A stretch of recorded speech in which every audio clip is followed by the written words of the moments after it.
Mr. Wicker's Window. By Carley Dawson. Illustrated by Lind Ward. 1952 Houghton Mifflin Company, Boston. The Riverside Press, Cambridge. Copyright 1952 by Carley Dawson and Lind Ward for those at Sakon Family House. Chapter 1. Christopher Mason felt numb. It seemed to him that he was as good as an orphan already, for his father, a commander in the Navy, was far away at sea, and Chris's mother was in a hospital, not expected to live. Chris scuffed along the brick pavements of Georgetown, but he did not, as he usually did, look about at its familiar houses. This friendly core of the growing city of Washington, D.C., today seemed to him almost hostile. Georgetown, where Chris lived, is the oldest part of the capital city, built by early English settlers long years before Washington itself was even planned. Grouped at the head of the navigable part of the Potomac River, above Georgetown's bluffs, the Potomac foams and dashes over wild rocks and waterfalls, and across the river, the country starts. Chris had just left his mother's sister, his Aunt Rachel. Aunt Rachel, white-faced, was preparing to go to the hospital to be with his mother and had asked him, "Don't you want to come too, Chris? For a little while?" But a cold-edged wing of fear had brushed the boy like a bat wing in the night. He had shaken his head, speechless, grabbed his sweater, and slammed the front door. Now he hesitated on a corner, suddenly dismayed, not knowing quite where to go or what to do. The whole city, with its white marble buildings and templed memorials, its elm-lined avenues, seemed all at once very empty. He looked down to the Potomac, always, for Chris, just the river, where it glinted distantly blue and silver at the end of the street. Factories along the river bank cut off all but the farthest stretches of water as the river moved under bridge after bridge beside the banks of Maryland and Virginia. Chris made up his mind to see what might be in the Pep Boys' store, far down the hill and along traffic-filled M Street. Somehow the tawdry bustle of this street, with its many shops, appealed to the boy who carried misery inside him like a cold, heavy stone. Running, he started down the hill between the lines of old brick houses, left Rock Creek Park behind him, and turning to the right up M Street, reached the hardware glitter of the Pep Boys. And it was there, as he stood staring in at the chromium bicycle lamps, red glass tail lights, and wire baskets, that Mike Dugan found him. Chapter 2. Ike was in his class at public school, the 8th grade. Mike was all right. Chris liked him. "Hiya, Chris." "Hi, Mike. What ya doin'?" "Nothin' much. Just looking." "Say, you know something?" Mike wiggled himself across part of the Pep Boys' window to gain Chris's attention. "Old Wicker's got a sign in his window. He needs a boy. For after school, I guess. Think he'd pay, huh? Winka try?" Chris looked from a nickel-plated flashlight to a car jack and spark plug. "Oh, I don't know," Mike persisted. "Well, I'll tell you what. Know who needs a job bad? That's Jakey Harris. His mother's sick, and he's got that bad foot. Winka asked for him, huh? You sit next to him at school." All Chris heard was, "Needs a job bad, mother's sick." "Okay," he said. "Only why didn't you ask him yourself?" Mike became uneasy and fished an elastic band out of his pocket, made a flick of paper and sent it soaring out into M Street. "Well," he admitted, "I did. Wicker's such a queer old guy. That old antique shop is dark and spooky, and, well, I went in, and there wasn't nobody there, only him and me." Mike stopped, and after a pause Chris said, "So what?" "So," Mike swallowed. "So I said I was there about the job, and do you know what he said?" He went on without urging, but with a frown of perplexity ridging his forehead. "He said, 'Turn around and look out that window, son, and tell me what you see.'"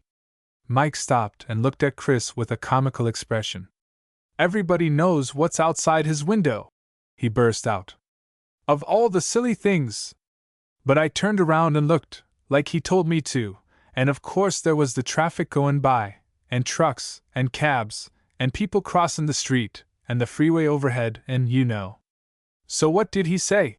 Chris asked, and for the first time that day the heavy weight he carried within him lifted and lightened a little. Mike examined the toe of his worn shoe.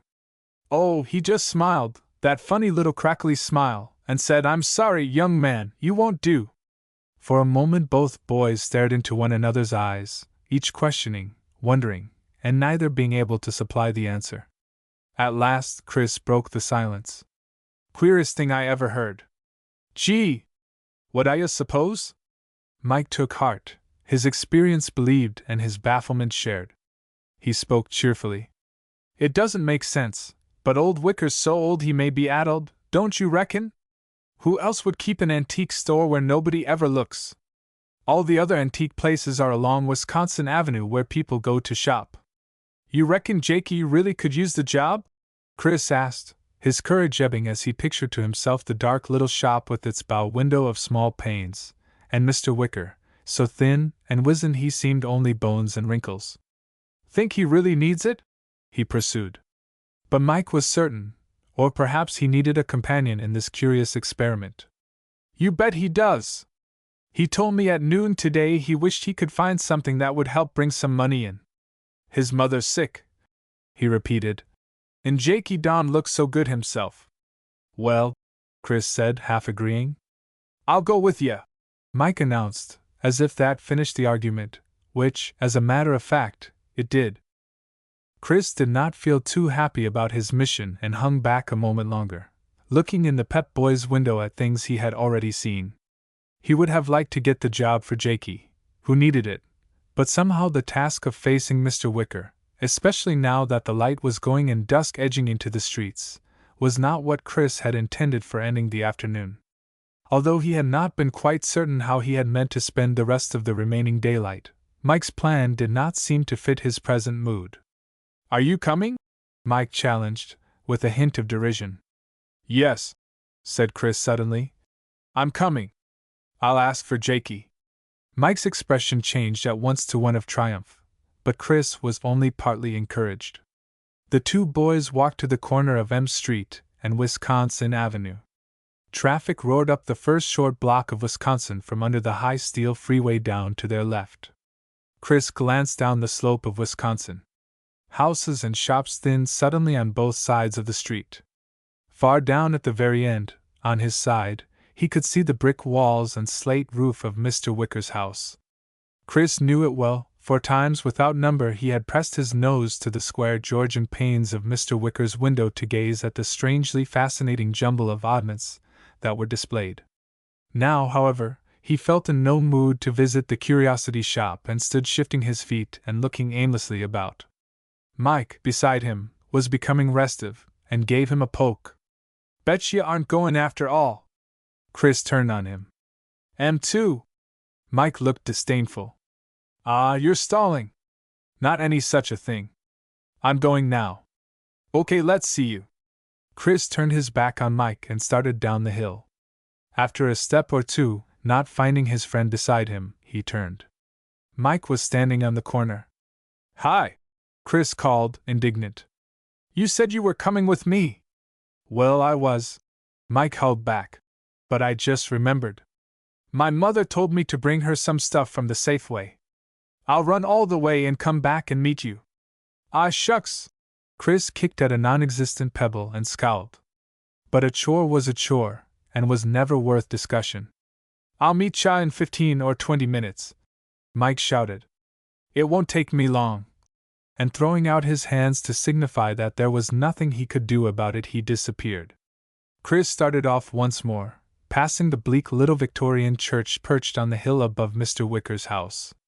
An empty lot cut into by Church Lane gave a look of isolation to the L-shaped brick building that served Mr. Wicker as both house and place of business.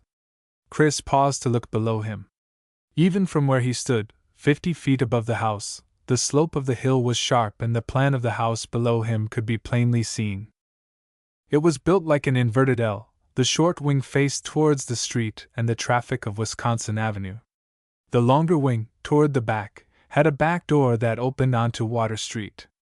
The space between the house and Wisconsin Avenue had been made into a neat oblong flower garden, fenced off from the sidewalk by box shrubs and a white picket fence. Behind it, along the other side of the long wing, lay a meticulously arranged vegetable garden and a few apple trees. His gaze moved back to the house itself. It seemed to have been built at about the same time as the vacant storehouses opposite, for they had a similar look of design and age. The windows of Mr. Wicker's house had smaller panes of glass than were used nowadays, and like the warehouses across from it, Mr. Wicker's had many dormer windows jutting out from the slated roof. Unlike the warehouses, however, which were rickety and down at heel, Mr. Wicker's home was well cared for. The windows, except for the bow window of the shop to the right of the front door, had shutters painted a pleasing bluey green, and at their sides could be seen the edges of gay curtains. The traffic freeway rose high above the roof, dwarfing the old house and casting a deepening shadow over the whole length of Water Street, shading even Mr. Wicker's back door, so close did it rise beside the house. The air was filled with mechanical sounds, the roar of cars speeding up the hill, the grind of gears, the shuddering throb of wheels along the freeway, and the clanking bang of chains and weights in the factories along the shore. The sun was dropping, and the sky behind Chris made a sinister promise for the following day. A livid yellow stained the horizon beyond the factories, and gray clouds lowered and tumbled above.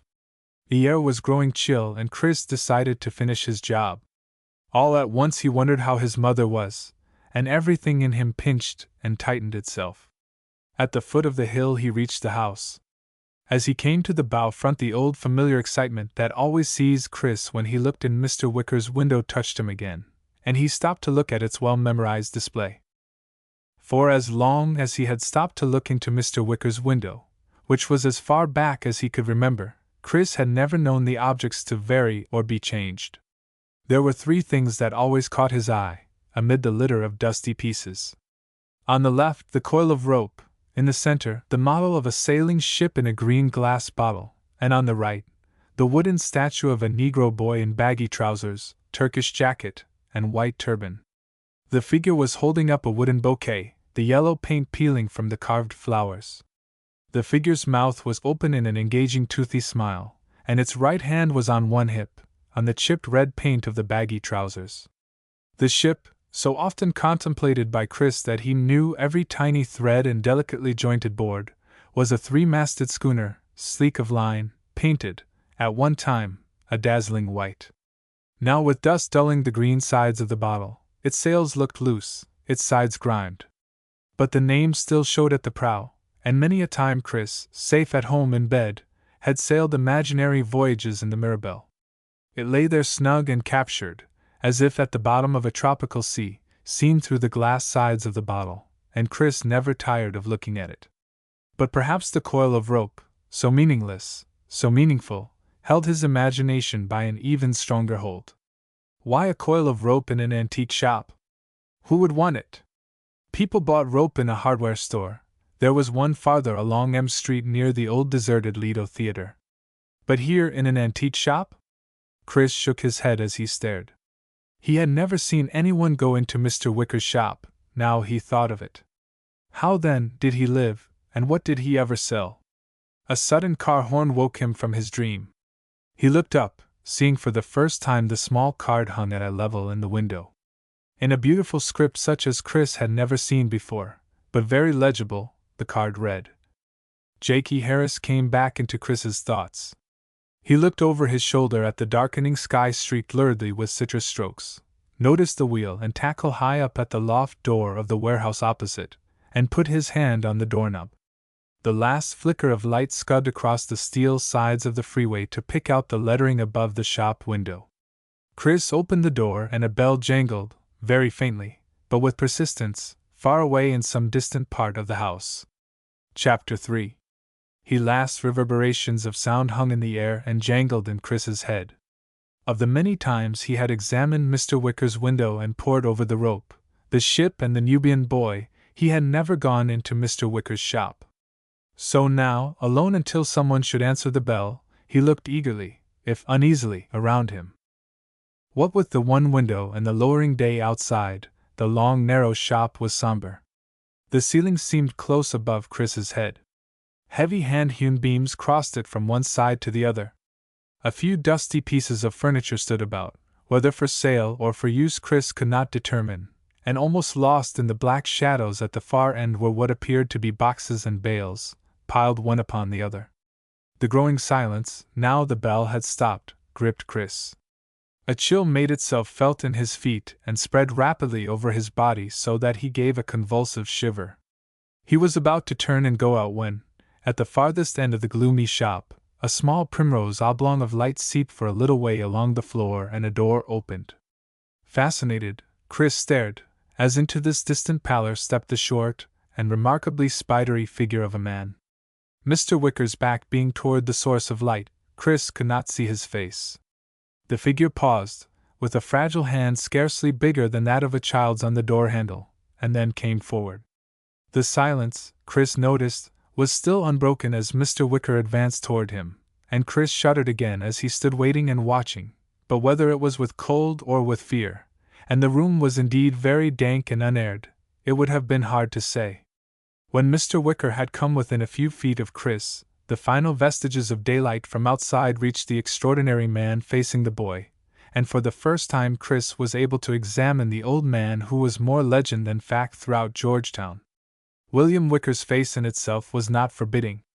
What made an icy mouse seem to run the length of Chris's spine was the impression of enormous age in the appearance of the man confronting him. The thin lips crackled the withered and multi-wrinkled cheeks in the ghost of what had once been a smile. The nose, once hawk-like and proud and denoting strength of character and purpose, was now pinched by the ever-tightening fingers of a progression of years. The double fans of minute wrinkles breaking from eye corner to temple and joining with those over the cheekbones were drawn into the horizontal lines across the domed forehead. Little tufts of white fuzz above the ears were all that remained of the antiquarian's hair, but what drew and held Chris's gaze were the old man's eyes. Mr. Wicker's eyes were not those of an old man at all. They had the vigor of a man in the prime of life, and their presence in that puckered face of age which confronted Chris was horribly disconcerting. Chris blinked and looked again. Yes, they were still there. Eyes so deeply brown they might well have been black, but clear, sparkling, and with a decided glint of humor and mischief. While the boy had been too frightened to move at the sight of Mr. Wicker's ancient cheeks, pinched nose, and hairless head, he was encouraged by the friendly eyes. Chris could not help but like those eyes, even though it was hard to believe they belonged to the man before him.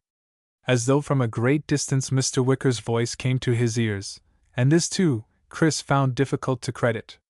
There, not 4 feet in front of him was the old shopkeeper, and yet the high thin voice might have come from anywhere else, the rafters, the room beyond the lighted door, anywhere.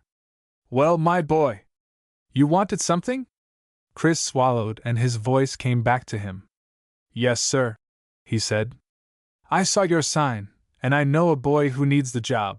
He looked at Mr. Wicker as though he were unable to look elsewhere. "He's a schoolmate of mine. Jakey Harris, his name is, and he really needs the job. I wondered." Mr. Wicker's eyes, laughing at him just a little, confused Chris and he began to stammer. I just wondered if the place was still open." Mr. Wicker studied Chris for a moment or two before he replied. What he saw was a fresh-cheeked lad tall for 13, sturdy, with sincerity and good humor in his face, and something sensitive and appealing about his eyes. His chin showed obstinacy and tenacity. His nose would shape itself well as he grew older. Unruly tawny hair was blown and ruffled in every direction, and his hands, even young as he was, showed ability and strength. Said Mr. Wicker, and his remote smile broadened while his eyes sparkled with the warmth of a fire on a winter's night. Yes. The job is still open, young man, but while you're here, why not apply for it yourself?" Chris, somewhat less ill at ease, now he had got his message out, shifted his feet and gave a short laugh. "Oh no, thank you, sir. You see, I don't really need it, and Jakey does. It wouldn't be fair for me to take it if Jakey has a chance." He looked away, and saw that the light from the distant hidden room was jumping and flickering on the shadowed walls. He guessed there must be a lively fire in that room beyond. "Of course," Chris added anxiously. "I don't know what the job is. You don't say on the sign, and Jakey isn't awfully well. He has a twisted foot, and it makes him slow in walking. Would that interfere with Jakey's getting the job, sir?" Chris inquired. The reply was slow in coming, and Chris heard as if the words had been spoken, not before him, where the black outlined figure still stood, but as if at his very ear. Soft but clear, the words sounded. "It would not interfere, Christopher, my boy. But now that you are here, you must make the test. Jakey will be cared for, never fear." Almost as in a dream, Chris felt an atmosphere drenching him as though a powerful scent filled the air. His head swam a little, and he realized that it was a long time since he had had lunch. He thought he detected a pleasant smell of herbs, like the potpourri his mother had in bowls in their house. The sharp black outline of Mr. Wicker impressed itself on his eyeballs, and in the room, now totally dark except for the light that streamed from the faraway open door, Mr. Wicker's body seemed to radiate a bright edge. Like a carbon paper held up to the sun, the voice at his ear once more filled his head and his hearing. "You will make the test, my boy. Now, just turn around, and tell me what you see out my window." Chris, in spite of the strangeness rising about him like a mist, remembered very well what lay outside the window. But even as he slowly turned, the thought pierced his mind: why had he not seen the reflection of the headlights of the cars moving up around the corner of Water Street and up the hill toward the traffic signals? And why had the sound of wheels, of gears and of horns, been so completely muffled out? The room seemed overly still. Then, in that second, he turned and faced about. The wide bow window was there before him, the three objects he liked best showing frosty in the moonlight that poured in from across the water. Across the water. Where was the freeway? It was no longer there, nor were the high walls and smokestacks of factories to be seen. The warehouses were still there. They were the very same, for Chris could make out the winch and tackle he had noticed as he opened the door. But instead of factories, instead of the freeway, the river flickered silver under the moon, and the hulls and masts of countless ships broke the starry sky. Flabbergasted and breathless, Chris was unaware that he had moved closer to peer out the window in every direction. No electric signs, no lamplit streets. Going as far as the wall to his left and leaning forward, Chris looked up toward M Street. Where the People's Drug Store had stood but a half hour before, rose the roofs of what was evidently an inn. A courtyard was sparsely lit by a flaring torch or two, showing a swinging sign hung on a post. The post was planted at the edge of what was now a broad and muddy road. Even as Chris stared, not knowing whether to believe what his eyes saw or not, there was a great sound of hoofs and of a cracking whip. A coach with its top piled high with luggage stamped to a halt beside the flagged courtyard. Ostlers ran out to hold the team of horses steaming in the cool night air, and link boys carrying torches and orange lanterns ran out to help the travelers in. The coachman wore knee breeches and a cockaded hat. Two gentlemen got down from the interior of the coach, stretching their cramped legs. Chris could catch the shine as lantern glow touched the silver buckles on their shoes. Their full-back coats were slightly lifted, on the left, by the tips of their rapiers, and a froth of white, lace or muslin, fell from their necks onto satin waistcoats. They moved into the inn. The coach rattled off to the stable. Before the window, farm carts rumbled by, and instead of the crowded outline of Georgetown roofs, Chris could see only a few chimneys against the stars, and many lofty trees. "What do you see, boy?" asked the voice, so gentle, at his ear. Chris, frightened and dumbfounded, shook his head. "I will tell you," Mr. Wicker said. "My window has a power for those few who are to see. You are looking back into the past, my boy. The way it used to be." Then the coldness, the strangeness, the fluttering of the light was too much for Chris. Blackness descended on him as if a hood had been dropped over his head, but before he was quite gone, he heard what he thought was Mr. Wicker's voice saying kindly, "You will do." Chapter 4. When Chris came to himself, he woke from sleep and lay for a moment without opening his eyes. He waited with his usual sense of irritation for Aunt Rachel's step at the door, and her voice saying, "Get up, Chris! You're late again." But the step did not come, and feeling rested and hungry, Chris opened his eyes. What was this? The high regular walls of his bedroom were not around him, nor the familiar furniture. Chris sat up, rubbing at his eyes as if this would help to clear his vision, and looked about him. He was in a narrow bed in a small sunny room. An attic room, it would seem to be, for the walls slanted down in different sharp angles from the low ceiling to the broad wood planks of the floor.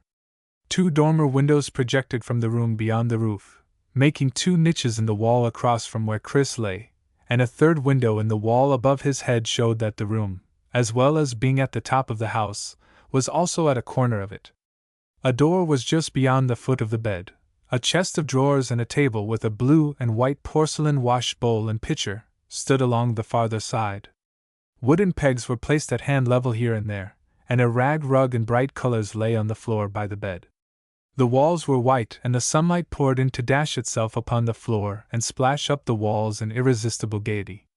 There was no doubt about it, bare though it was a pleasing room, snug, clean and cheerful, and somehow well suited to a 13-year-old boy. Chris half smiled as he looked, leaning on one elbow, and then his smile faded as he caught sight of the chair and what it held. The only chair in the room was laid with carefully folded clothes. But they were not Chris's clothes. Chris jumped out of bed and then looked down with a quick, startled intake of his breath.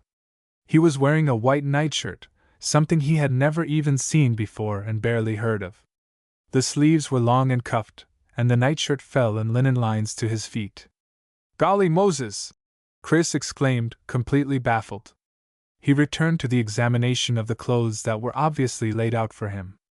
There was a fine white shirt with full sleeves and turned-back cuffs, white cotton stockings, knee breeches of a blue-gray worsted material, and matching frock coat with silver-carved buttons.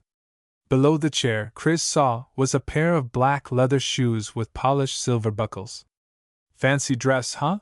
Chris murmured, and then, as if he had been slapped into full awareness, came the remembrance of the evening before, of Mr. Wicker, and of the dark, flickering shop. Chris sat down suddenly on the edge of the bed, his mouth, in spite of all his efforts, drawn down at the corners, and his eyes blank with confusion and misery. "Oh my golly!" Chris said, and stared at the clothes he still held in his hands. Then another idea struck him, and he jumped up to run to the nearest dormer window, the floorboards, where the sun had lain on them, warm under his bare feet. But no freeway, no factories. The window looked out over Water Street, skirting the edge of the Potomac banks, and there below Chris's amazed eyes rose a forest of masts and spars of ships at anchor along the shore. Water Street, below him, was swarming with activity, but not the activity that Chris had previously known. Men dressed in the same sort of clothes as those laid out for him pushed at cotton bales, rolled hogsheads along to the docks, or rowed out to ships anchored in midstream. Most of the stevedores were hatless, and Chris snickered at the sight of the short braid of hair at the napes of their necks. Many wore brilliant scarves tied around their heads, red, or mustard yellow or green, and the sound of deep voices swearing, laughing, or rising in unfamiliar sea chanties excited Chris and sent the blood tingling along his veins. He rushed to the high-placed window overlooking Wisconsin Avenue. No Key Bridge was to be seen in the distance, only stretches of fields and orchards, scattered with occasional houses of russet brick, and when he craned his neck there was the inn where the People's Drug Store ought to be, the signs swinging high above the road. Wisconsin Avenue! Chris had to laugh. If it could see itself. Only a wide muddy road full of ruts and puddles, along which someone's line of geese was waddling, impervious to the cursing of passing carters and riders on horseback. A little below him Chris could see the 2 old warehouses he remembered from the night before. But now they looked quite new, their bricks bright and their walls solid. Barrels were being lifted by the winch and tackle into the upper loft, and Chris watched the busy scene for quite some time. His rolling stomach and a simultaneous smell of food reminded him of his hunger. Dressing quickly in the strange new clothes, he opened the door and peered outside. His bedroom door was at the top of a narrow curling stair that twisted away to the left out of sight. It was steep, and Chris stood silent and intent on the top step, listening. A deep woman's voice loudly singing, "Farewell and adieu to you, Spanish ladies," came rolling up the stairwell to the accompaniment of a brisk clatter of pots and pans. What rose also to Chris's nostrils was a smell of newly baked bread, frying bacon, and wood smoke, and the combination put an end to his indecision. For a while he decided to call a truce to any attempt at solving the mystery in which he found himself, and following his nose, went softly down the stairs. Rounding the last turn of the staircase, Chris remained in its shadow while he stared with unbelieving eyes at the room and figure before him. If this is a dream, he said in himself, it's the best one I've ever had, the very best. What confronted Chris was Mr. Wicker's kitchen. This room took up almost all of the side wing of the house. Across from Chris' 2 casement windows showed the shrubs and flowers and white picket fence of Mr. Wicker's garden, and at his left was the back door opening onto Water Street, flanked by 2 smaller windows. These seemed most inviting, each possessing a window seat from which one could watch the busy comings and goings of the docks, with a view of the ships beyond. But what drew Chris's eyes and made them grow round with wonder was the extraordinary figure in front of the fireplace. The vast, deeply set fireplace was in the wall that faced the back door. So deep it was, that there was even a bench on one side of it, and over the smoking logs were hung all manner of trivets, spits, and cooking irons. It was, in short, a fireplace such as Chris had never dreamed of. Yet the tall, buxom woman stirring the hissing pots and singing to herself was what held Chris rooted to the last step of the attic stair. The woman stood easily 6 feet, broad and brawny enough to be a match for almost any man. Countless yards of sprigged cotton must have gone into the making of her dress, to say nothing of her apron. A massive fichu of freshly laundered muslin went around her neck and was tucked into her bodice. A white turban was on her head, but on top of the turban, Chris simply could not believe his eyes as he counted rapidly. On top of this amazing woman's head was a gigantic hat supporting 24 roses and 12 waving black plumes. Chris's jaw dropped at the sight of the turbaned, hatted head, the flowers bobbing and swaying, the ostrich plumes blowing and curtsying with every slightest movement. As if blissfully unaware that her costume was not the usual one for cooking, the woman hummed and stirred, tasted, and hung up her ladle. But the sight was too much for Chris. Before he could stop it, a shout of laughter exploded from his lips. He laughed, and the indignant expression on the woman's face when she turned, to stand glaring at him with her hands on her jutting hips, only added to Chris's laughter. At last, sobering up somewhat as he realized that his behavior was rude, to put it mildly, Chris stopped and caught his breath, shaken only now and again by a diminishing paroxysm. Seeing the spark of bad temper in the red face of the enormous woman, Chris decided to pour oil on the troubled waters. "Good morning, ma'am. Hi, I'm Chris Mason, from upstairs, and I'm sorry I laughed so loud. He floundered and grabbed desperately at any passing idea. "I saw something comical out the window there," he pointed wildly, "and it just set me off. I hope I didn't disturb you." Mollified, though not entirely, the woman accepted this effort at peacemaking, and her face eased a little. "Well now. So you are awake at the last, eh? And hungry, being a boy, I don't doubt." She moved to the dresser and took down a mug and plate, the roses and ostrich plumes nodding in evident agreement. "So you are Chris, did you say? Christopher, that would be? And I am Mistress Rebecca Boozer, should you be wanting to know. Becky Boozer, they call me." She bustled over to a covered bowl, dipped out creamy milk with a long-handled dipper, and set bread, butter, and bacon in front of Chris at a table pulled up to one of the window seats. "Eat up now, young man," Becky Boozer advised, every red rose and feather accenting her words. "For Mr. Wicker will be wanting to see you when you have done. It's late. Past 8 of the clock." She glanced out the window.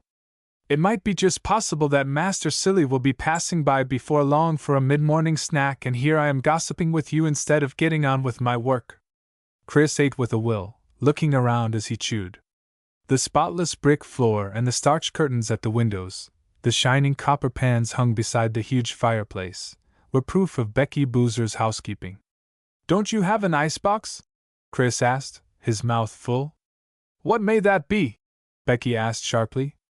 "To keep the food cool," Chris answered. Becky stopped to consider this, her hands on her hips. "We have a larder on the cool side of the house, if that be what you mean," she told him, nodding. "Keeps the food pretty well up to April or May. Then the heat makes everything go." "Oh, this heat! Prosperity, Maryland, where I come from, and on the sea coast as it is, was never like this. A table with a wooden tub and dishes stacked nearby caught Chris's eye. Buckets of water stood beneath the table, and presently Becky Boozer took off a small pot of steaming water from a hook above the fire, poured it in the tub, and dipped cold water from one of the buckets into it. What a system! Chris thought as he watched Becky busy with her dishes, thinking of the neat white kitchen he knew at home. Aloud he said, "If you had a little wooden trough that led from that tub out through the window there, you could pull out a bung when you were ready and the water would run outdoors. It would save you carrying that great tub about when you are in a hurry." Becky Boozer rested her soapy hands on the edge of the tub and looked at him admiringly over her shoulder. "I would never have thought it," she said, "by the look of you. Never in this world. You have brains, young lad, that's what you have. A better idea than that I never heard. Indeed, it is just what I have been needin' since years, and that simple I might have thought it out myself. I shall set Master Silly to work on it when he comes. He's right handy with tools, is Ned Silly." At this moment a short knock sounded on the back door, and an instant change came over Becky Boozer. It was impossible to imagine that anyone as ponderous as Becky could be coy, but at the sound of the knock, this is what she became. Wiping her hands hastily on one of many petticoats, she pushed and pulled at her hat, which remained immovable, straightened her fichu, and smoothing her dress, she minced her huge bulk to the door with a welcoming smile. A little man scarcely higher than Becky's barrel waist, with a rolling sea gait and twinkling blue eyes, bounced into the room and strained up on tiptoe toward Miss Boozer's blushing cheek. Chris, behind the open door, had not yet been perceived. "Come now, Becky me love!" shouted Silly the sailor in a good-humored roar. "How can I start the day right 'thout a kiss from my Boozer?" Becky blushed and simpered and cast down her eyes. "Get along with you, Silly! What a way to behave!" she admonished, delighted and abashed. "See, there's company here." She pushed her suitor off with an elephantine shove and gestured to Chris. Chris was feeling the contagion of laughter catching up with him again at the scene he had watched, and was glad when the sailor turned and came over to where he sat. "A visitor, eh? Well, well. Off a ship?" "No, no," Becky put in quickly, and gave Chris a look. "No, he is a friend of the master's from—" she searched her mind. "From another part of the country. He got here last night and slept late, as you see." "Indeed and indeed," said the sailor, settling himself comfortably, and as if for a long stay, in his chair and observing Chris through his keen blue eyes. "Well, young man," he announced genially, "I am Silly," he said, and stretched out a hard brown hand. "Christopher Mason," Chris said in return, and they solemnly shook hands, taking account of each other as men do when they meet. "I shall sit here, Mistress Becky, by your leave," Silly called out, as if Becky Boozer were a mile away. "To keep this lad company, as it were." "So you shall," Becky answered warmly, smiling broadly, wrinkles of pleasure at the corners of her eyes. "And could I tempt you with a morsel, Master Silly?" Ned Silly appeared to consider this invitation from all sides before he gave his reply, cocking his head on one side like a parrot as he reflected. Finally, he answered, "How could I refuse when I know your fame as a cook?" he said with a smile at Becky and a wink at Chris, and put his horny forefinger and thumb the distance of a thread apart. "But a crumb, Mistress Becky. A morsel. A taste. Just to pay my respects to your art, as it were." Then such a commotion took place in the kitchen.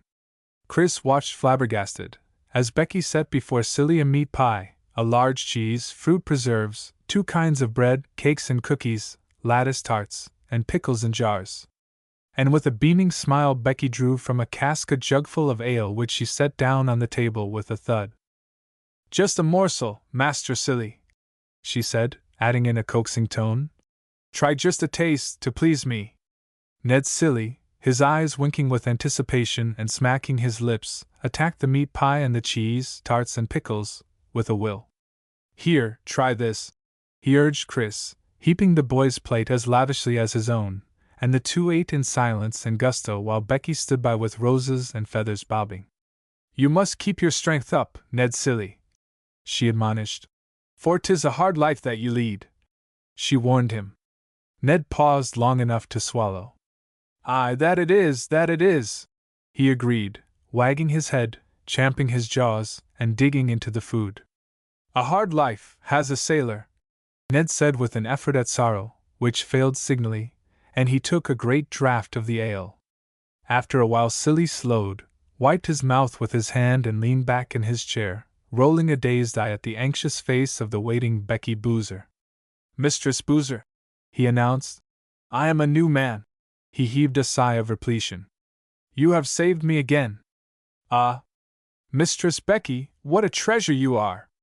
Becky curtsied and giggled, her fabulous hat shaking as if with a secret all its own. Just then a bell tinkled, at the end of the kitchen passage. That will be the master, Becky said, bustling away. Then she turned. I shall be back, Master Silly. I pray you, do not leave. Chris seized his opportunity. Please, Master Silly, he asked, leaning across the empty plates in his interest. Why does she wear that queer hat? Master Silly cocked an eye at the boy before him, picked comfortably at his teeth with an iron nail which he took from his pocket, and loosened his belt buckle. Ah, he said, so you've not heard? Quick, then, I shall tell you, for that is truly a tale. The sailor stretched back in his chair, one hand holding the mug of ale. His short nose and red, windburned cheeks seemed to share the joke with his eyes as he finally leaned forward across the table with an air of conspiracy. Chapter 5. Now, began Silly. That's a tale that not everyone knows, don't you see? And Mistress Becky would not care to be reminded of it, mark you, for reasons I shall shortly tell. His eyes, humorous as they were, took on a shrewdness under their sandy brows as if judging the character of the boy before him and his ability to keep a secret. First and foremost, he said, you had best know who I am. He leaned back and hooked his thumbs under his armpits in a prideful gesture. My lad, said Ned Silly, thrusting out his chin, I am a member of the Mirabelle's crew. The Mirabelle, Chris exclaimed. Why, that's the ship in the bottle. Aye, agreed Silly, nodding sagely. The model of it's in a bottle right enough, since it's myself that made it, the last trip home from the Chinese seas. You made it yourself? Chris breathed, looking aghast at the gnarled knotted fingers, thick and roughened by work and weather, picturing to himself the delicacy of the miniature ship that lay so snugly in its transparent walls. How in the world could you get it inside? He asked. Ned wagged his head. Ah, 'tis a trick and a tedious thing, no mistaking, but there's time and to spare for it, coming home from China. China? You've been there? What's it like? Chris wanted to know, his eyes eager. Silly smiled at him, a snaggle-toothed friendly grin.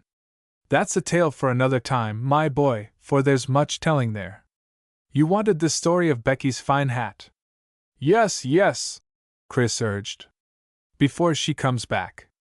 Well now, began Silly. Being a member of the Mirabelle and all, means I see quite a bit of this port when we're home. He looked arch as if Chris must know the reason for that. And seeing as how Mistress Becky and me are fast friends, well, she's told me a thing or two that not everyone knows. He took a pull on the mug and wiped the froth from his lips. It seems, he began, that in her younger days Mistress Becky had one craving. She'd seen this hat that she now wears, in a milliner's, and have it she must. Now, and the sailor leaned forward as the story held his own interest. Now a hat of that sort costs many a shilling, and Becky worked and saved for that bonnet for over a year. He eyed Chris again closely. If you tell what I tell ye, Chris lad, Silly conjured him, I shall get even with ye, I swear I will. For I would never want to hurt the feelings of Becky Boozer, on my oath. I'll not tell, sir. Not to anyone, Chris assured him. Ned Silly seemed satisfied. Well now, hunching closer with his chair, it seems at long last she paid for that bonnet, and decided to wear it to the spectacle that very afternoon. The spectacle? Chris questioned, his forehead wrinkled. What's that? Haw, haw, cackled Silly. You are a country boy. Why, the spectacle, where the players are. The theater, what else? Oh, Chris said shortly, and thought of television and the movies and held his tongue. He was beginning to try to fit himself into 2 centuries before his own time. Yes, took up Silly. So as I was saying, Mistress Boozer being young and flighty in them days, and rightful proud of the bonnet she had took so long to earn, wore it to the spectacle, together with her best gown. Now, as you seem not acquainted with the theatre, me lad, let me tell you that we give it here in any hall standing vacant, and out of doors in fair weather, and we set the benches in rows for those that pay for seats. He pulled out an evil-smelling clay pipe and stuffed it with tobacco, tamping it down with one grubby forefinger, and when it was well lit, pointed the stem at Chris by way of emphasis. Mistress Becky gets herself a good place, on this occasion, and sits herself down, a tossin' of her feathers and her flowers, and as proud as a peacock, every inch of her. The people pack the benches, and the performance then begins. Rightly. And Silly jabbed the pipe stem at Chris. Rightly, only ladies of quality wear such hats as Becky wore, and should they go to the spectacle, which would be doubtful, for the crowd makes it no place for gentlewomen, they would be sitting off apart, don't you see? But Becky sat spang in the center of the hall, and you've seen the hat? 'Tis big enough for 2 and no mistake, and spreads along as well as up. Well, the time came to begin. The players came out on the stage, speaking of their parts and a brandishing of their arms as they do, when all at once a gentleman sitting behind Becky Boozer leaned forward and asked her, ever so polite, "Madam," says he, "please be so good as to remove your bonnet."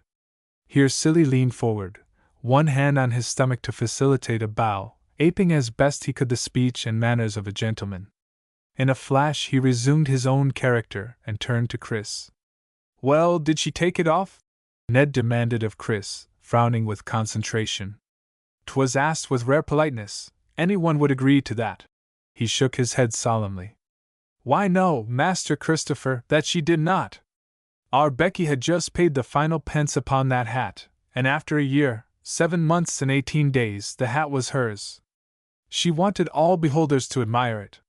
What cared she if the gentleman seated on the bench behind her saw more of her bonnet than of the play? In Becky Boozer's opinion, 'twas a more than fair exchange. So she tossed her head, did Becky, and deigned not even a reply." Silly tossed his own sun-bleached thatch and pursed up his mouth in imitation of Becky. Then, with another rapid change of grimace, he squinted up his eyes to signify the intensity of the situation, and leaning halfway across the table, shoved the dishes, pies, and pickles out of his way with his elbows. His deep voice sank to a husky whisper. So the performance went on, and never a glimpse of it did the poor gentleman see, seated as he was behind our Becky Boozer. So once more he bends forward and he speaks at her ear, urgent-like. Silly's eyebrows rose and fell with his agitation. So strong was the grip of the story upon him that it was evident that he fancied himself at the play, and could see the whole thing before him as plain as day. The poor gentleman says again. He took up. "Madam," he says, "I beg of you, please to be so kind. Nothing of the spectacle can I see. Please and be so good as to remove your hat." And would you believe it, my lad? No? Ned Silly shook his head from side to side. No, no, you would not. He leaned back, waving his hand as if to wipe away any lingering doubt in Chris's mind. Mistress Rebecca Boozer was that proud. He dropped his voice. That not for the world would she remove her bonnet. Dear me, no! She tossed her head again, feeling all them plumes a tossin' too, and sat up straighter than before. And she a tall woman. Master Silly took a red bandana handkerchief from his coat-tail pocket and mopped his face, so excited and heated had he become at his own telling of the tale. Then once more he leaned forward confidentially. Well, little did she dream, our Becky Boozer. For when she tossed her head the second time and made no motion to remove her hat, the gentleman bent toward her, and, no doubt, his words were for her alone. And this is what he said. Ned Silly's blue eyes popped, and he cupped his hand by the side of his mouth so that his words could carry no further than the few inches dividing the boy and the man. He said, and so she told me, it did sound like a roar of thunder though no one else did seem aware of it. So then, Rebecca Boozer, wear your hat, the gentleman said. The devil himself shall have no power to take it off and you. And do you know," whispered Silly in a low rumble, his eyes starting out of his head as were Chris's own, "'tis our belief it must have been the devil himself who sat behind her there, for from that very time Rebecca Boozer has been unable to remove that hat, either by pushing, pulling, prying, steaming, cutting, tearing, nor by any method howsomever. The devil it was. The devil it must have been." Master Silly, exhausted by his recital, fell back in his chair, with just strength enough left to replenish his pewter mug from the jug of ale. Then, refreshed, he set the mug down, wiped his lips, and cocked an eye at Chris, who sat staring at him open-mouthed. "Try it yourself," he suggested, wagging his head. "I have. You'll not be able to heave it off, that I promise you. That hat is there for good and all. Mistress Boozer will doubtless be buried in that bonnet." He cocked his head the other way. "And what do you think of that?" Ned Silly inquired. After a long and thoughtful pause, Chris found his voice.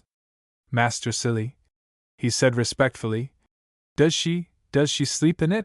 he asked. The picture of the elephantine Becky Boozer with a counterpane under her chin and the hat with 24 red roses and 12 waving black plumes rising above the pillow took hold of the sailor's fancy. He tipped back in his chair and laughed till he cried, and as he was coughing and spluttering, Mistress Boozer herself came rustling out of the passageway and across the kitchen to the table. "Be off with you, boy!" she cried. "You and Silly, you're two of a kind, that is plain to be seen." She looked from one to the other, and Chris decided that it was a good thing for him that Becky likened him to the object of her doting, Master Silly. "Get along with you!" she cried again, pulling Chris up out of his chair by his coat collar. "You are wanted by the master in his study, so look sharp. It's down the passage and to your right," Becky said. "And knock before you go in." Chris started off, but in the dusk of the passage he looked back in time to see Becky Boozer lost in tittering giggles and wild blushes as Master Silly, reaching up as high as his arm would go, chucked her under the chin. Chapter 6. Rise stood for a moment before the closed door of Mr. Wicker's study. His head was full of the story of Becky Boozer's hat, or he might have glimpsed the room beside him, for the passage stopped at this point. Beyond the passage lay the dimly glimmering shop with its bow window at the far end, and the door to the street beside it. He might have been able, had he not been so intent on Becky's story, to slip past the dusty bales and cases and out into, what?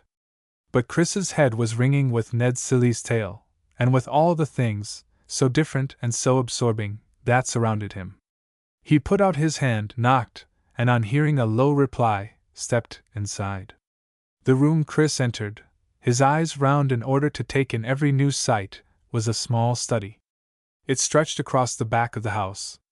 The kitchen fireplace had its echo in a fireplace on this side of the wall, and facing Chris 3 windows looked out onto the bleached pear and apple trees, the ordered rows of the vegetable and herb garden. A final window at the end of the room, at Chris's left, looked out on a little hill behind the house. Chris, without thinking, stepped forward a pace or two in order to look for the familiar ugly red and gray church at the end of Church Lane. It was not to be seen.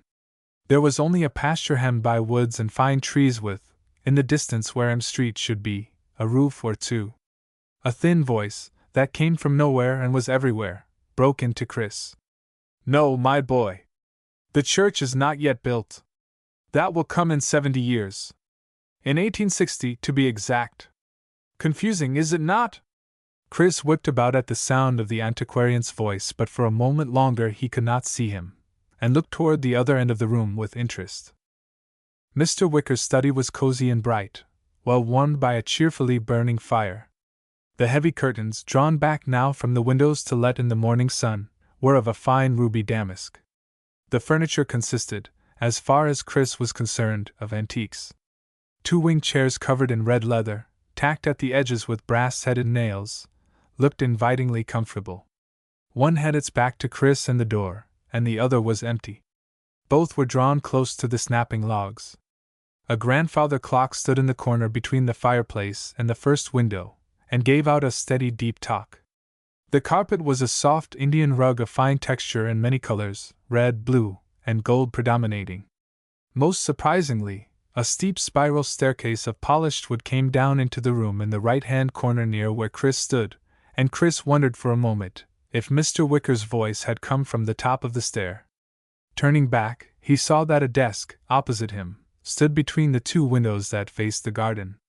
It seemed very old-fashioned to Chris, no neat folded writing paper, but large bold sheets covered in Mr. Wicker's delicate handwriting lay on the open top, with several goosequill pens standing at the back in a penholder.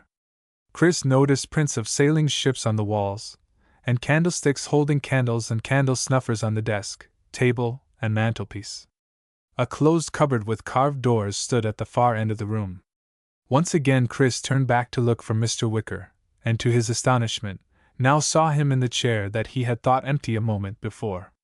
Mr. Wicker, his elbows on the arms of the chair and his fingertips touched lightly together, was watching Chris with interest and amusement.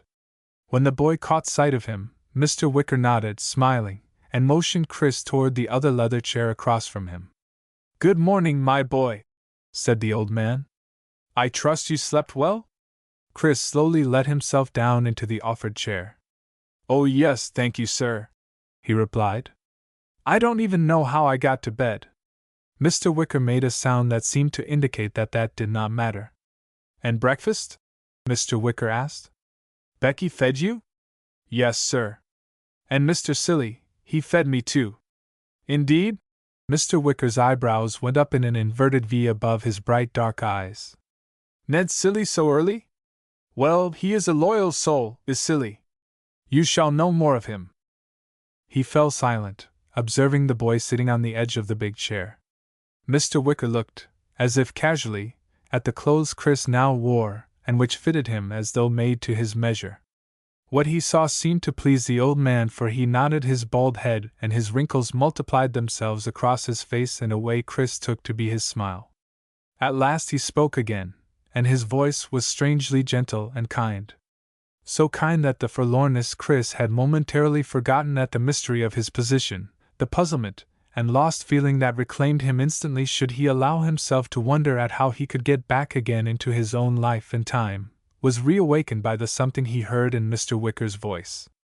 The tears gathered in his throat, and he had to swallow and cough several times before he could reply with any degree of clearness. "Feel? Well, all right, I guess, in a way. But there's a sort of spinning in my head and my stomach if I try to figure any of this out. I just don't get it." He shook his head dubiously. "I feel alive all right, and the food tasted good just now, but how in the world can all the changes come about, or be? And there's something I should see to, at home." All at once he needed desperately to know how his mother was, that morning. He stood up abruptly. "If I can just go now, please?" Chris asked politely but firmly. "It's been very interesting, but His throat tightened up again, and he made a helpless gesture with his hand, and looking toward the window, wondered if he could jump out into the flower beds and be off. Mr. Wicker's voice, soft but with such authority that one did not question it, came again, and it had a healing in its sound. "Sit down, Christopher, my lad," he said, and his eyes were kind, intent, and eager. "We have much to talk of, you and I. But first, your mind and heart shall be put at ease. Do you know who I am?" Restive and anxious to be off, Chris nevertheless found it necessary to reply. "You sell old stuff. That's all I know," he answered, beginning to feel a trifle surly. Mr. Wicker nodded, tapping his fingertips together. "Yes," he agreed. "I sell old things, in your time. But now, in this time, what do you know of me?" As he spoke there was a change of tone, as if a younger man was speaking, and in spite of his impatience to get home, Chris looked up sharply. Mr. Wicker was leaning forward, and Chris felt himself immovable under the vigor of those dark eyes. "Nothing, sir," he heard himself saying, not taking his eyes from those of the man before him. "I am a shipowner, Christopher, for one thing." Mr. Wicker drew a slow breath. "A merchant trading in tobacco, cotton, corn, and flour. But I am also—" He paused as if to give Chris time to hear each word. "I am also quite a fine magician," said Mr. Wicker. Chris leaned back, disappointed and scornful. "Rabbits out of hats?" he inquired. "No, young man. Mr. Wicker answered with no show of annoyance. Not rabbits out of hats. That, as you would say, is for toddlers. Suppose I prove to you just how good?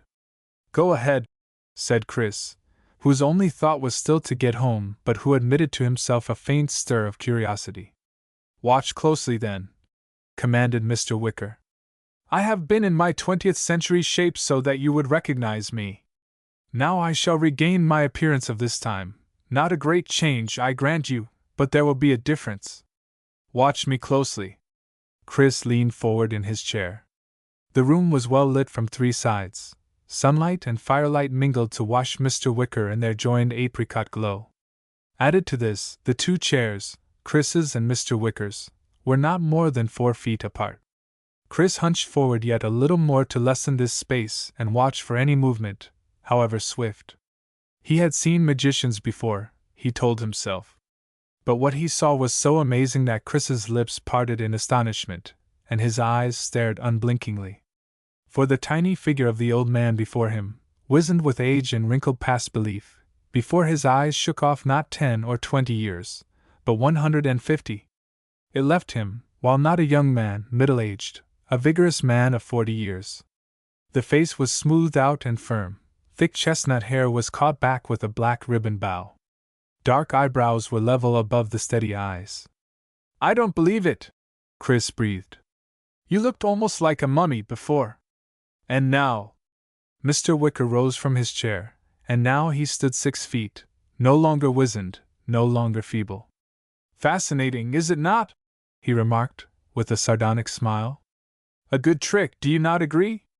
Chris sat looking at him, amazed but still incredulous.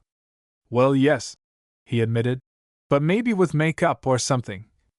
Ah, said Mr. Wicker, and his voice was deeper and more vigorous too. Ah, then we shall try another. See if you can find me. And before Chris's eyes Mr. Wicker vanished into thin air. Chris looked about and got up.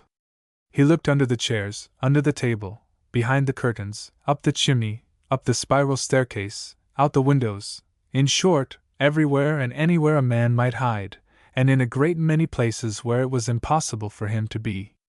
Finally he stood in the middle of the room. You're not here, he said aloud. Oh, yes, I am, said Mr. Wicker's voice. Look on the table. Chris looked on the table. A bowl of flowers stood in the center. A small silver tray with a finely blown glass and a round-bellied silver pitcher of water stood at one side.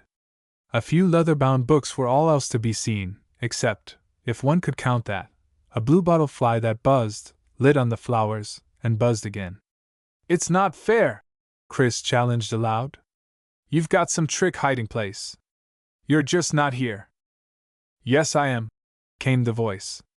I am within reach of your hand, Christopher, Mr. Wicker told him. And I will reappear in whatever part of the room you wish. Choose. Chris looked around him, and then pointed to the end window. There, he said. By the window. There's nothing anywhere around it. Come back there. Very well, sounded Mr. Wicker's deep new voice. The bluebottle fly buzzed upward from the table, flew directly at Chris's nose, hit it, flew around his head, and bumped into his ear. Darn that old fly, Chris muttered, and made a grab at it. The bluebottle buzzed towards the window, swirled about, hit Chris on the nose again with remarkable stupidity, and blundered off once more towards the window. Chris ran after it, saw it on a pane of glass, swooped down, and felt the angry wings and heard the enraged buzz in his cupped hand. But before he could either squeeze the fly or open his hand to let it free, Mr. Wicker stood before him, and Chris found himself holding on to the tail of Mr. Wicker's coat. And what did you think of that trick? Asked Mr. Wicker, smiling. Chapter 7. Rise was speechless, and Mr. Wicker answered himself. Yes, it is a good trick, but before we talk, I should like to show you one more. He dropped his hand on Chris's shoulder, and somehow the firm touch was wonderfully comforting to the boy. You want to be at home, do you not, Christopher? Mr. Wicker asked. Yes, sir. Please. Well, that cannot be for a time, Mr. Wicker replied, for you have important work to do. Mr. Wicker turned and walked back to the two leather chairs with his hands still on Chris's shoulder. He stopped near the table and looked down.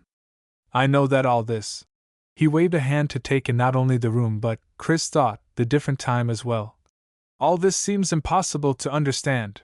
He paused, pondering. Perhaps we had better sit down, and I will try to make it understandable. Let me put it this way. Mr. Wicker began when they were seated once more in their chairs before the fire. You have a television set at home? Oh, yes, Chris agreed enthusiastically. And say, some of the programs. Yes, they are splendid, I know, Mr. Wicker broke in. But will you please explain to me how television works? Chris stared at his questioner for a moment, and then settled back in his chair, his forehead puckered with concentration. Well, gee.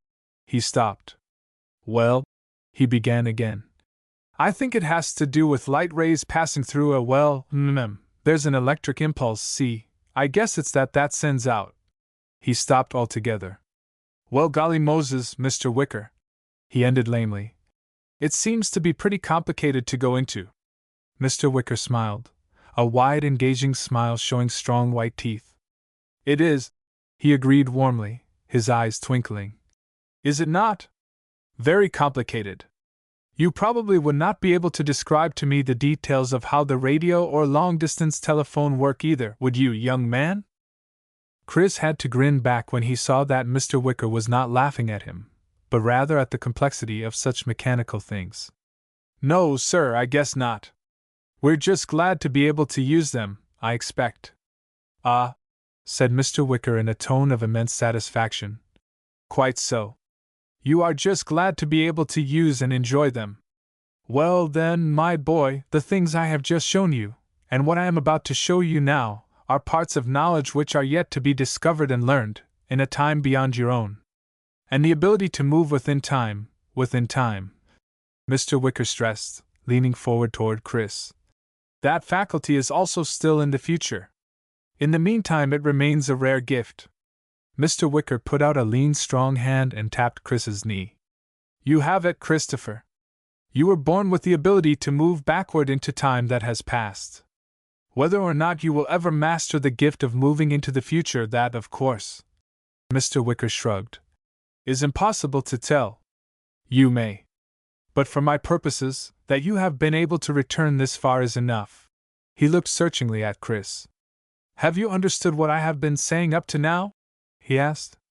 I think so, sir, Chris answered slowly. This ability to move back and forth in time, Mr. Wicker continued, is no more far-fetched than the ability to send colored images and sound across the land into your own house, where you can see and hear them. It is something which, so far, and I mean, of course, in your time, has not yet been discovered. But it will be, mused Mr. Wicker thoughtfully, pulling at his underlip with thumb and forefinger. Yes, it will be. He looked across at Chris as if returning from a great distance. But until it has been, it appears fantastic, does it not?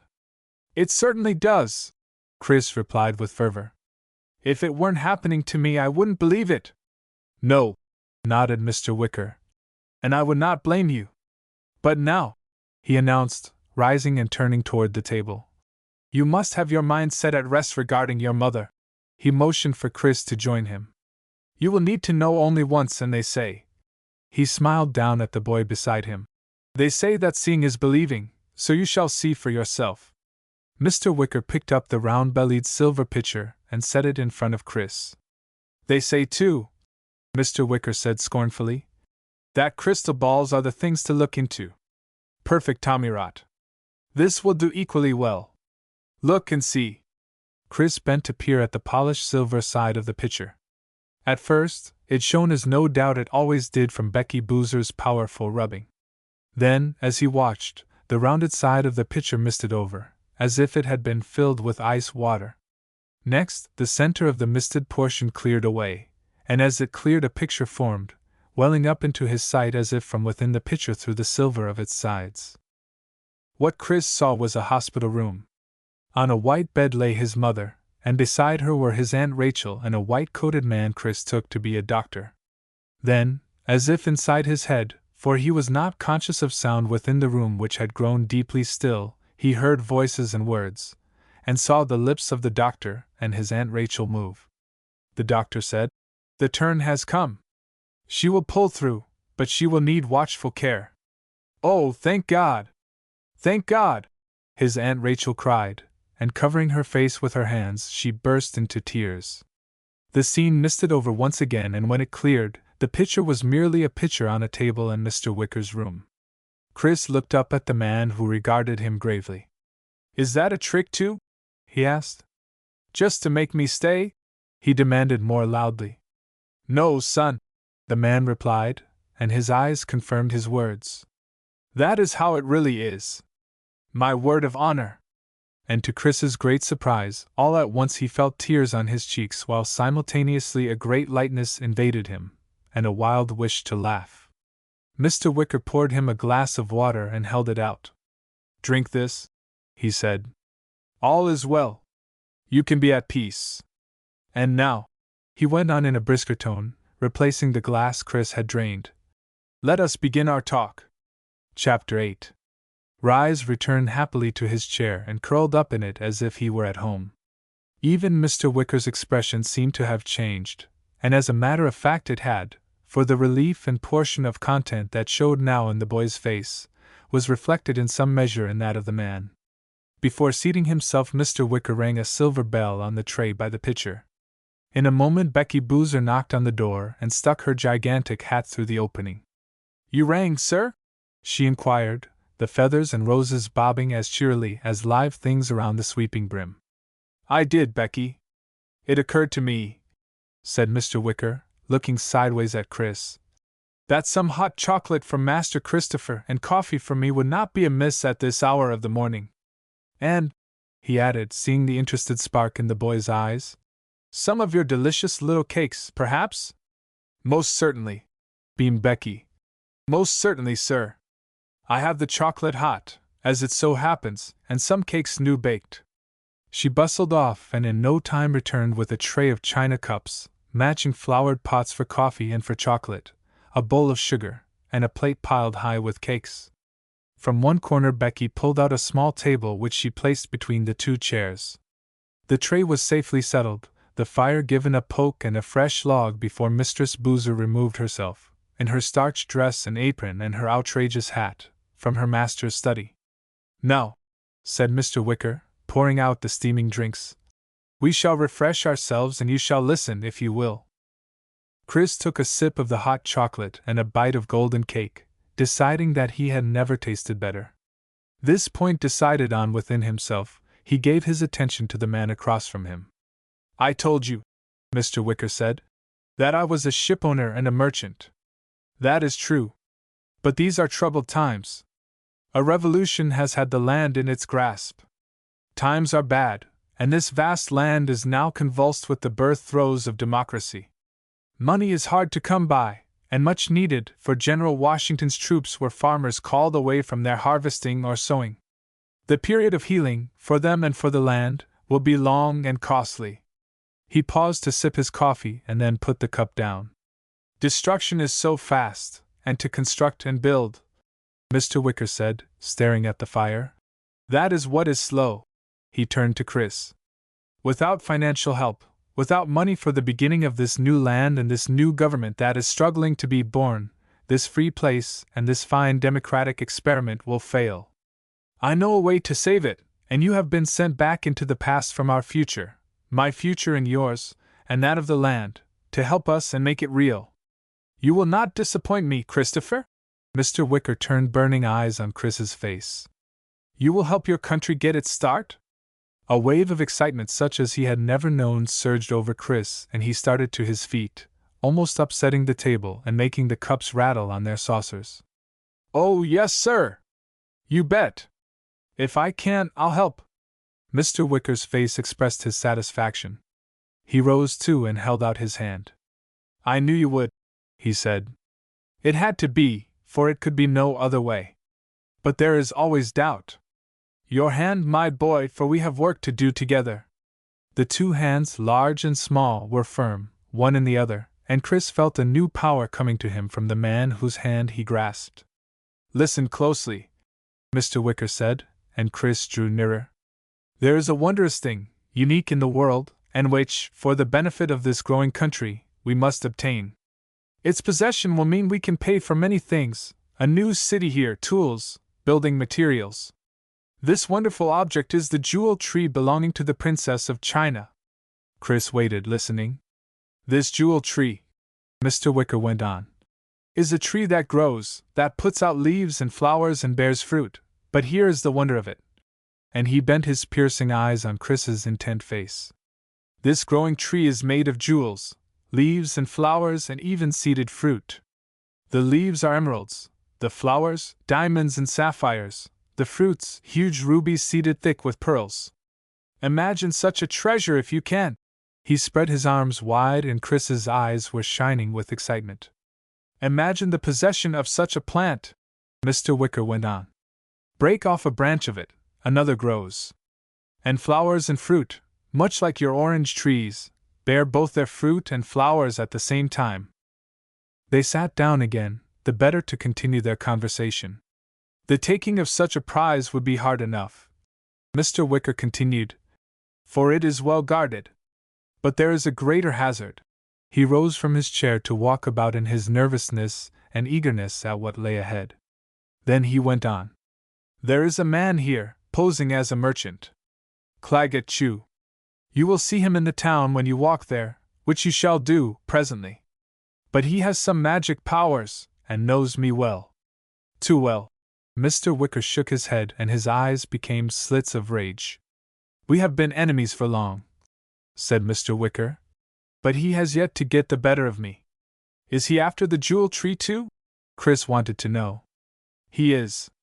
He heard of it, by power of magic certainly, for it is a secret so well guarded that those who carry knowledge of it, all but myself, up to this time, all others have died before they could make use of it. You can well imagine," Mr. Wicker enlarged, turning his gaze on Chris, "that a treasure that replenishes itself is beyond price. The Chinese emperor knows it well. So do the guards about his palaces, and so does Claggett Chew." Mr. Wicker strode about, striking the closed fist of one hand into the palm of the other, and Chris scrambled out of his chair to stand watching the pacing figure. And it came to Chris as he followed with his eyes the black swinging coat, the silver-buckled black knee breeches, the neat white stock and black brocaded waistcoat of the magician, it came to him that he had a great confidence and affection for this man. Even knowing him as little as he did, having to take so much on trust still, in Chris's mind there was no smallest grain of doubt, suspicion, or distrust. He knew, without having to think it out, that Mr. Wicker was a great man, great in knowledge and in heart. Reliable and kind and wise. In that moment Chris put his whole faith in a man he had not known yet for a day. "There is one way," Mr. Wicker said, wheeling about and standing still. "And that is where I need your help." He strode back across the room towards Chris. "This villain Claggett Chew, for that is what he is, no better, this villain knows me and he knows my power. But if my power were in a boy, a lad he never would suspect then." Mr. Wicker put both hands on Chris's shoulders and looked searchingly at him. "Then only would we have an opportunity to seize the jewel tree." "Can you learn what I know?" demanded Mr. Wicker. "Can you learn my magic?" "Magic?" Chris stammered. "Those tricks, the fly, and others?" "Yes," said Mr. Wicker quietly. "Many more." "Well," Chris answered after a moment's thought, "I got here, didn't I? I've gone back all these years, so I guess I could." He looked up with a grin. "At least I can try," he said. Mr. Wicker gave Chris's shoulder a little shake of pride and acceptance. "Good lad," he said. "I know that you can learn. For you it will not be hard."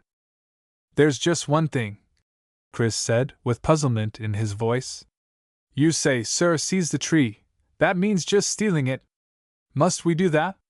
Mr. Wicker looked at Chris and his face was serene and smooth with the great satisfaction of his feelings. "You are the lad for me!" he cried, and Chris felt himself coloring with pleasure at the tone of Mr. Wicker's voice. "I knew it from the first. It would be stealing, boy, but for one thing. When, and heaven willing, if you reach the tree, you will break a branch from it and stick it in the ground. It will root itself and grow and thrive, and the princess will still have delicate jewel flowers for her hair. And now," he said, "I smell a broiling chicken. Off you go and eat your lunch, and later we shall talk again." Chris went out smiling. Chapter 9. In the kitchen, Chris leaned against the corner of the passage and kitchen wall to watch Becky at her tasks. How different from the compact white kitchen they had at home! And yet there was a cozy feeling about the huge room in front of him with its ruddy copper utensils, tub-size wicker basket of vegetables, steaming pots hung over the fire, and the browning row of 4 chickens on a revolving spit, that gave out a friendliness and welcome modern kitchens did not have. Becky finally paused in her work long enough to glance out from under her hat at Chris. "Now then, me lad, 'tis not yet time to eat. That young belly of yours takes a bit of filling, and no mistake. Be off now, and do you not go bothering Becky for a bit. I will soon call you when all's done." Chris would have liked to go outside and put his hand on the handle of the back door, when a momentary confusion overtook him. He wondered if in going out he would step back into his own time before he had completed the work Mr. Wicker wanted him to do, and suddenly unsure, turned away regretfully. Not knowing where else to go, he climbed the stairs to his bedroom. Becky had made his bed, and the little room looked spruce. Chris walked into one of the niches made by the projecting windows, pushed up the sash, and leaned perilously out. This was to be the first of many such times that Chris was to lean out so, king of this new world spread out below him as far as the eye could reach. A vast and absorbing panorama lay beneath and beyond him. Immediately below turned Water Street, narrow and muddy, while the broad wharves and wooden storehouses spaced themselves at intervals along the shore. Beyond, the sailing ships of all kinds that he had admired that morning pointed their bowsprits along the docks or swung at anchor along the river. Chris looked down at the many vessels. He could not tell one from another, but names began to drift into his mind from some forgotten trip to a museum, or from the pages of a book read long ago. Frigate, schooner, brigantine. Good ships all. The creak of rigging sounded in the names, the harsh whip of salty winds, and the heart-lifting sight of white sails cutting across blue water. Chris leaned on his arms, his eyes shining. If he should ever go to sea in a sailing ship, what a day that would be! And then he remembered that he must do so if he were ever to obtain the fabulous jewel tree. All at once the dangers of such a quest were terrifying, and Chris turned his thoughts away from them to look at the view. Where the city of Washington lay in his time were only woods and marshlands. No monument, no Lincoln Memorial, no houses. Lying in the river like a great green ship, he could see the island which had once belonged to his ancestor, George Mason. Once? Now it probably still did. He could make out figures moving at the bank of it, and a ferry pushing off from the shore. What fun this was! Chris gave a chuckle out loud. What a chance, to see what once had been! He was enjoying himself increasingly as he glanced down at the activity along the river banks. So close to noon, the sailors and stevedores had vanished to eat their meal, and passers-by were few. The street was nearly deserted when along the hardened muddy ruts of Water Street Chris heard a wailing cry. "Pity the blind! Pity the poor blind!" The boy looked down, and the drop below him to the road made his head swim, until he refused to think of it. He saw below him a grotesque figure making its way, turning its head toward the houses as it made its cry. It was a hunchbacked man with a wooden peg leg and a crutch. Tied crisscross over his snarled hair were 2 black eye patches. He was unshaven and in a rare state of filth, his coat green with age and speckled with greasy stains, the stocking on his one good leg wrinkling down into his shoe, and his hands gnarled with long-nailed fingers. Chris gave an involuntary shudder, but the sight of the man held his gaze, for he had never seen anyone quite like him before. As the cripple advanced slowly past the few houses of Water Street, here and there a window was opened and a coin tossed out, which the cripple held his cap for, or grubbed with his filthy hands where he heard it fall. Watching his progress, Chris became fascinated with the accuracy with which the blind man caught the coins or found them in the road.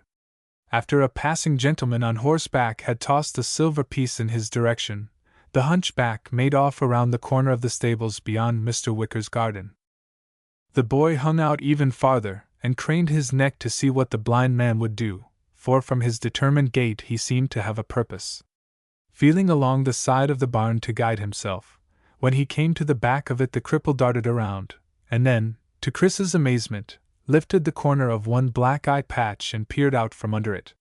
Seeing no one, and thinking himself unobserved, the cripple nonchalantly pushed both eye patches onto his forehead, fished in his pocket, and began examining the silver piece he had just retrieved. It appeared to satisfy his scrutiny, turn it over and over though he did, but to be quite sure of its value he bit tentatively on it with his back teeth. This seemed to be the final test, for the cripple grinned from ear to ear, disclosing even fewer teeth than Master Silly. Next, the hunchback sat down upon a heap of straw, laying his crutch beside him, and with a quick movement, wriggled himself out of not only his jacket but his humpback too. Chris could scarcely believe his eyes, but he now saw that a false hump had been cleverly sewn into the jacket from inside. The cripple untied a patch that formed a trap door in the hump, and putting his hand inside the hollow, drew from its hiding place in the false hump a small bag tied at the neck with a string. Then, as Chris watched, he counted the contents of the bag, pieces of money that winked in the sun, and added to his hoard those pieces he had begged that morning. The bag was then retied, replaced, and the jacket and hump put back on its wearer with evident satisfaction. But the cripple had not yet completed his work. Holding the silver piece between the blackened stubs of his front teeth, with difficulty he managed to hoist his peg leg over his good knee. Then, after darting many a sly look all about him, he unstrapped the wooden peg off the stump of his leg. First, from the interior of the stump he pulled out an assortment of rags used for stuffing, and to cushion the weight of his stump. Then, after spreading a torn bandana handkerchief near him, he tipped up the stump and from its hollow peg, out rained a shower of coins. Chris looked, and looked again. Gold and silver money flashed on the crumpled handkerchief, and adding to it the last silver piece he had held in his teeth, the loathsome cripple stirred the heap around and around with one dirty forefinger, his mouth stretched in a cackle of greed. After a while he caught up the coins, counting them over not once but many times, and at last let them fall slowly one by one into the hollow peg of his stump, strapping it back securely. Finally, after looking about with his face close to the ground to make sure that no smallest coin had escaped him, the cripple replaced his eye patches and heaved himself up with his crutch under his arm, turning to make his way once more toward the docks and the ships. His wailing cry lagged behind him like a cur dog. "Pity the blind! Pity the poor crippled blind!" Yet Chris now noticed that his head was tilted back to enable him to see under the patches as he went. The boy was straining to see him out of sight when a resounding bellow from Becky Boozer let him know that dinner was ready. Hastily shutting the window and running downstairs, Chris could think of only one thing. "Becky!" he cried, bursting out at the bottom of the stairs. "Who is the blind man that just went by, the hunchback?" Becky never even turned from the plate she was preparing. "Oh, him? That would be Simon Gosler, one of Claggett Chew's men. How he can be a sailor beats me, but Claggett Chew has hired him for years, plague take him. No." And she came toward the sunny table with a beaming smile. "Eat up, young man, or I shall think my cooking does not please you." Chris hurriedly set about proving his appreciation. Chapter 10. He learning of magic was by no means easy. The days went by with Chris's mornings and afternoons spent in Mr. Wicker's study, reading books too heavy for him to lift, learning incantations by heart, and how to blend simple formulae over the fire. He had told his master at once about Simon Gosler, his hoard of money and his hiding places for it. Mr. Wicker, though interested and attentive, gave Chris the impression that what he had been told was not new to him. At times Chris was allowed to run about the large vegetable garden and climb the orchard trees, but he was told that the moment had not yet come when he could wander at will in early Georgetown. Chris had tried it once, rebellious and bored at the now familiar ground, but it was as if an invisible wall kept him in the confines of Mr. Wicker's land, a slippery glass wall he could feel but not see, and in which he could discover no chink in which to put his toe to find the height of it. So there was nothing left to do but to work as fast and as well as he could. There are rumors, Mr. Wicker had told him quietly, too quietly, that Claggett Chew is preparing his ship, the Venture, for a voyage east. There is much activity about his ship, and he is laying in stores, so I am informed. We must get forward with all haste, for his ship is a fast one, faster than the Mirabelle. Chris therefore threw himself into all the preliminaries of his task. His head swam when he laid it on his pillow at night, and Becky Boozer would stand with her hands on her barrel-sized hips, shaking her hat until its plumes and roses waved madly over her boy's shadowed eyes and weary air. For Chris was now as accepted a member of the household as Mr. Wicker himself, and had it not been for the robust guffaws of Ned Silly, and the ministrations of the now devoted Becky, Chris's days would have been tedious indeed. One afternoon when he returned, after a rest, to Mr. Wicker's study, he saw that there was something new in the room. A bowl with a goldfish in it stood on the table, but Mr. Wicker was not to be seen. Now, however, Chris was not the boy he had been a few weeks before. He went straight to the bowl and addressed the fish. "Sir," he said to the goldfish, "I am here. What shall I do first?" The goldfish might almost have been said to have changed its expression and smiled, before, brushing a drop of water from his sleeve, Mr. Wicker stood beside the table smiling. "How you have improved, my boy!" he exclaimed. "It is now time for you to try, and this is as good a change as any." All at once, at the imminent prospect of really changing himself into some other form, Chris became frightened and his hands grew cold. "Oh, sir! Do you really think I know how?" he cried, gazing up into the face of his master. "Suppose I change and can't change back?" Mr. Wicker shook his head with a smile. "Never fear, Christopher. You know enough to start, and I feel reasonably sure that you will be quite able to change back again.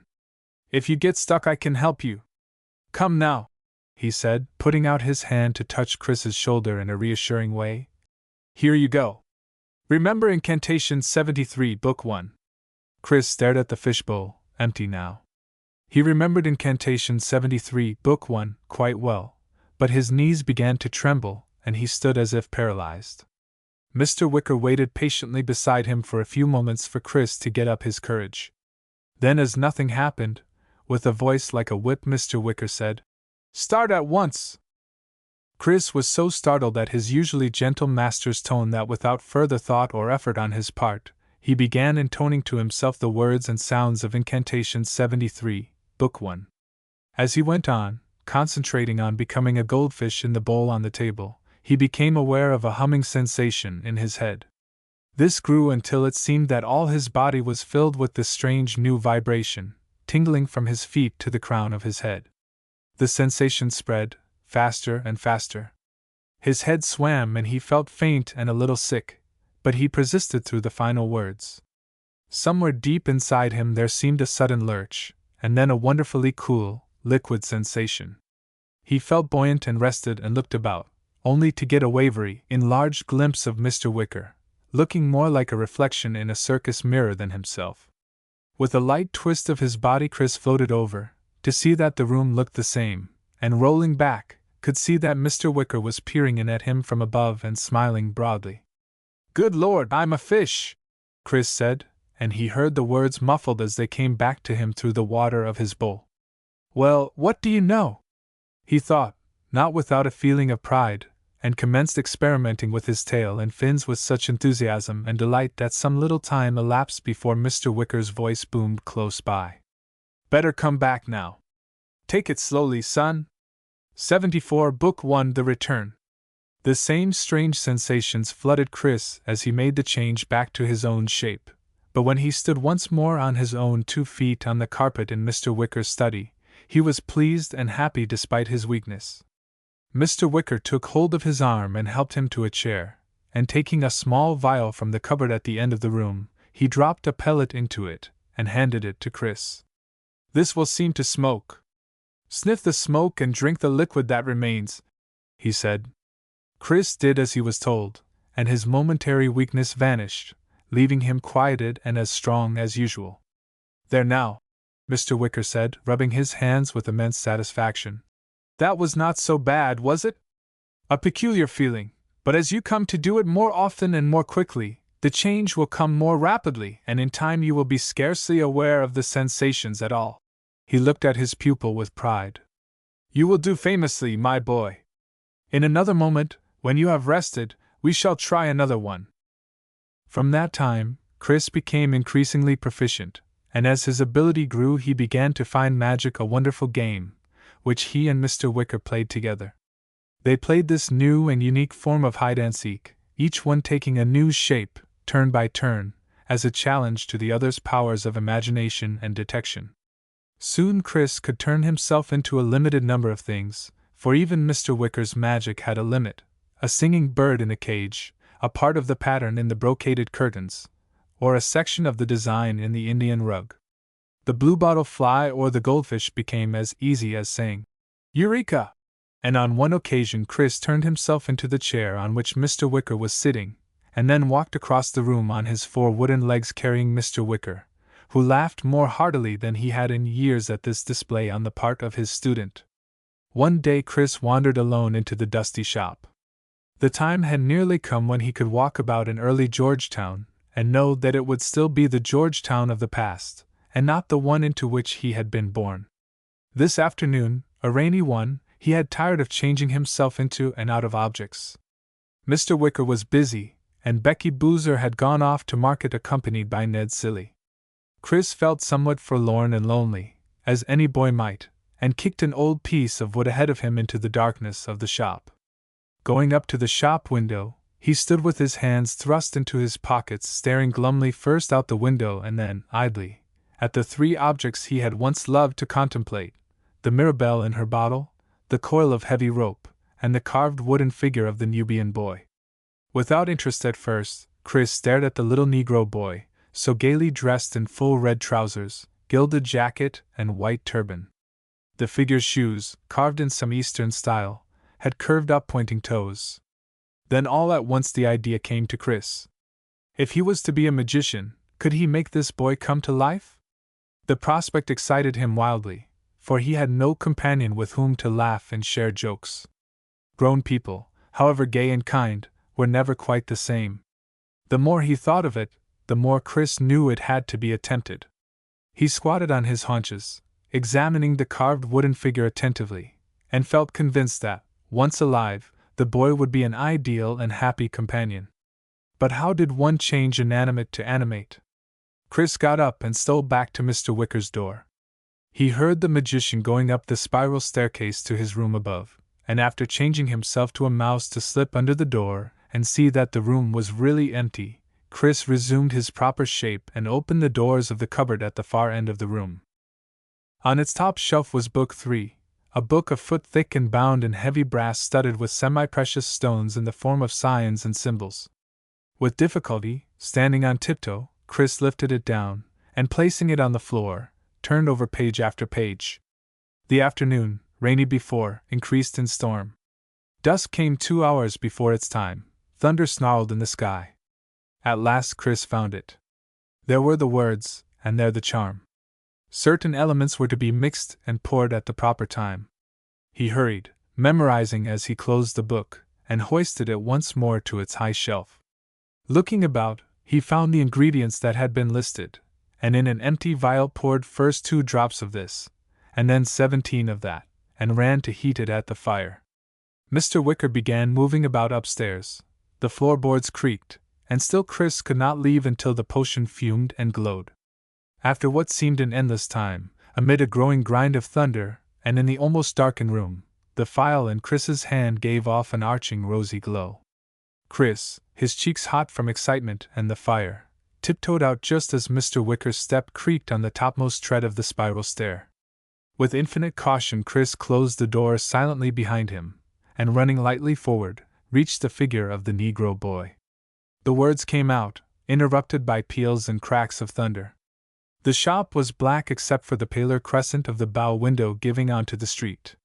With a crash of thunder all but drowning out his words, the boy shouted in the emptiness of the shop as he poured the rosy liquid on the figure made of wood. And then, appalled at his audacity, Chris dropped the phial which splintered on the floor. Watching there in the darkness, he shook so with nerves that he had to kneel.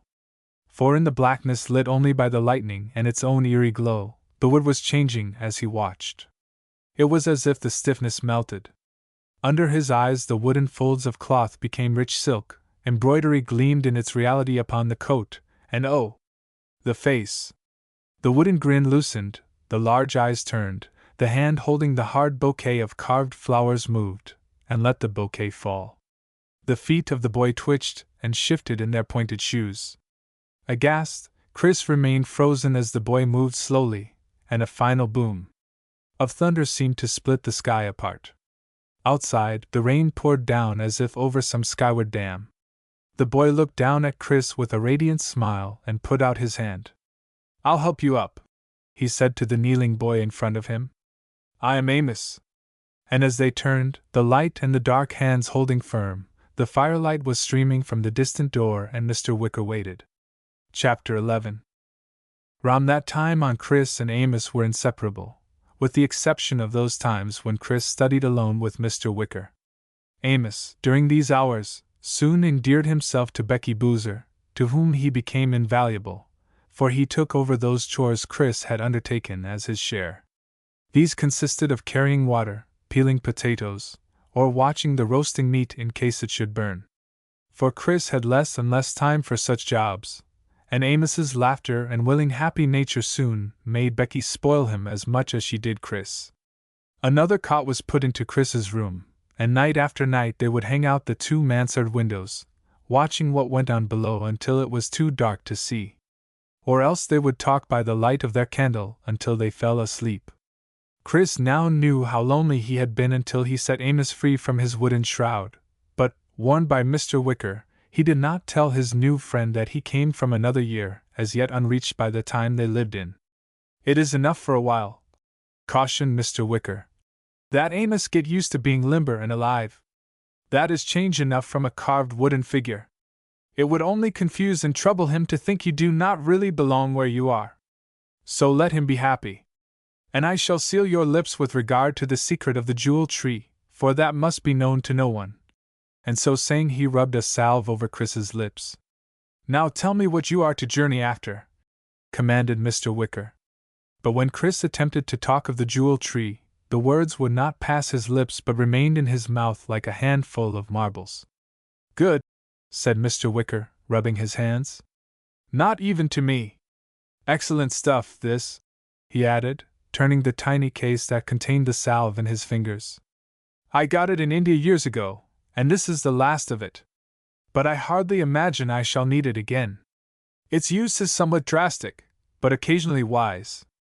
"Mr. Wicker," Chris said thoughtfully one afternoon after his lessons and memorizing were over for the day, "of the three things in your shop window that I liked best, two have been explained. Yet the third, which still interests me, seems to have had, so far, no significance. I mean, of course, the rope." "Ah, yes," Mr. Wicker agreed, nodding and stretching his feet out toward the fire. "The rope. Very well, my boy, since it has come into your mind again, that means that the time has come for you to discover its use. Go and bring it to me." Chris ran to get the coiled rope. He experienced almost a shock when he touched it. It had looked harsh and coarse to the touch, of rough hemp fiber, but on picking it up, the coils in his hand seemed almost silky.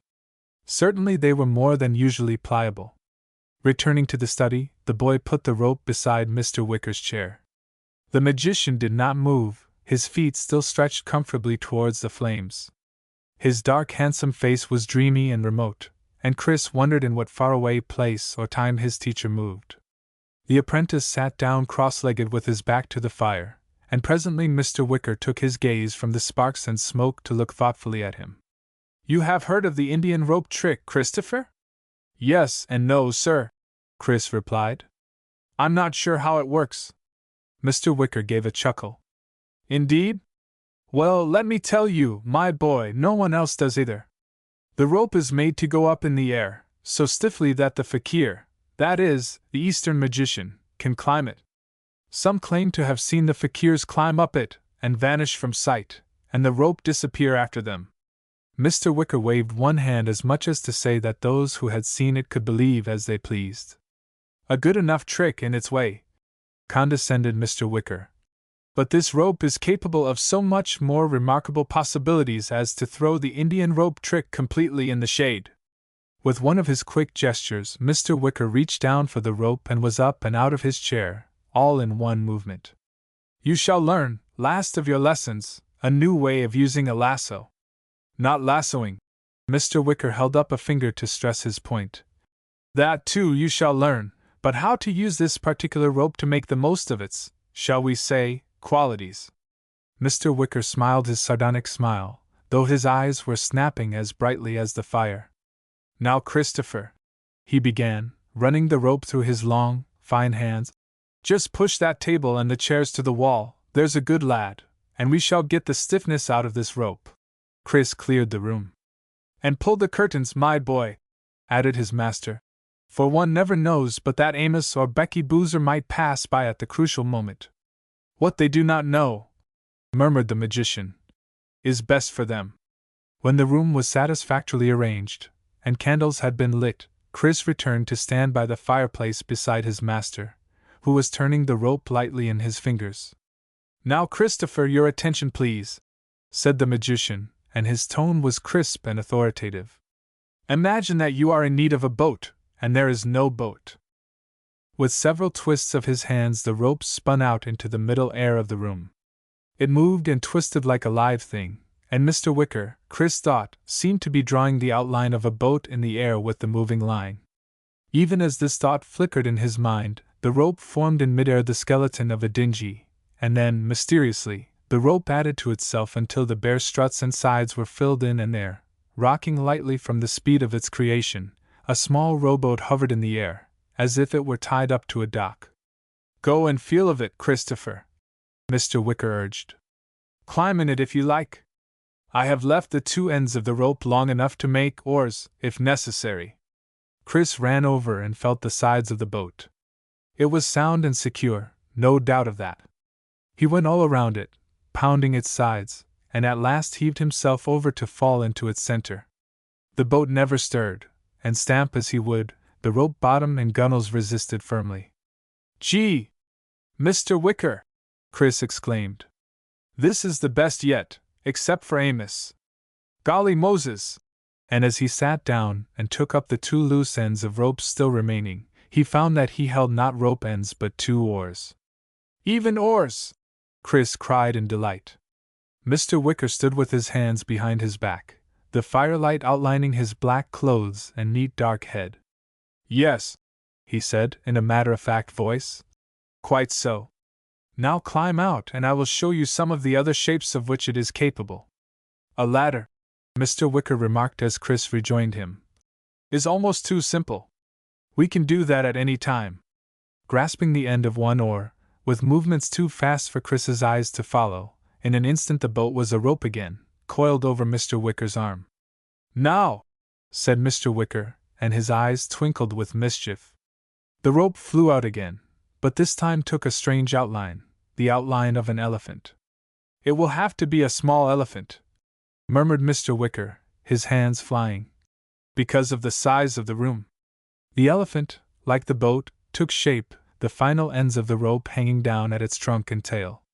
After the elephant came a horse, an eagle, and a dolphin, and Chris's admiration and zest to learn the secrets of the rope grew with every change of shape. Very well, ended Mr. Wicker. You shall learn. And placing his hands over Chris's while the boy held the rope, he began slowly to show him the magic twists and turns. Chapter 12. Time had come when Chris could go out beyond the confines of Mr. Wicker's gardens. It was a bright fall day when Amos and he stepped out the kitchen door. Becky Boozer's huge frame blocked it behind them as she stood in the sun to see them off. Each boy had been given meat and bread, some cakes and apples, for their midday meal, and Chris stood looking up and down the street for a moment before starting, savoring the promise of new sights and new adventure. The only drawback was that Amos would not, and must not, know why Chris might be surprised at certain places. Georgetown in the year 1790 might be new for Amos, but not nearly as new as it would be for Chris. Where all are we going in the first place? Amos asked. Chris had long ago decided. We'll take a look at the Mirabelle, he said. While looking about him, Chris glanced more than once at Amos. The colored boy's brilliant foreign costume was very noticeable, his friend thought, but when no one paid any attention, Chris decided Amos's clothes were not unfamiliar to the seafaring men among whom they were walking.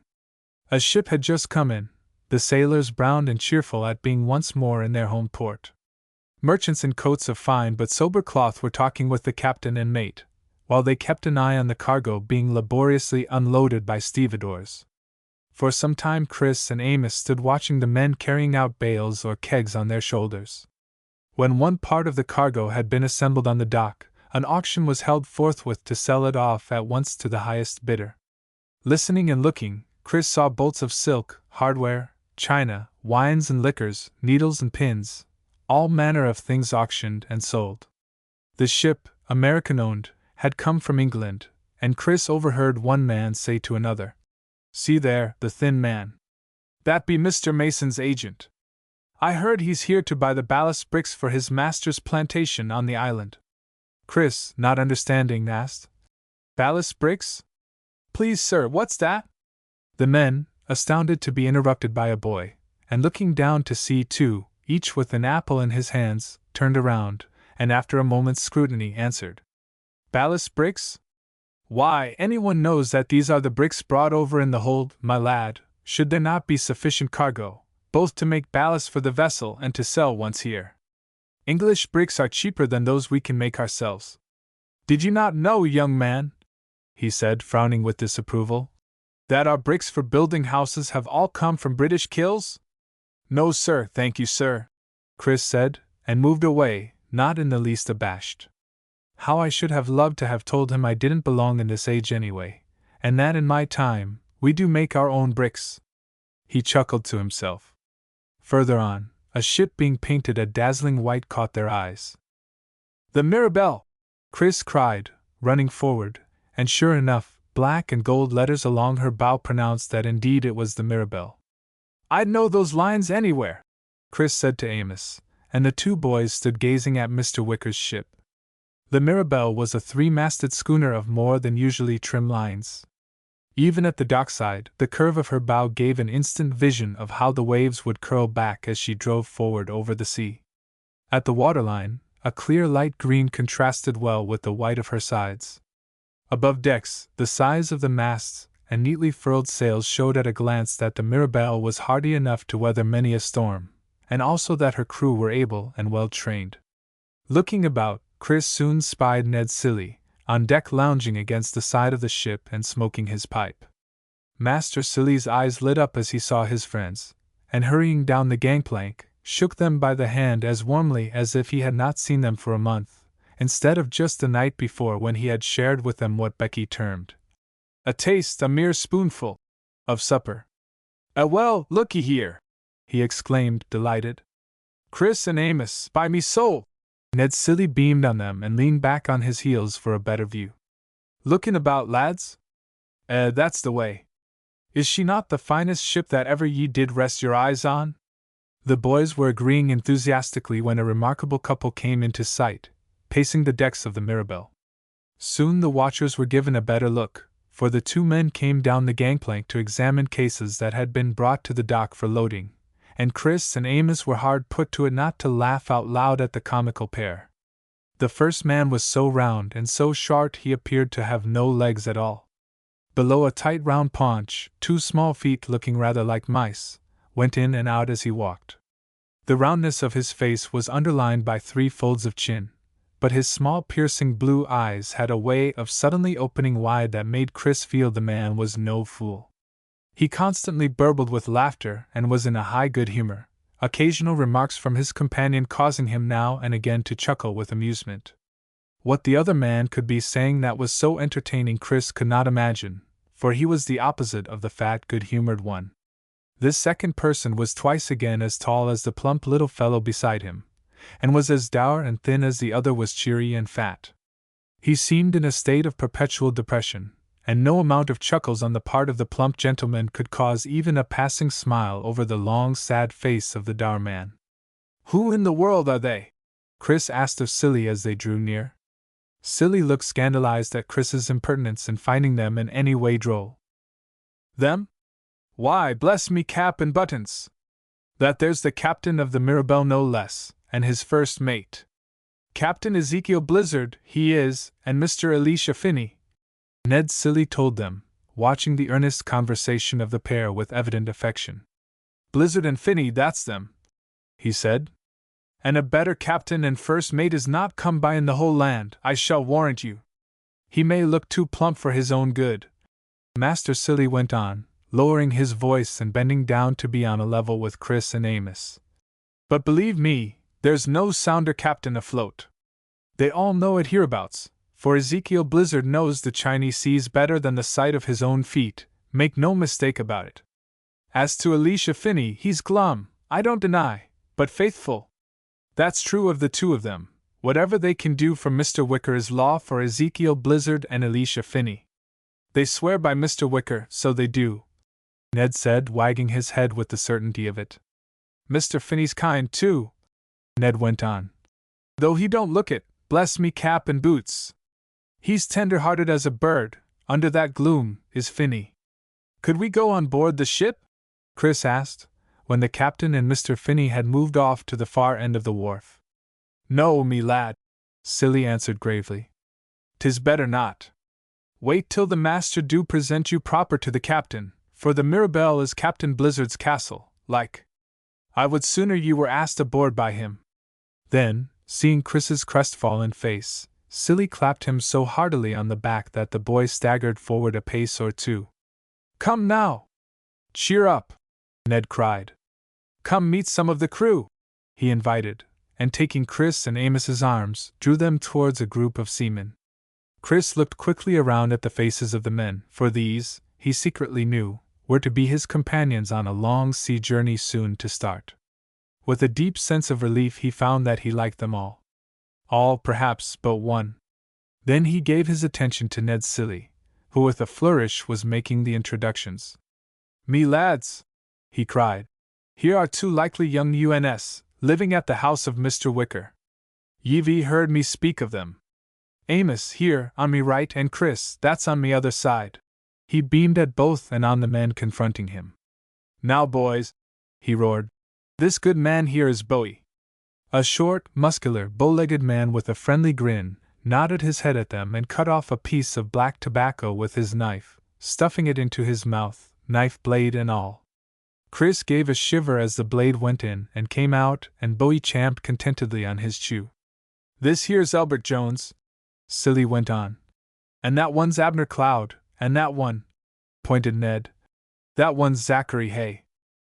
Chris smiled and nodded, or shook hands, and Amos followed suit, but when they had reached Zachary, a tall young man of 18 years or so, Zachary bent his handsome surly face and fumbled at his shoe. Chris stood there with his hand out, feeling the red blood surging angrily up his cheeks, and then he wondered who Zachary was looking at from the corner of his eye. Chris turned his head and did not have to hear the name muttered by Silly or by Bowie at his back. Chris found himself staring at Claggett Chew. Chapter 13. Claggett Chew possessed a face and bearing not easily forgotten. A giant of a man, standing well over 6'3", he stood bareheaded in the morning Sunday. Contrary to the custom of the time, he wore no pigtail at his neck, nor even hair caught back, tied with a bow. Claggett Chew's head was shaved so close that the pale skin of his skull showed through the peppery stubble, making him seem bald. Below the bare skull, as if in counterbalance, his black eyebrows started out, tangled and thickly black, and under them, as out of a rocky cave, his small pale eyes blinked like cornered foxes in their dens. His nose, overlarge to start with, had at some time in his life been broken, and its crooked shape leaned to the right as if still bending beneath the blow that had battered it. A long, untrimmed mustache shadowed his mouth, and stray hairs caught inside his lips when he opened and closed them. His lips, like his eyes, were pale, and his skin sickly as that of a man who sees but little of the light. His cheeks and chin were stubbly, like his head. His beard seemed more reluctant than half-grown. His whole appearance, in his sallow yellow vest, gun-gray coat and breeches and canary-colored stockings, was one of mingled power and weakness, strength joined with an unhealthy habit of never being in the sun, and a cruelty best enjoyed when he knew that he could win. His cold eyes pinned Chris with their gaze as if the boy were a butterfly transfixed by a pin. His thin, pallid lips curled with disdain, and yet, Chris thought, uneasiness perhaps, as he eyed the two lads and the little knot of men. One strong, two-white hand held a whip, its long leather tail ending like a scorpion's sting, in a length of wire. He held the 5 feet of the whip loosely caught in his hand against the plated leather handle, and Chris had an icy sensation as he looked at it that it was never far from the large white hand of Claggett Chew. A little behind Claggett Chew, examining the scene through a pair of jeweled lorgnettes, stood an even weirder figure. "Osterbridge Hawsey," whispered Ned Silly, as if to himself, as he followed the direction of Chris's eyes. Osterbridge Hawsey, younger than Claggett Chew by 20 years to Claggett's 40, was dressed in the height of the French mode. Anything more out of place on the dirty, swarming docks of Georgetown could scarcely have been imagined. His 3-cornered hat was rakishly set at an angle on his fair hair, which was meticulously rolled in curls above his ears, and the curls were caught at his neck with a black velvet ribbon. Beside Claggett Chew's offensive bare skull, the hat, in its delicate blue velvet, silver braid, and airy rim of ostrich feathers, was ludicrous. Osterbridge Hawsey's costume was of a piece with the hat, for his coat was of fine blue velvet of too pale a shade for any use outside a drawing-room. It, too, was edged in silver braid, and its owner, holding a lorgnette with his right hand, with his left pushed back the velvet folds to display the delicacy of his flower-embroidered waistcoat. Satin knee breeches, a cascade of fine lace at his throat, and lace falling gracefully over his small well-kept hands made up the picture.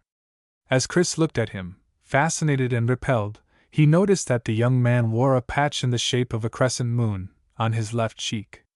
Chris, who had been not a little overawed at seeing Claggett Chew, could not restrain himself at the sight of this fop. The touch of fear he had felt, looking into the pale expressionless eyes of Mr. Wicker's enemy, found relief and release in an uncontrollable burst of laughter when from his pocket Osterbridge Hawsey drew a tiny bottle of smelling salts and held it delicately to his nose. Chris's young laughter rose in peal after peal. Amos's warmer, quicker laugh joined in, and in a second, laughter had spread to the group of seamen who doubled up, convulsed, fell on one another's shoulders as they wiped their eyes, and slapped their hard thighs with their roughened hands. The pair that so amused the rest, Claggett Chew and his fine friend, had stopped some 10 feet away at the first sound of mirth. Then into Claggett Chew's gray-white face came astonishment, for he was used to creating many impressions, fear, hatred, or cringing obsequiousness, but never before had he or any of his friends been laughed at. Furthermore, he, the dreaded Claggett Chew, and his gaudy friend Osterbridge Hawsey, were held as being of so little account that a boy dared to laugh at them. After a surge of deep ugly red to his head, Claggett Chew's face became whiter than before, and his eyes were murderous. "Oh, Claggett, they seem to be laughing at me," Osterbridge Hawsey whined in a high-pitched voice. Unfortunately, at this moment Chris, forgetting caution in the grip of his laughter, held on to Amos, shouting feebly, "He's got a patch on his cheek! What do you know? A beauty patch!" The derision in his voice, in spite of his laughter, was unmistakable, but before he could so much as draw another breath, he heard Claggett Chew's voice for the first time. "So, you ill-found ugly twerp! You idiot whippersnapper! Let me give you one to match!" And quicker than the eye could follow, the whip flicked out, and with a cutting sting, lashed Chris's cheek. The cut, from the metal wire, was deep, almost to Chris's jawbone, but he did not feel the hurt as much as he realized, his laughter gone, that Claggett Chew was now his deadly enemy. "Next time," came Claggett Chew's sneering voice, "I shall take an eye from you, my laughing boy, and see if that amuses us as well." And turning on his heel, followed by the sauntering, giggling fop, the pair picked their way along the wharf and disappeared. It was only then, looking around at the sobered, silent sailors, Chris remembered that Zachary Hay was the only one who had not laughed. Chapter 14. Rarely were Claggett Chew and Osterbridge Hawsey out of sight, when Chris simultaneously became aware of two things. One was the deep throbbing ache of the whip cut, so painful it made him feel sick and faint, and the second was the black figure of Mr. Wicker. Mr. Wicker was threading his way in and out of the crowds and litter of the wharves, and although to most he might have seemed leisurely, Chris was able to detect in the step of his master a certain haste. He came up to the little group of men, glanced at the back of Zachary Hay, who was moving away as if to some interrupted duty, and at Chris's white face and the reddening handkerchief which he held to his chin. Mr. Wicker looked slowly at all the faces and then raised his eyebrows as if in surprise. "Well, lads," he said, "what has happened here? You all look angry and somewhat affrighted. What occurred, Ned?" he asked, addressing Ned Silly, whose kind face was puckered with sympathy for Chris and who stood pulling at the stocking cap he held in his hands. But Chris spoke up before Ned could reply. "It was my fault, sir. I expect I got what I deserved, but it seemed to happen in spite of myself.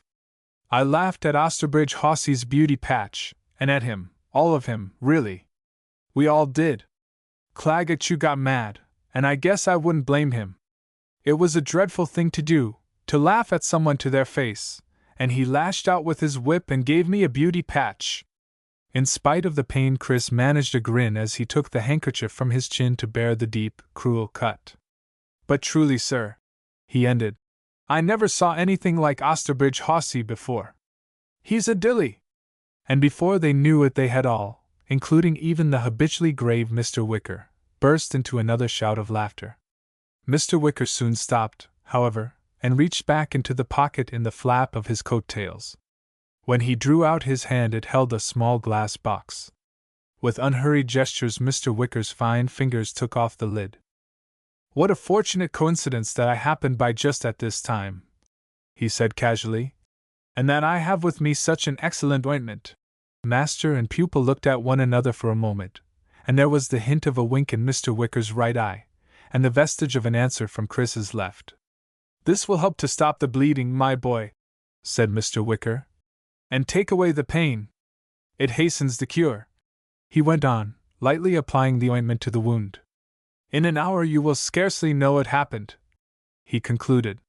Seeing the color seep back into Chris's cheeks, the men touched their caps to Mr. Wicker and went back to their interrupted tasks. Ned Silly, with his hand on Amos's shoulder, moved off to point out some detail of the Mirabelle, and Chris and Mr. Wicker were left alone. Mr. Wicker looked down kindly at the boy, but there was a sadness also in his face. "Perhaps," he said as if to himself, "I have set you too great a task, my poor Christopher, for you are but a boy." He laid his hand on Chris's arm. "You are a boy, but what lies before you is a man's task, and no mistake. You cannot in the future allow yourself the luxury of such childish enjoyments as a laugh at Claggett Chew, or his friend." "I know that now, sir," Chris replied solemnly. "I asked for trouble that time." "Yes," agreed Mr. Wicker in a tired voice. "You did. Too bad," he added, and Chris saw fatigue for the first time in his master's face. "The laughter you could not resist has meant that you came forcibly to Claggett Chew's notice in such a way that you will never be forgotten." Mr. Wicker looked from some distant horizon back to Chris. "I saw it happening while I was in my study, but could not warn you in time," he said. "So I came down with the ointment for your poisoned wound." "Poisoned wound, sir?" Chris whispered, suddenly feeling much worse than he had before. Mr. Wicker sighed. "Yes. Sometimes Mr. Chew has a way of wiping poison onto the metal tip of his whip. It is a slow poison, it does not take effect for days or weeks. In fact, so long after his lash that no one attributes the whip cut to the death that finally follows." "Never fear," he said, smiling his reassurance. "The ointment I have put on will take care of that too, and your cut will be closed and healed before the day is over. What is unfortunately more lasting," said Mr. Wicker, "is Mr. Chew's memory." "Well," and Mr. Wicker shrugged his shoulders, "there's no help for what is done. Use caution in the future, Christopher. That is all I ask." "I shall, sir," Chris assured him. They turned to join Amos. "Enjoy yourself the rest of the day, my boy," Mr. Wicker urged. "But be constantly on the alert and look in all directions. Here," he said, putting his hand in his pocket. "Take these few coins in case you should need them. Now find Amos, And be off with you. Although Chris would have liked to investigate all the wharves and see as many of the vessels as he could, he understood the warning given him by Mr. Wicker. So with Amos he moved away from the scenes he preferred, taking the first road he saw leading off Water Street. M Street was, for Chris, completely unrecognizable. It was merely a broad unpaved road in what seemed, at best, a country town. Groves of old trees, pasture lands and orchards of large size surrounded the few houses. It was hard for Chris to realize that this was the core of the capital of the vast and teeming country into which he had been born. With difficulty, for the streets all had different names if they existed at all, Chris looked for his own street. Going back along what he had known as M Street, not even the Pep Boys or Iron Horse Grill was to be seen. Instead of two wide stone bridges, now there was only a rickety one crossing Rock Creek Park. The boys walked to the bank above the park and looked down. The broad asphalt traffic lanes were gone, and so was the tidiness of the park lawns. Below him, Chris saw the tangled thick forests that had always stood there. The creek itself, in the quiet of this earlier time, could be plainly heard running over its stones. Chris turned and led Amos to where he half expected to see his mother's house. But where his house would stand in some future year, nothing was to be seen but a dense grove of trees growing along the top of a little rise of ground. Someone had once built a fire at the corner, where his front door would one day be. Chris kicked idly at the ashes and picked up a metal button blackened by the fire. "What you all looking for?" patient Amos asked. "Just something I hoped I'd find," Chris answered, filled with a sense of desolation. Then he made himself remember that his house had yet to be built, and aware of the hollowness of his stomach, he said to Amos, "Must be lunch time. Let's go down to the creek to eat." They scrambled down the bank near where, in his time, there was a children's playground, and weaving in and out of the thick wood, found the creek clear and fresh. Here they ate their lunch, and then, running and leaping, followed the turns of the stream until they neared the marshes and the river. Chapter 15. Two boys came out toward the mouth of Rock Creek, and as the woods thinned, they saw ahead of them a sandy sloping bank on which a small boat was drawn up. Around the coals of a fire nearby, 3 men were crouching. Remembering Mr. Wicker's warning to be cautious, Chris put out a hand to touch Amos, and the two stood still. "Let's climb up a little above them," Chris suggested. "We're beyond the bridge. They might be, well, we'd better be careful. I want to see what they're doing before they see us." Amos agreeing, the 2 boys, with extra care for rattling twigs, moved stealthily up the banks of the Potomac that rose with increasing steepness. The men, who were huddled near their fire now, came directly into their view below, and Chris and Amos could see that they were playing cards. One seemed to be losing to the other 2. He had piled a heap of his small possessions in front of him on the sand, in lieu of money. They were certainly a villainous-looking trio. The boys could hear some of their exclamations, and it was with a mingled feeling of curiosity and uneasiness that Chris recognized the losing gambler to be Simon Gosler, the humpbacked cripple. "Come now, Gosler!" they heard one of the men cry out in annoyance. "Pay up, you've lost!" "I've no money to pay you," complained the sly voice of the cripple. "I'm a poor man, well you know it." "A cripple, just a poor old cripple." "Ah, none o' that," cut in the second winner. "We know how well you do at your begging, more in a day than we get in a month's pay. Pay up now, or it won't go well with you," he rasped out, laying his hand on a dagger stuck into his belt. "What about your glass, your spyglass, Gosler?" urged the first man. "Put that up and it will cover your losses well enough," he sneered, but Simon Gosler hugged his coat to him and looked from side to side searching for a way of escape. "No, no, good fellows," he moaned. "Not my glass. I won that from the captain himself 3 years ago, and that I never shall part from willingly." "You'd part from it for silver quick enough," snarled the first gambler. "And of that you must have plenty, for 'tis rare you ever lose. Come now, we'll give you a few minutes more to make up your mind, but make it up you must. Either the glass or silver you may choose."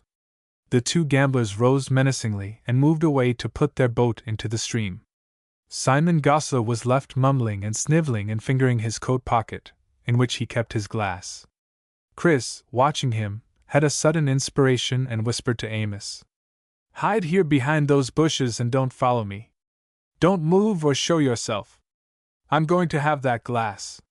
So saying, he moved carefully back until he was out of sight of Amos, and then, for the first time on his own, he tried a change of shape. Choosing a broad, flat stone at the edge of the shrubbery and safely removed from the sight of the two winners, he changed himself into a silver coin and allowed himself to drop with a sweet metallic ring on the stone, waiting winking in the sun for Simon Gosler. The old cripple saw the coin before it had bounced twice on the stone, and with a quick sly look over his shoulder at the backs of his companions as they pushed at the boat, hoisted himself up on his crutch and began hobbling over toward his find. But instead of a coin, he found only a resolute boy awaiting him, tossing and catching a silver piece. It was one of those Mr. Wicker had given Chris but an hour before. He looked Simon Gosler in the eye. "I've heard what went on, Simon Gosler," said Chris, his eyes on a level with the rheumy, watering eyes of the cripple. "And if you will sell your spyglass to me, I'll buy it off you with this silver piece. Otherwise you shall not have it." Simon Gosler's eyes dripped tears of greed at the sight of the coin, and then another expression washed over them. Fast as he was and fast as was his movement, Chris was faster. As the old beggar braced himself and brought the head of his crutch down where Chris's head should have been, someone from behind dealt him a staggering blow with a sizable club, and yet when he turned around no one was there. When he faced about again, rubbing his head and whimpering with rage and frustration, he found himself once more facing the boy who was tossing and catching, the round silver coin. Chris stood with his legs apart, his head back, his eyes full of scorn. His hand did not cease to toss and catch the silver piece. "Well, you old villain," he challenged, "will you take the coin in fair exchange, or shall I hit you again with that club you just felt?"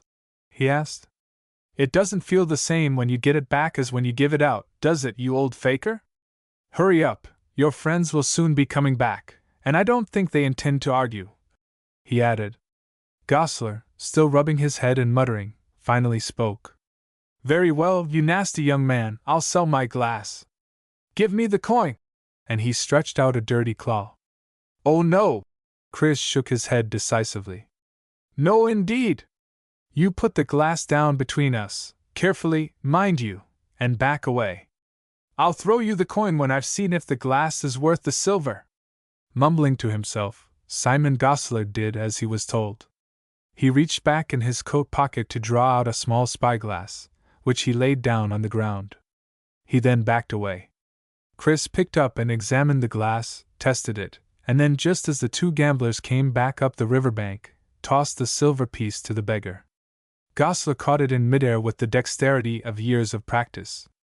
In an instant Chris had vanished into the thick shade of the wood, and going as fast but as quietly as he could, regained the place where Amos waited for him. "Gee, Chris!" Amos exclaimed, for he had caught all Chris's expression of speech. "We got us a spyglass!" "We sure have," Chris agreed. "And it's a fine one, best I ever saw," he said. "Here, try it out over the river there, where that ship is anchored." Amos pointed the glass through the shrubs toward a distant ship that swung at anchor close to the shore, and while he tried out their prize, Chris watched the departure of the three gamblers. Gosler had evidently paid up while Chris was returning to their hidden perch, for he was now hustled into the boat by the other two. Soon the three were far down the stream and their boat was moving into the main flow of the river. "Here," Amos said, passing back the glass. "You look. That's a mighty fine ship out there, black as the Mirabelle is white, but she looks fast and strong just the same." But Chris, taking the glass, was idly following the progress of the three men. Gosler, lost in gloom, sat in the stern hugging his rags about him. The other two bent their backs to the oars and headed straight for the anchored ship. Turning the glass to the brig, Chris hunted for the name as the prow swung about. Through the glass the letters, gold on the black painted side, leapt at his eye across the distance. "Venture," Chris read, and with a beating heart he saw his adversary's ship for the first time. Chapter 16. "Along, Amos! We must get a closer look at that ship," Chris cried, putting his glass away. Scrambling down, The two boys ran along the stream until it was shallow enough to cross. The water was icy, telling, as well as the turning leaves and cooler air, that fall had come and winter was on the way. Hurrying forward, Chris and Amos reached the mouth of the stream where it joined the river. There on the left bank of Rock Creek, high rushes grew in rank profusion on the marshy land. They rose higher than the heads of the two boys and were too closely packed to allow for easy passage. "We'll have to skirt the very edge," Chris said, glancing about. "Barefoot would be the best. This soft ground would soon go over our shoes and maybe suck them down. Keep right against the rushes," Chris warned Amos. "And if a boat shows up coming from the wharves, we can't take any chances. We'll have to dive into the rushes and hide, just in case it's Claggett Chew." "That's right." Amos nodded his head vigorously. "I don't want to meet him again, and you do less than me." He chuckled. The two went on, making slow progress, for the river was deep at that point, with little foothold between the end of the jungle of reeds and deep water. "Keep an eye out, Amos," Chris called back over his shoulder as he went ahead. It was no time before Amos's voice came huskily up to his friend. Chris, hold on. There's a boat with 4 men in it just left the last wharf, and they're headin' this way. Get in those rushes quick. My clothes is mighty bright." Rushing and panting, they shoved their way into the dusty rushes, groping back until they could barely see the river through the stalks. And it was just in time, for barely were they hidden when they heard, carried over the water, the dip and splash of 2 pairs of oars and the creak of oarlocks. Then, in another moment, came the high-pitched voice of Osterbridge Hawsey. Chris gave a shiver as it reached him. "Claggett!" came the voice of the fop, who with Claggett Chew was sitting in the stern of the boat. "Claggett, I find myself quite fatigued. A little wine, I fancy, might revive me when we reach the ship. Heated, I think, and spiced, to ward off the night chill." "And Claggett," went on the voice, almost upon them now it was so clear, "what do you think of this muslin for my new shirts? Is it not delicate? Irish, c'est la vie sans dire, as the dear French say. I feel sure it will be satisfactory." From Claggett Chew the two boys heard not a word, and peering out, they saw the boat shoot by. Osterbridge Hawsey, wrapped in a great cloak, was admiring a bolt of muslin that he held, but Claggett Chew, his face shadowed by a hat, was holding his whip upon his knees and glowering at the water. The boat passed, and some time after, the two boys heard from across the water the echo of wood against wood as the dinghy reached the Venture's hull. After a while, as the boys were about to move along, a heavy dropping sound, and the shuddering of the marshy ground, made the two in hiding look at one another in concern. "What in the world?" Chris murmured. The sound, accompanied by steps, oaths, and a rhythmical drop and shudder, continued farther along the shore. Stealthily, trying not to shake the rushes and so show where they might be, Chris and Amos pushed through the marsh. The sun was setting as they came near the steps and voices. Pushing through the reeds towards the river, Chris found that they were nearly opposite where the Venture floated, below Mr. Mason's island, and at a desolate part of the river. Chris gestured Amos forward, and they went on step by step until, in a pause of the thundering dropping sound, they knew themselves to be near its origin and parted the reeds enough to see. There, within a few yards of them and at the edge of a hard-beaten track from the main shore, lay a mass of cannon balls and shot for guns of various sizes, such as are used on men of war. The crew of the Venture, able to carry but one at a time, kept a line going from shore to pile, and this, as they dropped the cannon balls from their shoulders, was the sound and shaking of the ground the boys had heard and felt. Seeing the red caps and kerchiefed heads of men above the rushes, the boys let the reeds fall back. "I'm going to have a look at the ship through the glass," Chris whispered, and moved forward closer to the shore. Parting the stalks, he trained the glass on Claggett Chew's ship. It was a fine, rich vessel, that was evident, and swarming with activity. At this hour of dusk, other boats along the river had stopped their commerce for the day, and there were none to observe what Claggett Chew might be about. Chris and Amos were the only watchers. The cannon balls and ammunition were taken out in boats and hoisted up in nets. Chris observed everything closely, and saw still other crewmen disappearing with their burdens down the hold. Then something caught his eye and he examined the name along the side through the spyglass. Curious, thought Chris, that all the letters of the ship's name seemed exact except the second and third. Among the other letters of carved and gilded wood, the E and N were not quite as straight in line as the rest. Oh well, Chris thought, it's doubtless a custom of the time for all I know. Putting the glass in his pocket, he rejoined Amos, but as he did so the last two sailors put down their cannonballs and wiped the sweat off their foreheads with their arms. In the ensuing silence the rustle of the rushes as Chris and Amos moved away was plainly to be heard. "What's that?" one man cried out. "Is a spy there? Here, take this club and beat about, we'll catch him." The two men charged into the marsh so fast that Chris barely had time to whisper to Amos, "Hurry, Amos, run! I'll be all right. I'll draw them off. I'll meet you where we ford the stream." Amos safely out of sight, the men came only on a stray dog foraging for rats, wagging its tail and letting out a yip or two as it followed a scent along the ground. "Give it a kick, there, it's only a stray dog," one said. "Oh, devil take it, what do I care?" answered the other, turning back. The dog lay panting at the river's edge. Looking past the ship as it rested, it saw what it thought was snow upon the water and the banks. But it was just thousands of ducks migrating south, and when they rose to move farther away, the sky was overcast and thunderous with their wings. Long after dark, cold, dirty, and quite wet, the two boys reached the house on Water Street. "Where did you go?" Becky inquired, frowning with solicitude at the bedraggled pair. "Oh, no place much," Chris answered, yawning.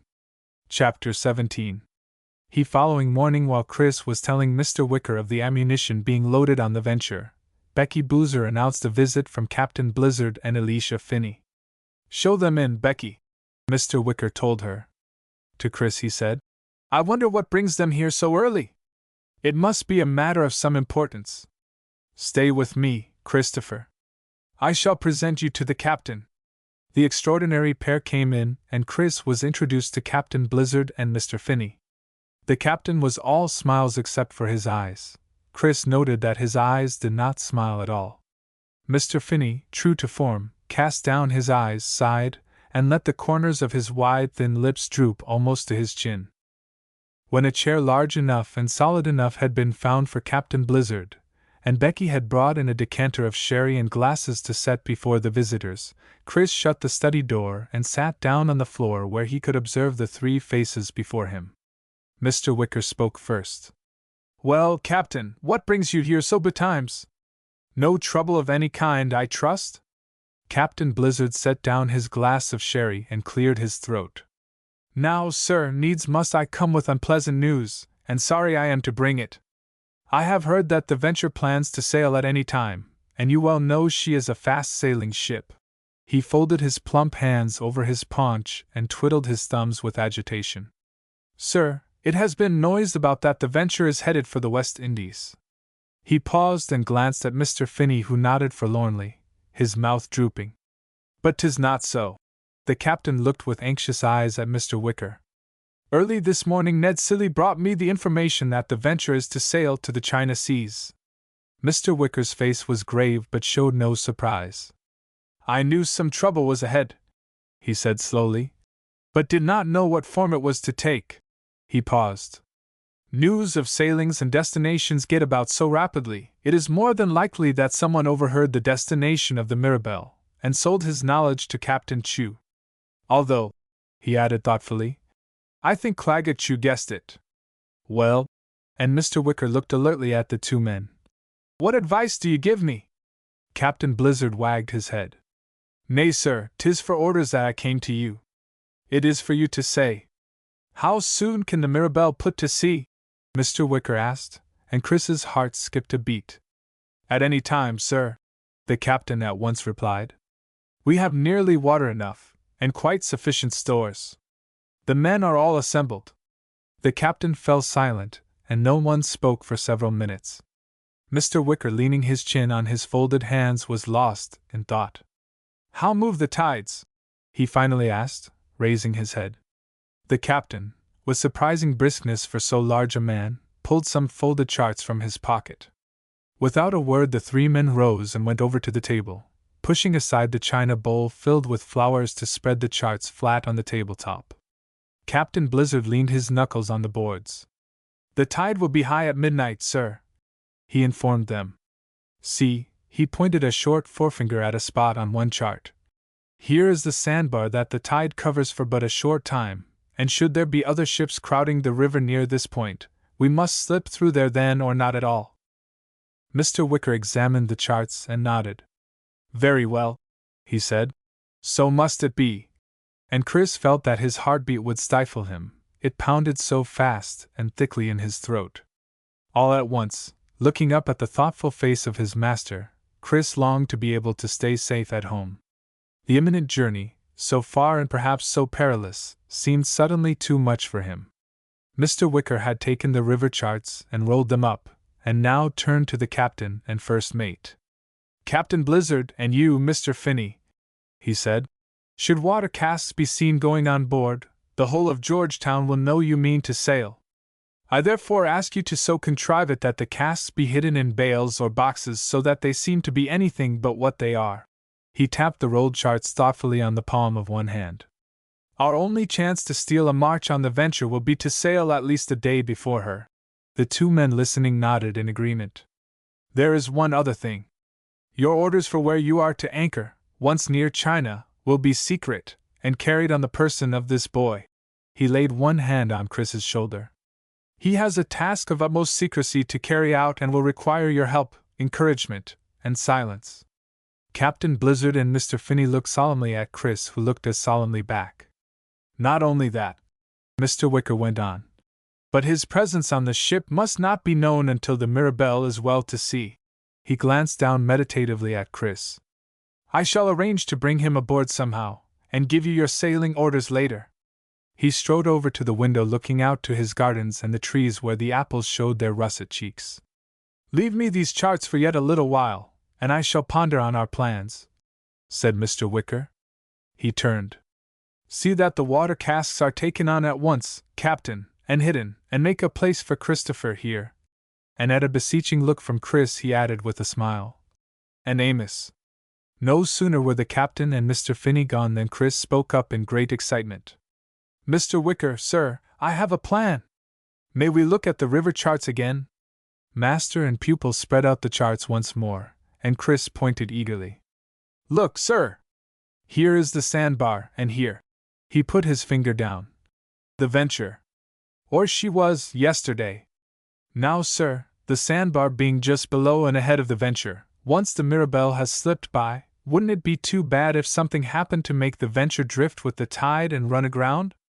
He looked eagerly up into Mr. Wicker's face and saw in it the reflection of his own excitement. "There are times, Christopher," said Mr. Wicker with his eyes snapping, "when you surprise even me. But how is it to be done?" "Well, sir," began Chris, "it's a little tricky, but I think, what with the things we know, it can be worked." He began outlining to his master the details of his plan. Chapter 18. It was perhaps as well that Chris had more than enough to think of. Otherwise the wrench at leaving home might have been even more distressing than it was. His last day passed like a flash, though from his attitude no one, certainly not Becky, would have guessed that the next morning he would not be there to eat his breakfast in the sunny kitchen window. Amos, quick to sense all Chris's moods, knew something was afoot, and when Chris and Mr. Wicker finally told him of the sailing plan, Amos's eyes grew rounder than ever and sparkled more brightly, but he said never a word. At 10 o'clock that night, when Becky had gone heavily to her room, wondering perhaps why Chris had given her so hard a hug, Ned Silly knocked at the back door. He had brought a light cart on which there stood a large wicker hamper. Ned and Chris lifted it into the kitchen while Mr. Wicker drew the curtains, and then held a candle high. The candlelight flickered and flapped like a trapped bird at the corners of the room, and sharp bird-wing shadows cut across Mr. Wicker's tall dark figure. Yet to Chris, who was to hold the scene ever after in his memory, the kitchen by the light of that one candle, and the figure of his master standing in its center, moved Chris as he had never been touched before. Amos stood near the basket, looking first into its square depth filled with shadow, and then up inquiringly at Mr. Wicker, but he did not speak. "Be of good heart, Amos," Mr. Wicker said to him kindly, "and look after young Christopher as best you can." Then, at a gesture from Mr. Wicker, Amos, agog, stepped into the hamper where he stood uncertainly, his expression half terrified and half delighted. "Yes, sir, I will," he piped up, shrill with excitement. "I'll keep my eye on him," he promised, and then curled up in the hamper. Ned Cilley shut down the top and he and Chris lifted it to the cart. Mr. Wicker spoke low into Ned's ear. "All is well understood?" he queried. "This is no time for misunderstandings." "Aye, sir. All is clear," the good Ned replied. "Then Godspeed to you all and bring you safely home," said Mr. Wicker. "Be on the lookout for this lad, Ned, when you get past the bar." "We shall," Ned whispered back. "And good luck to the two of ye." Clucking to his horse, on wheels covered with rags, and with cloths about the horse's hoofs to deaden their sound, Ned Cilley and his hamper went quietly away in the direction of the wharfs. In a moment, cart, horse, and driver were swallowed up in the denseness of the night. A black night it was indeed. Although there was a moon, thick clouds scud over it, and an autumn wind bent the trees, tearing the leaves from them. A mist rose from the river, but it was blown away from all but the most sheltered places. Mr. Wicker and Chris stood in the silent kitchen. Looking about him, Chris remembered with a pang the first morning he had seen it, with Becky in her gaudy hat standing near the fire. "Come, Christopher," Mr. Wicker bade him, taking up his cape black cloak and another one for Chris. "First, wind the rope about your waist, and once on board bind it under your shirt. Let no one, not even Amos, know of it." Chris did as he was told. Mr. Wicker then gave him a leather pouch hung on a cord. "Here are some oddments of magic that may prove their usefulness," he remarked. "Wear them about your neck." So saying, he slipped the leather cord over Chris's head. "What happens to the rope and pouch when I change my shape, sir?" Chris asked. "They will remain with you, have no fear of that," the magician replied. "What would be the use of magic if it proved unable to adjust itself?" A smile played over Mr. Wicker's face. "So all is ready," he said, glancing around. "Now we must be off and lose no time, for we have much ahead of us," said Mr. Wicker drily, blowing out the candle. Before he knew it, Chris stood, until what far-off time, outside Mr. Wicker's house. His master locked the door. The wind, swooping down like some great bird, tugged at their cloaks and chilled their faces. Chris led the way to the creek and the marsh. This time both he and Mr. Wicker wore high boots which kept the icy water and mud from their feet. "What I wouldn't give for a flashlight," Chris muttered as they came to the marsh. "Yes, the 20th century has many conveniences," Mr. Wicker replied, and Chris could imagine, behind him, the man's sardonic smile and amused eyes. They came out suddenly from the blackness of the woods to the wind-whipped river, and though the moon was still obscured, the river held a pallid sheen of its own that gave a little light. There was not a sound to be heard but the hurried lap of water against the shore, the suck and pull of Chris's and Mr. Wicker's boots in the mud, and sharp, hair-raising rustles, from time to time, in the reeds. Chris's heart thudded in his throat at these furtive noises, for they could only be made by rats or water snakes, and Chris liked neither of these, especially by night. Pushing along the marsh edge and feeling their way, the two figures at last came in sight of their goal. The high dark hull of the Venture rose above the water, an amber lantern hanging at her stern. The wind swung the ship, and the tide, still flowing up the Potomac, showed that the bow, held by the anchor, was pointed somewhat downstream. "The anchor may have dragged," Chris whispered to Mr. Wicker. "Now for our boat!" The rope seemed to uncoil from about his waist almost of itself, and with the gestures he had been taught, Chris formed a very adequate craft, a trifle lopsided, it must be admitted, as he had had small practice, but seaworthy nevertheless. "I shall see that the men sleep soundly," Mr. Wicker murmured. "You do the rest." "I shall, sir," Chris agreed, and then the moon showed an edge for a moment in the clouds. "Look, sir, the Mirabelle!" Towards sleeping Georgetown, for it was nearly midnight now, a whiteness showed itself, close against the distant wharfs.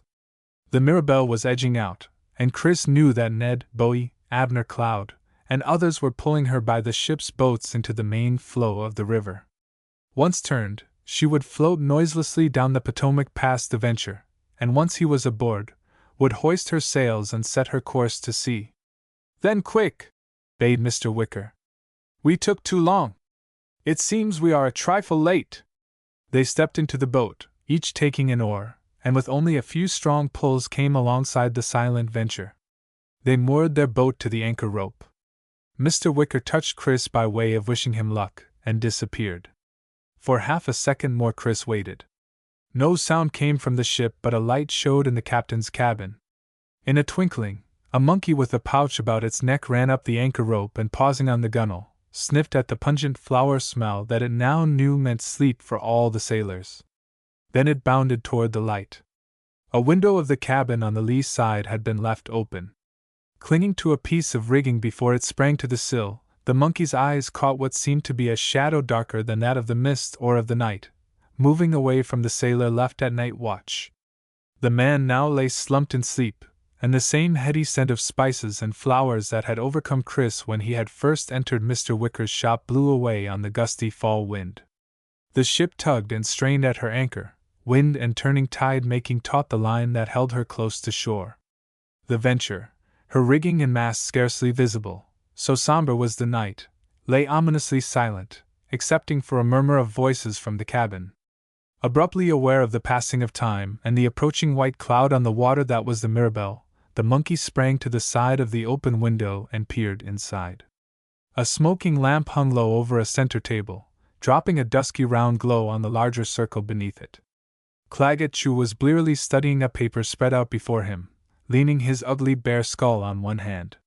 His eyes were bloodshot, and an empty wine bottle and glass holding only wine dregs showed he had been drinking and was now half asleep. Osterbridge Hawsey, in a heavy silk robe and embroidered slippers, lounged sideways in a chair with his legs hanging over the arm. His hand trailed an empty glass on the floor, and a silly drunken smile played over his face. "Claggett," he was saying, "is the place marked?" He hiccuped delicately. "Hup! Oh dear! The hiccups!" he complained with a frown. "Let me have more wine." Claggett Chew did not reply nor rise to fetch another bottle. Osterbridge Hawsey gave a hiccup and spoke again. "Market, hic, Claggett. You may forget. All those hup walls to get over or hic under," he sighed. "Oh dear! Hic! Think of those jewels, Claggett! Hup! Devil take these hiccups!" he exclaimed in a flurry of annoyance, but made no motion to change his comfortable position. "Claggett!" Osterbridge Hawsey shrilled. "Are you asleep or angry or?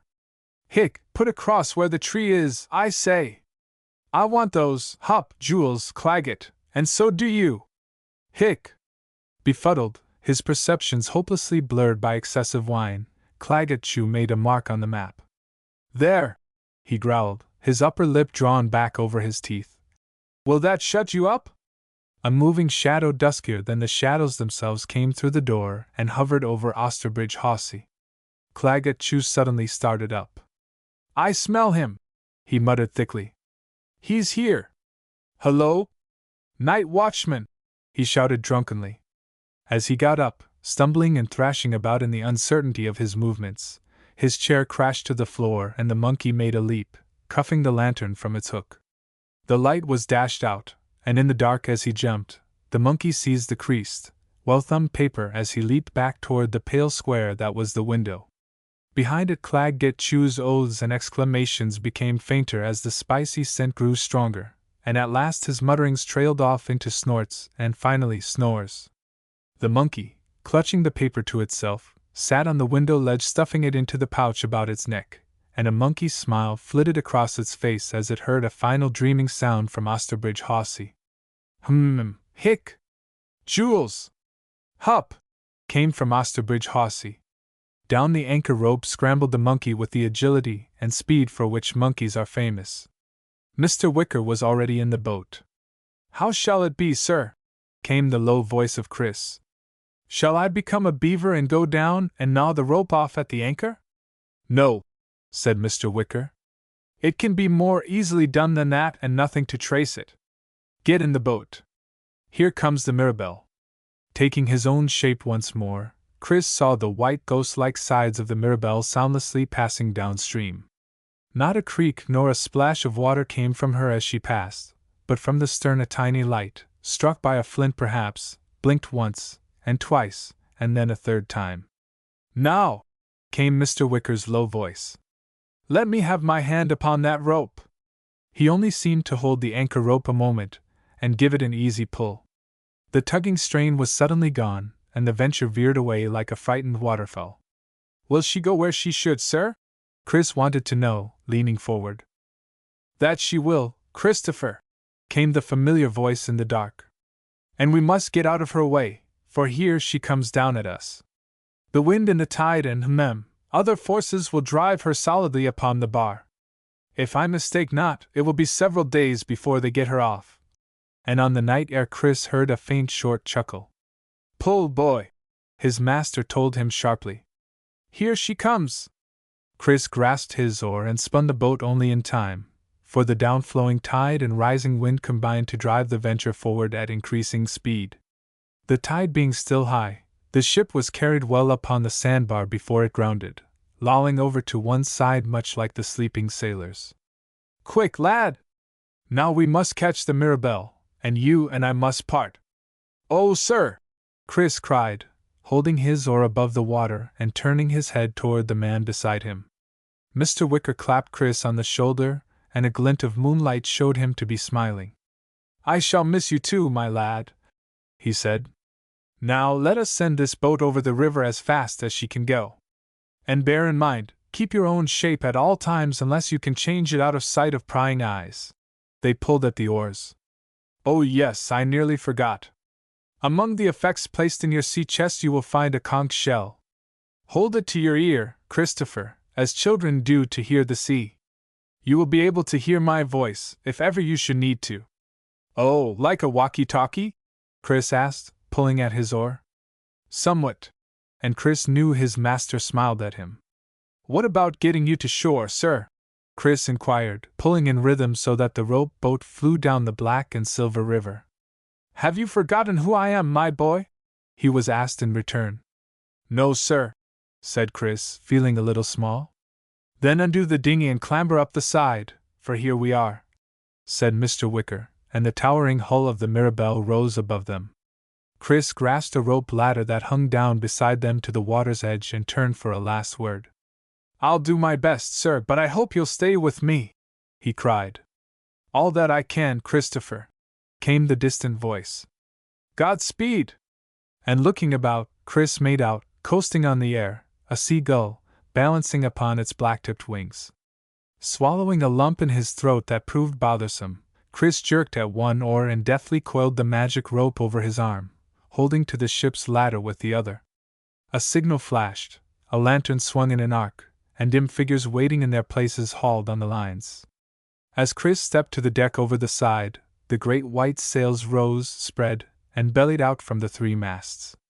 Chris looked in wonder as the Mirabelle, proud as a woman, lifted up her head. Soon on the silent river only a dwindling sight of lonely sails was to be seen, heading toward Chesapeake Bay and then to sea. But anyone with eyesight good enough might have seen a solitary seagull, following. Chapter 19. Long days passed on board the Mirabelle. The hours rolled majestically past as did the waves through which the Mirabelle cut her way. Amos and Christopher were kept out of sight until Mr. Wicker's ship was several days out to sea, for the crew, not knowing that the success of their voyage depended on Chris, would have been surly at the presence of two such young boys on board, useless cargo, in their opinion, who knew nothing of seafaring. But when Chris and Amos appeared under the banner of stowaways, the sailors considered them full of spunk, and welcomed them warmly. Both Chris and Amos found life on a sailing vessel strange and fascinating but difficult to get used to. Ned Silly as their best friend on board was the one to whom they turned whenever his duties gave him free time. However, to Chris's surprise, it was the first mate, sad-looking Mr. Finney, who would patiently instruct them in sea terms and answer their endless questions. As the days passed and the Mirabelle pursued her long course through tropical water, Chris, with many free hours to occupy, at last understood how the model of the Mirabelle had been so painstakingly arranged inside a bottle. For the time seemed long between glimpses of shore and shore, or until they sailed for a time along some wild and beautiful tropic coast. Then Chris would lean on the side of the ship looking at the mountainous or jungled shore. A scent such as comes from the open door of a hothouse would drift out to sea to the sailors, who looked yearningly toward the land and the greenness. A warm breath of flowers, damp moss, and leaves in the sun would mingle with the rough salt smell of the sea. Chris and Amos imagined to themselves what the forest or the mountainsides would be like if they could only land and investigate them. Now and again small flocks of birds, migrating perhaps or blown out to sea, would land on the Mirabelle, and Ned Silly made a large cage for some of the sweet-singing, gaily feathered creatures for Chris and Amos. And on one occasion when the Mirabelle was sailing past Brazil, a flock of butterflies was carried out on a breeze from shore and hung on the rigging until the boys imagined themselves in a blossoming wood. Chris had found, his first day at sea, the conch shell Mr. Wicker had mentioned, and he alone of all the Mirabelle's crew knew how the venture had fared. That first evening, in the little cabin Captain Blizzard had given Chris and Amos, Chris had waited impatiently for Amos to sleep. The two boys each had a hammock swung across the cabin by night which they rolled up and put away to give more room by day. But that first night poor Chris had begun to despair that he would ever hear Mr. Wicker's voice from the shell, for Amos was excited and had no wish to go to sleep. He swung back and forth, happy as a dark bird in his hammock, his round eyes looking toward the porthole where there was a faint gleam of night sea. "Chris," Amos said, "we're sure going on a mighty far trip.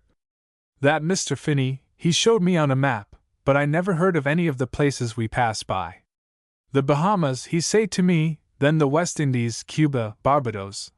He was ticking them off on his fingers as he named them. "And on to South America. Away down at the tippy end around, what's the name of that loud-named place?" "Cape Horn?" Chris said. He was scarcely listening. Amos tried to prop himself up on his elbow and promptly fell out of the hammock in a flurry of arms and legs and a heavy landing thump that brought a shout of laughter from Chris. After an attempt at making his bed again in the hammock, and some little difficulty in clambering safely back in again, Amos composed himself with the least possible movement in his swinging bed and yawned. "I disremember," he said. "Where else we're going? Wise Man Islands or Solemn Islands?" "You mean Solomon Islands?" Chris asked him. Amos gave another mighty yawn. "That's what I said. Miss Becky, she read to me from the Bible about Solomon, how wise he was." There was a pause. "On that way." Amos's voice was becoming indistinct. "We go past the West Indian Islands next," Chris murmured, almost to himself. "I remember that." "And the Celebes Sea," Amos said in a whisper. "Celebes," Chris corrected softly. "What I said," came Amos's voice, and then at last there was silence in the cabin. He almost got as far as the China Sea. Chris thought to himself, and holding to the hammock, eased himself out and on bare feet went quietly to his sea chest. Its square bulk stood in the shadow of the wall, but fragments of light from the night sky caught the brass nailheads and bands upon it so that it appeared to wink cheerfully at Chris in the gloom. Slowly, to avoid any creaks that might awake Amos, Chris lifted the lid, thrust in one hand and found the shell. He held it near the small port for a moment, its rosy interior faded of color in the gray light.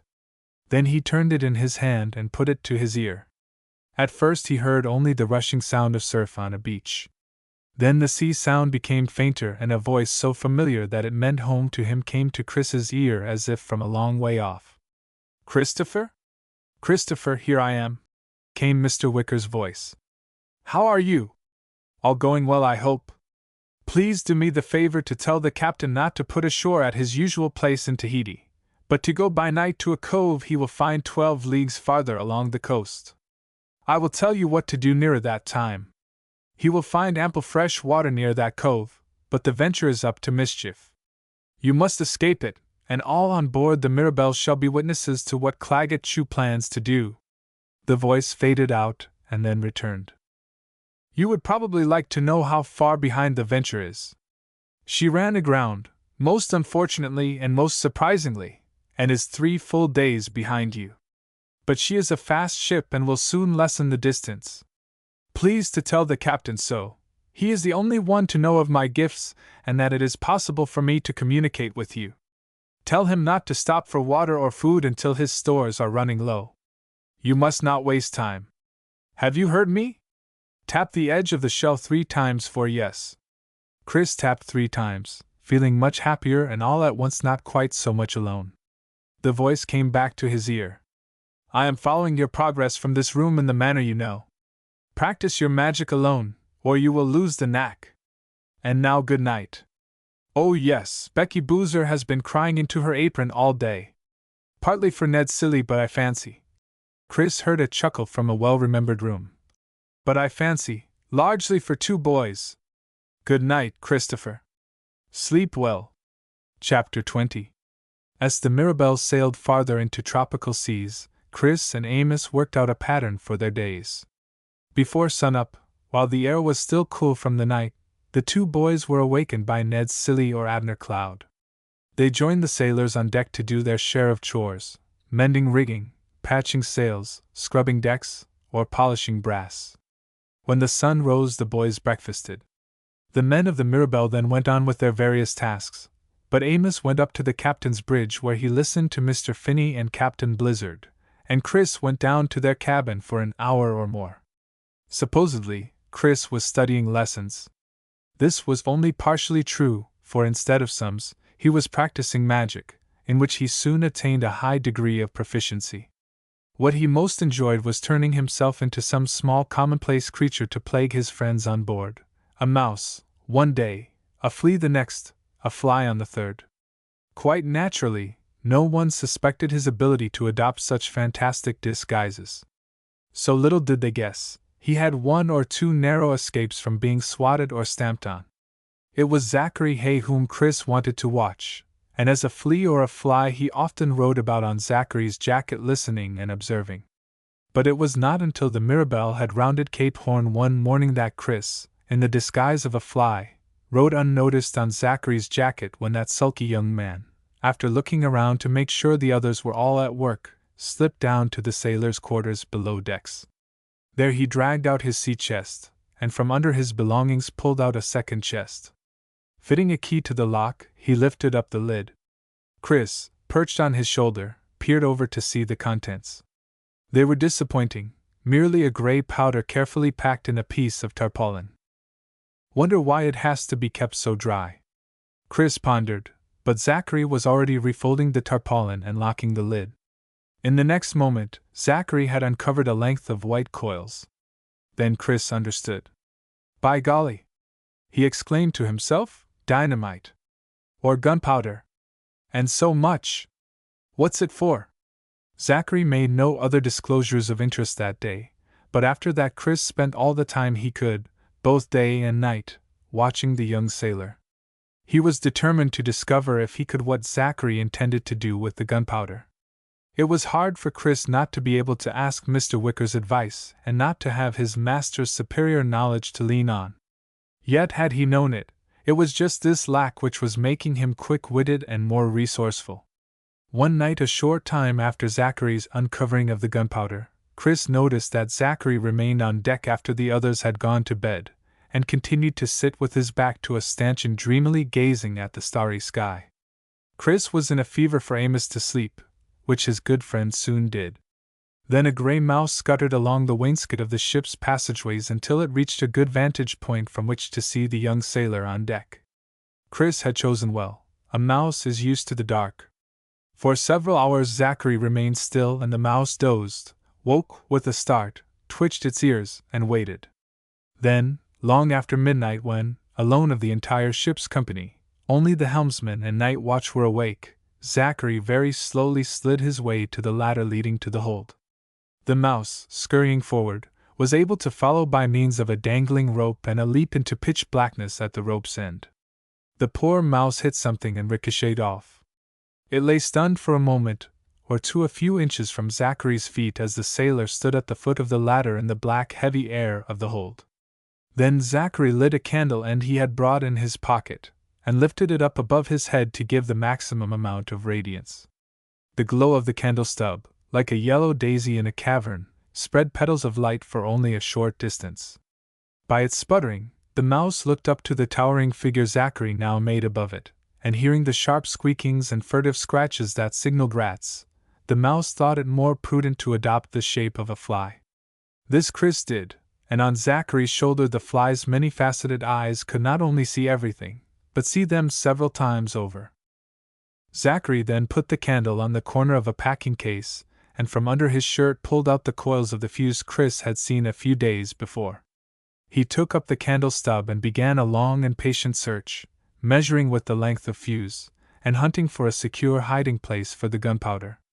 In the end he found a cramped space, just big enough for him to slide into, made by the shifting of the cargo which had seemingly re-wedged itself firmly, forming a curious little cave of barrel sides, crates, and heavy bales of cotton overhead.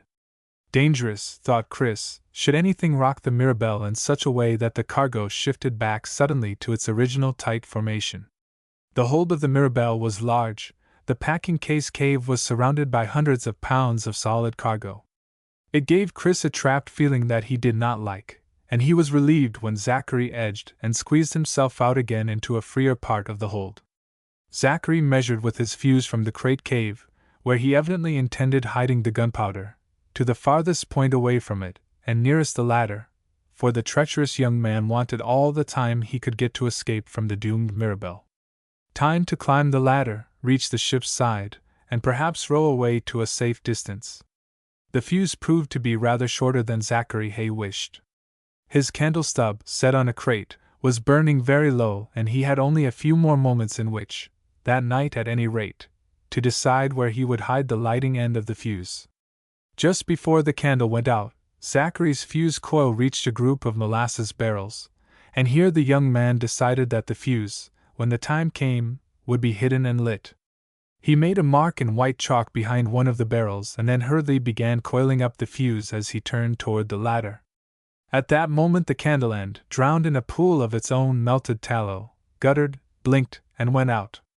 The utter blackness of the hold rushed over Zachary and the fly who clutched at the threads of the sailor's coarse shirt. Zachary was only a young boy, scarcely older than Chris himself, and the fly could almost feel the quickening of Zachary's heartbeat at the sudden flood of dark, the sense of the late hour, and the rat-infested hold. Zachary moved quickly in the pitch black, his hands outstretched to feel the ladder, his breath coming and going rapidly through his parted lips. The heat of the airless place, the heavy smells of the cargo itself, oppressed and weighed on both Zachary and his unsuspected companion. The Mirabelle was moving slowly forward in calm tropic seas, scarcely making headway on an almost breathless night. Down in the hold the ladder eluded Zachary's reaching fingers, and the creaking of the ship was all that was to be heard except for the faint sound of Zachary's breathing. Then all at once, as sometimes happens in a roomful of talking people, there came a moment of total silence. For a second there was a space in the creaking of the ship, the pad of rats, or the slight shift and reshift of boxes. And in that second, just as Zachary's fingers touched the ladder, to Zachary and to Chris on his shoulder, came the distinct sound of another man's breathing. Chapter 21. Exhausted as he was by his long vigil and the effort needed to change his shape, it was another hour or more before Chris could sleep that night. The sound of that heavy but held-back breathing, so close to Zachary and himself in the black hold, frightened Chris almost more, once he was safe in his cabin and hammock, than it had at the time. Zachary had bolted up the ladder like a frightened squirrel, with Chris, as a fly, holding on for dear life. Even so, Zachary moved none too fast to suit Chris, who flew off toward his own cabin in a chattering fright. The lumpy form of Amos, asleep in his hammock, was reassuring, but Chris lay shivering and puzzling for a long time before he finally fell asleep. The next day, lying on his stomach in the hot sun, he dozed with his cheek on his folded hands, his mind going over and over the details of the night before. Try as he would, Chris could not remember having seen any member of the crew even near the hatch leading to the hold. Let's see, he began in his mind. A bunch of the men were singing, Bowie was one of them. They went down to their quarters first. They were really closest to the hatch. Mr. Finney called Abner up to the bridge, and Abner came back and went down a while later. Guess Mr. Finney went to his quarters. I don't remember seeing him cross the deck or come over that way at all. Then, let's see, Captain Blizzard took a turn around the deck. It was getting dark. He joked with the cook at the galley door, and probably went on, for I didn't see him come by again. Next, Ned Cilley was relieved at the helm by Albert Jones, who took over. Ned went on down. Or did he? Chris wrinkled his brow with concentration. I guess so, he thought, but I don't know so. It looks to me as if it could have been one of several people, and I'll be switched if I know who. I'll keep my eyes open. Maybe whoever it was will give himself away somehow and give me a clue. The Mirabelle was nearing Tahiti. The air was balmy, and already a different fragrance pervaded it, together with a softer quality which Chris now knew meant land. At noon one day Captain Blizzard announced to Chris and Amos, "Should the wind keep up as it is now, by nightfall or by dawn at the latest, we should sight Tahiti. We've water and fresh stores to take on there." He beamed over his many chins at the two boys. "'Tis a fair place, is Tahiti, and one you lads will have an interest and a pleasure in seeing." Chris lost no time, as soon as he could do it without being noticed, in hurrying down to his cabin. Locking the door, he took the conch shell from his sea chest and held it to his ear. The voice of his friend, so far distant now, came to his ear, and Chris smiled with the pleasure this brief link with home gave him. "Nearly to Tahiti, my lad?" came Mr. Wicker's voice. "Then listen carefully. Ask for a private interview with the captain, and when you are alone with him, tell him that these are my orders. He is to sail on past his usual anchorage, making all speed. You will know the reason for it at sundown today. Tell Captain Blizzard to go around the point, he will know, and continue for 12 leagues farther on. This must be done by night, for he must not slacken. Then he will see by moonlight a reef. The water is phosphorescent, and when it breaks over the reef it will shine in the night. Then must he heave to, and you will go over the side, and as a fish, find out the channel, for the coral is dangerous and the way into the cove almost impossible to find even by day. The land there is like a cup with a chip in its rim. The chip is the entrance to the cove. This entrance, overhung by slanting trees and jungle, is just large enough to allow for the passage of the Mirabelle. Nevertheless," went on Mr. Wicker's voice in the shell, "the masts and the sides of the ship could be seen from the sea. So with all haste, once anchored in the cove, the men must go ashore, bring back palm fronds and leafy branches and camouflage, as you say in your time, the Mirabelle from her topmost mast to the water's edge. Let the men rest, but by mid-afternoon have them hide along the shore facing the sea, for they shall all be witnesses to what is to transpire. Then you must do your part, for you must board Claggett-Chew's ship and see to it that his vessel does not gain many days' advantage over the Mirabelle. By daylight the Mirabelle will find her way safely to sea again, and you will rejoin her with the aid of the rope." The voice paused and then inquired, "Is all this clear?" Chris tapped 3 times, his heart thumping with excitement at the prospect of the imminent action. Going up to the captain's cabin, he took advantage of a moment when Mr. Finney and Amos were outside to ask Captain Blizzard if he might speak with him alone. "Certainly, my boy," boomed out the captain, his blue eyes abruptly keen and penetrating. "Mr. Finney will be some time on deck. We cannot be overheard in here." He motioned to a stool as he let himself fall heavily into a teakwood armchair made especially for his bulk. But Chris was too excited to sit down, and delivered his message standing. When he described how in the night, that very night, he realized with a jumping pulse, he was to go over the side of the Mirabelle and find out the channel, the captain looked at him piercingly. "How now, lad?" he said in his deep voice. "How are you to find the channel in the dark?" This was a question Chris was unprepared for, but he took a long breath which gave him a moment of extra time, and then replied. I see uncommonly well by night, Captain, sir," he said, "and I'm a very strong swimmer." His face froze with nervousness that this might not do as an answer, and he stood stiff and still before Captain Blizzard. The captain sat forward in his chair looking at him for a long moment, considering. Then he said, "Well, I do not care for it, I cannot say I do. This ship is more to me than wife or mother or family. She's all I have, young man, and you can understand that to trust her to so young a lad, clever though you may be, to go safely past jagged coral reefs into a cove I never even guessed at, well," he threw out a hand and then rubbed his chin with it. "You can understand I do not fancy it. However," and he leaned back in his chair again, "I take orders from Mr. Wicker, the owner of the Mirabelle, and since he says so, this is how it must be." He paused, fingering his lower lip and looking sideways in a reflective fashion at Chris standing before him. "He told me you would have information from him for me, from time to time.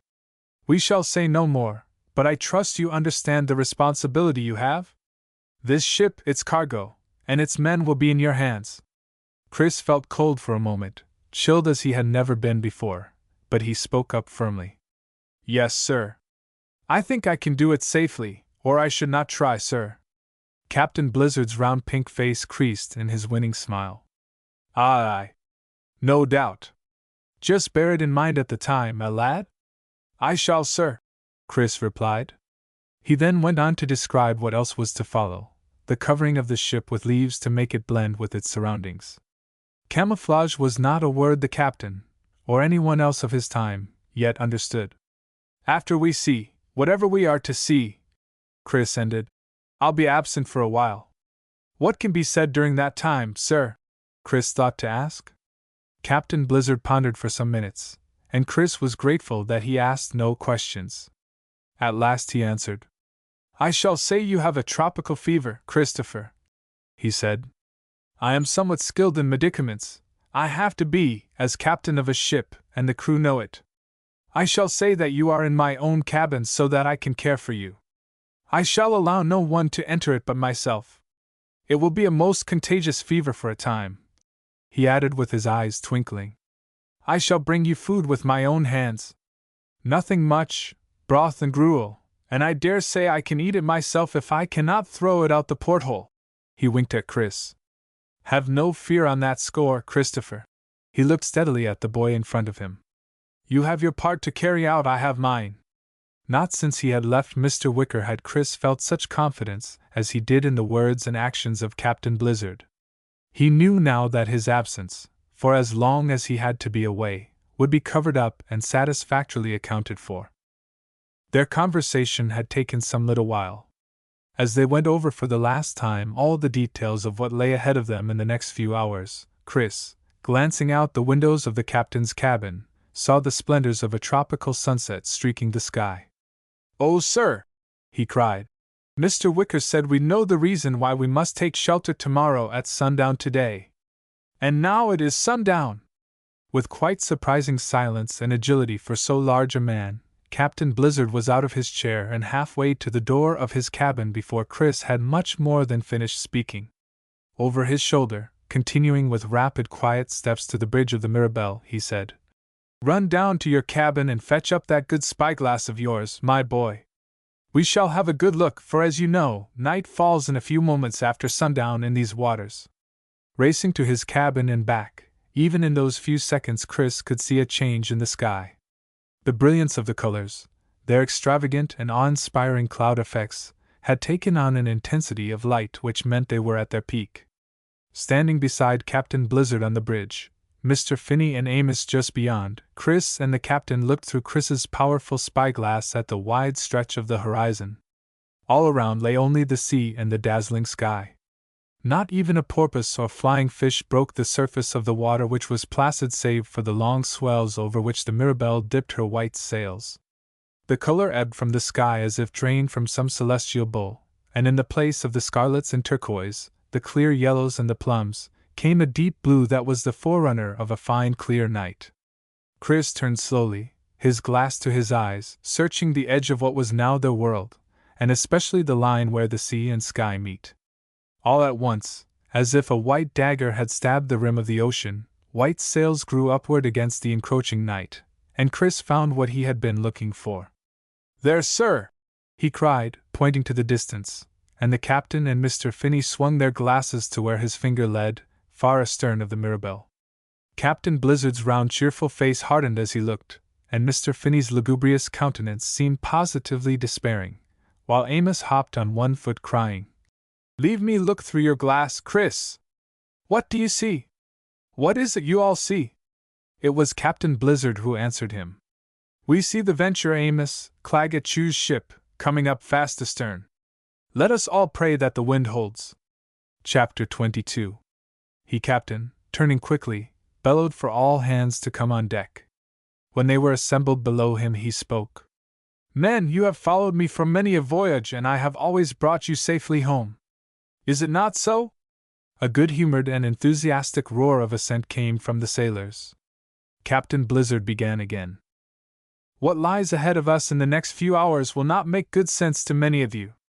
Nevertheless, I ask for your instant help, and you shall see what lies at the end of my orders when we reach that time. Are you with me?"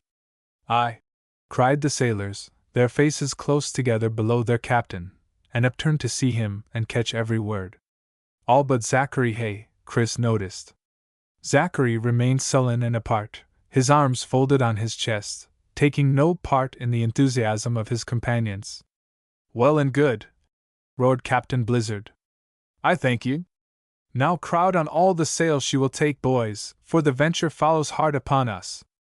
Without a word the men sprang to work, darting up the masts and out over the rigging like monkeys.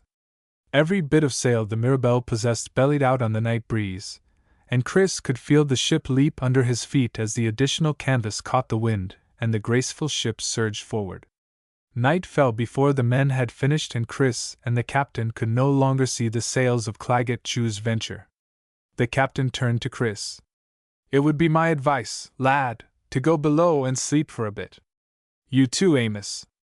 I shall send Ned to awaken you when land is sighted." This seemed good reasoning, and the two boys went below, where they snatched a few hours' sleep. It seemed only a minute to Chris from the time he lay down in his hammock, knowing he was too excited to sleep, until Ned Silly was at his side with a lantern, bringing food for Amos and himself. "Best eat up, lads," Ned told them. "And join the captain, says he to me, for land is just ahead and the captain do be waiting you on the bridge, Chris, me lad." The food was bolted down in no time, and Chris, feeling fresh and alert, ran up to the warm darkness of the bridge. To his surprise, the usual lanterns were not lit. Only a small shaded light shed its rays on the compass near the wheel. At his questioning look, Captain Blizzard muttered, "Impossible to tell how close behind the Venture may be. We have come quickly, but they have the faster ship. I have no wish to give them more clue than necessary as to where we may be." He looked keenly toward the bow, his hands clasped behind his back. "Land is off the starboard quarter, and Abner Cloud is out on the bowsprit looking for the reef. We have passed our anchorage. They expected us, or some other ship, for fires were lit on shore. Sail has been taken in. We are going slowly and will soon be there, by my reckoning." His eyes grown used to the dark, Chris now saw that it was a remarkably light night. There was no moon, but a myriad of stars gave a clear pallid sheen to the sea. Chris, looking to his left, could make out the blacker mass against the stars that was Tahiti. The Mirabelle was close inshore, and the scent of hot sand from the beaches, of flowers and of plants, made Chris take many deep, grateful breaths. "May I go forward and be with Abner?" he asked the captain. "Aye," replied that good man, for by this time Chris was as sure-footed as any sailor, and for the last month or more had been clambering barefoot in the rigging with the best of them. "Aye, lad," the captain told him. "And hurry. Happen your eyes are sharper than Abner's. Sing out when you spy the reef. We will heave to, and then God be with you, my lad, to find us out the channel to the cove." Chris ran forward to the bow of the Mirabelle, and out along the bowsprit where, at the tip, he could see the long form of Abner Cloud stretched out at full length. They murmured a greeting and waited, eyes straining ahead. Then both saw the phosphorus gleam and fade as the waves broke over the coral. Eerie jade green and white gold, the phosphorus shone in the starlight. "Reef ho!" sang out Abner, and the sound of his shout was echoed back from the closeness of the shore in faint dangerous mockery. "Reef ho! Reef ho!" came a third time from the bridge, and then, "Heave-ho!" thundered Captain Blizzard. "Drop anchor, lads!" Abner left his place to go back and lend a hand, and in his sudden solitude Chris grasped a rope and swung down to the water. A porpoise slipped away from the Mirabelle and moved this way and that to get its bearings. Then the mass of the reef to the left and the hidden shelf of a second but obscured underwater reef to the right made dark patches in the phosphorescence. Far below lay the ghostly spread of sand, and the porpoise nosed its way forward. The channel to the cove proved to be some 500 yards long, and it seemed no time before the porpoise passed from the shadow of the trees at the shore into the starlit cup of the cove. Taking a turnabout in the enjoyment of flipping its fins and giving a leap or two, the big fish then went back toward where the Mirabelle hung suspended on the glassy sea. A boy it was that pulled himself up hand over hand along the anchor rope and stood dripping sea water on the bridge before Captain Blizzard. "I've found the channel, sir," he said, abruptly conscious of his importance from the admiring way in which Amos was staring at him. "There's a dangerous shelf of coral that juts out on the port side. If you let me go first, and the men man the boats and row her in, I think we shall do it safely even in this light." Captain Blizzard looked at him, his expression both serious and trusting. "Well, lad, we do what we must, and you and I understand one another. Ahoy there!" he roared down to the shadowy decks from which the black spikes of masts rose high to break the sky. "Man the boats! We shall tow the Mirabelle to cover, for there's a channel here." He turned to Chris as the sound of running feet and of the boats being hoisted overboard came loudly in the stillness of the night. "Now, Christopher, my boy, do you go down and go over the side again, and remember what we spoke of a few hours agone." The next half hour was an exhausting one for poor Chris. It was an impossibility for him to keep for long at a time, either his own or the shape of the porpoise. He had to enter the water under the eyes of the sailors waiting with their oars poised above the sea, in the shape they knew, Christopher Mason. But once he dived under, in order to seek out the treacherous channel in the half-light, he needed his fish's eyes and senses. He therefore would swim a few yards as a fish, but had to surface again as himself in order to let the men see him, and call. "The length of 2 boats, keeping to starboard, boys. Then ease her over this way, to port." So it went, almost foot by foot until the Mirabelle was safe inside the cove and turned broadside to the entrance. Then, and only then, with the anchor safely dropped to the white sandy depths of this hidden harbor, did Chris, tired to his very bones, climb up the ladder and over the ship's side. There remained the camouflaging of the Mirabelle, for the stars were fading and before long, dawn would banish secrecy. But Captain Blizzard and Mr. Finney awaited Chris on deck. Captain Blizzard had his hands clasped behind his back in his habitual gesture, and as Chris stood before him swaying with fatigue, there was a look on the captain's face that Chris had never seen there before. The usually cheerful, joking man was grave, while Mr. Finney, so sober and forlorn as a rule, looked positively jubilant. "My good lad," the captain said, "you said you could do it, but truth to tell, I doubted it from the bottom of my heart. Now that you have succeeded where I am sure no other could have done as well, I find I have no words of praise good enough for ye." He looked almost tenderly at the tired boy. "I am proud of you, Christopher. You did a man's task with a boy's body and mind. And it took a man's spirit, too." Without further words, the captain of the Mirabelle held out his pudgy hand to hold Chris's in a steadying grip, and Mr. Finney swung out his hand, his long face breaking into one of the rare smiles Chris was ever to see on it. "Now, me boy," thundered the captain, "do you go to your well-deserved rest. Depend upon it, we shall cover the ship with green until she looks like the proverbial Christmas hall decked with boughs of holly, as the song goes," he added, chuckling. "A little later in the day you shall be called to see what you make of the result. And now, to bed with ye both," and he clapped Amos on the back. Never had his hammock seemed more like a cloud to Chris than it did on that night, nor was sleep ever more engulfing. Chapter 23. When Chris awoke, he saw that Amos had already stolen out of the cabin, for his hammock was rolled up and put away. By the strength of the sun and the heat that seeped even through the boards of the ship, Chris judged that the morning was well advanced. Dressing was rapid, for Chris, like the rest of the sailors in the tropic heat, wore only his breeches. His bare chest and shoulders were tanned and healthy, and the soles of his bare feet as tough as shoe leather. Running up to the bridge, he was startled at first, at coming on deck, at the sudden green shade everywhere. Then looking up he saw that to their very peaks the masts and rigging of the Mirabelle had been hidden with palm fronds. That side of the ship that could be seen from the sea through the narrow channel entrance had been completely covered with green. The work was not yet finished, but most of the crew were sleeping during the hot hours, while a handful had volunteered to complete the job. The cove by daylight was even lovelier than it had seemed by starlight the night before. The deep water, with a white base of coral sand, flashed in emerald, turquoise, or sapphire blue.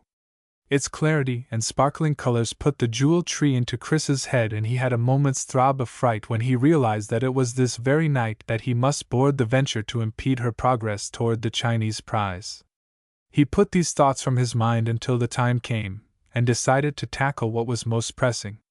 The most urgent matter that first claimed his attention was breakfast, and when he reached the bridge he was delighted to see fruits from the island piled in shady corners. These and bread and cheese made up his meal, which he ate while watching the final leaves and fronds put in place on the sides of the Mirabelle. Captain Blizzard came up to him, his hands clasped behind his back, and nodded toward the men pulling themselves slowly over the ship's side and falling exhausted into the shade to sleep for a few hours. "They will be fresh enough in a while," he said, "and then we shall one and all row ashore to see what we shall see." He paused, and Chris, looking up, saw that the captain's gaze was fixed on Zachary Hay. Zachary was obviously not only far from sleeping, but was restless, jumping up to look out to sea and then sitting down again. It would be only a few minutes more before up he would jump once more to pace the deck or lean at the ship's rail. "It would seem," the captain said casually, "that Zachary has something on his mind." Mr. Finney joined Chris and the captain at that moment, and looking down at Zachary nodded his long sad face in lugubrious agreement. Chris opened his mouth to say something to the captain of what he had seen Zachary doing. Before the words could leave his mouth, he was interrupted by the appearance of red-faced Ned Cilley. Cheerful as a sand flea at the prospect of going ashore, Ned had come from his rest with a small company of the sailors to ask permission of the captain if they might leave the ship. "Well, why not?" the captain demanded. "And why not take along the rest too? We were all to go ashore presently, in any case. Those who still want to sleep can do so even more comfortably on the shady sand under the palms." So in an instant the decks of the Mirabelle were crowded with laughing, jostling men, duties over for that day, tumbling down the ladders to the dinghies in which they rowed ashore. Chris and Amos were shoved along with their friends, Chris hiking up his breeches to cover the coil of the magic rope around his waist, the leathern bag hanging in plain sight about his neck.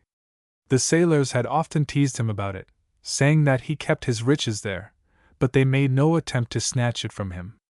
There had been no time to warn the captain, but as the last boatload of sailors leaped into shallow water and scattered under the shade of the trees, Chris searched and searched again for three faces among the crowd that he did not find. Zachary Hay, the captain, and Mr. Finney were not to be found. Aghast, as he understood now what Zachary's plan was, to blow up the Mirabelle just as the Venture and its crew came near enough to shoot down the unarmed men, Chris rushed back to the water's edge and stood there hesitating in the powerful sunday. How could he change himself to a fish or other shape, unobserved? The sailors from the Mirabelle were everywhere, in the thickets for the shade, as well as along the edge of the cove where he now stood, indecisive. To use the rope was just as impossible, for the beach was broad and Chris was acutely aware that he stood out like a single tree in a field, there on the white sand in the broiling sun. "Better come out in that sun, Chris," someone called to him. "There's too much of heat in it to be good for uncovered heads." Chris knew the voice of the sailor was right, and was on the point of jumping into one of the dinghies, where they lay pulled up on the beach. Far out on the cove, the decks of the Mirabelle were deserted and unlike themselves, so empty of life. Sweat started out on Chris's forehead, as he imagined Zachary in the hold lighting the fuse, and he wondered where the good captain and Mr. Finney might be. He wondered too if he could row over in time, or if he would be blown up with the ship. The boy had his hands on the scorching wood of a dinghy, his muscles tense to thrust it into the waters of the cove, when out over the still harbor, jangling in the heat, came a prolonged and piercing scream. Hot as he was, Chris felt himself go cold at the sound. He knew instantly, although he had never heard it before, that this was the death cry of a man. The scream came a second time, terrified and despairing, and out over the water following it came a low, scattered rumble. Silence fell for several frozen seconds, and then all at once Chris became aware, as he stood rigid with horror by the boat, that the sailors of the Mirabelle had rushed out from the coolness of the shore to stand stiff and appalled beside him. A babble of voices broke out, and one by one the boats were hastily launched, heading back to the ship, leaving Chris shaking and unnerved on the sand. Over the water, as brawny backs bent to the oars, the words came floating back. "Someone's dead for sartin sure. Who was left on board, you say? Leave the lads, no sight for young UNS. Pull, you lazy lubbers!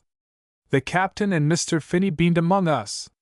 It was a little later that Chris remembered Amos having taken his arm and led him into the shade, and of how sick he was, the heat and the scream, the fear, and a sense of having failed in warning the captain, combining to churn his insides into a queasy place that violently rejected his pleasant breakfast of so short a time before. Then, weak, but somehow feeling better, Chris lay in the cool while Amos found a cold pool of water with which he bathed his friend's face, and then sat fanning him without a word. Chris must have dozed, for when he came to himself the light had changed, and men were carrying a shapeless bundle wrapped in canvas to a grave dug in the sand. Chris started up and joined the men gathered solemnly about the grave, and as he searched among them, knew a great sense of relief and joy when he saw, standing at the grave head, the captain and Mr. Finney. As Chris came up to them, Captain Blizzard was speaking, a Bible in his hand. "Men of the Mirabelle, by rights as captain of the vessel I should read the burial service for Zachary Hay, that met his death by accident, boxes and crates killing him in the hold the way they did. But," and the captain scanned the tough weather-beaten faces near him slowly, one by one, "you that helped to uncover him know what he meant to do. We harbored a viper, men, who meant to destroy our ship and cargo and leave us to who knows what fate. Had not the bung of that keg of molasses above the lighted fuse most providentially fallen out, and the fuse been put out by the syrup, no doubt neither Mr. Finney nor I nor the Mirabelle would be here to tell the tale." He paused again, but there was not a stir from his audience. From under their dirty headkerchiefs or straggly unkempt hair, the men who knew no other life but the sea, no happiness or danger unconnected with it, never took their eyes from their captain.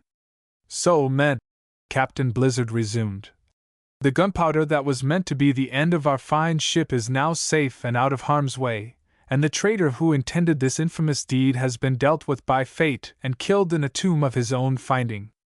Therefore, feeling as I do for my ship and my men, I cannot bring myself to read the holy words over this man who had no charity in his heart." Captain Blizzard handed the Bible to Ned Cilley and stood with his hands behind him, nodding his head as if to stress his words. "Yet," he said, "he is being buried far from home and kith or kin. It is not proper that he should be left without even a token of respect." He gestured with his plump hand to the Bible. "Do you settle among yourselves who shall do the reading, but pardon me that I am so small a man, that I cannot forgive a villain." So saying he turned slowly away, followed by Mr. Finney, who was more than usually sober and solemn. Into the dry clatter of palm fronds rose the rough voice of Ned Cilley laboriously reading, "I am the resurrection and the life." But Chris, watching the disappearing backs of the captain and first mate, was thinking what a curious and fortunate thing it was that the bales had fallen on Zachary just at the right time, and when there was not a ripple on the cove. Chris watched the fat short man and the tall lean one go, resolution and anger still evident even in the set of their shoulders. The boy was thoughtful, thinking back over what Ned had said of them, that first day on the docks, faithful. He seemed to hear Ned say, "That's true of the two of them. Whatever they can do for Mr. Wicker is law for Alicia Finney and Captain Blizzard." Chris thought them two very remarkable men indeed. Chapter 24. Aurelie were the last spadefuls of sand packed down into Zachary Hay's grave when Amos, who had wandered to the beach facing the sea and long outer shoreline, sang out, "Ship ahoy!" Remembering their orders, the men rushed over from the cove but remained hidden behind trees or shrubs. Chris and Amos climbed a tree from whose branches they had a fine unobstructed view up and down the coast. To the left, far distant, a point of land jutted out into the sea, tropical trees carrying their green out in a long curve. To the right, just appearing from the direction in which they themselves had come a few hours previously, came a majestic ship, black from stem to stern. Black was its hull, but black too were its sails. It looked exceedingly ominous on the afternoon blue of the sea, and as it came almost level with the channel to the cove, its sails were lowered and the watchers on shore could hear the splash of the anchor as it was heaved overboard. Then Ned Cilley, oldest of the Mirabelle's sailors, came panting up from the cove and Zachary's grave to look out from the leaves at the base of the boy's tree. "Oh, lordy, lordy!" he exclaimed when he caught sight of the black ship, the last of her somber sails being taken in. "What did I tell you, lads?" he cried, addressing anyone and everyone near enough to hear him. "That be the Black Vulture, the pirate ship. No vessel is safe near the Black Vulture. What a God's mercy that all of us, and the Mirabelle, are out of sight, for the men aboard the Vulture know no pity, lads." Growls and murmurs rumbled along the shore from clump to clump of leaves where the men stood hidden. Chris pulled his spyglass from his pocket and looked eagerly at the pirate ship only a little way out from shore. It looked familiar, although Chris had had time to see so few ships he could not be certain. He shifted the glass, looking at details here and there, and at the name in gold-carved letters against the black-painted side. Vulture. The letters stood out neat and clear, and then Chris's heart stopped and started again. "Ned!"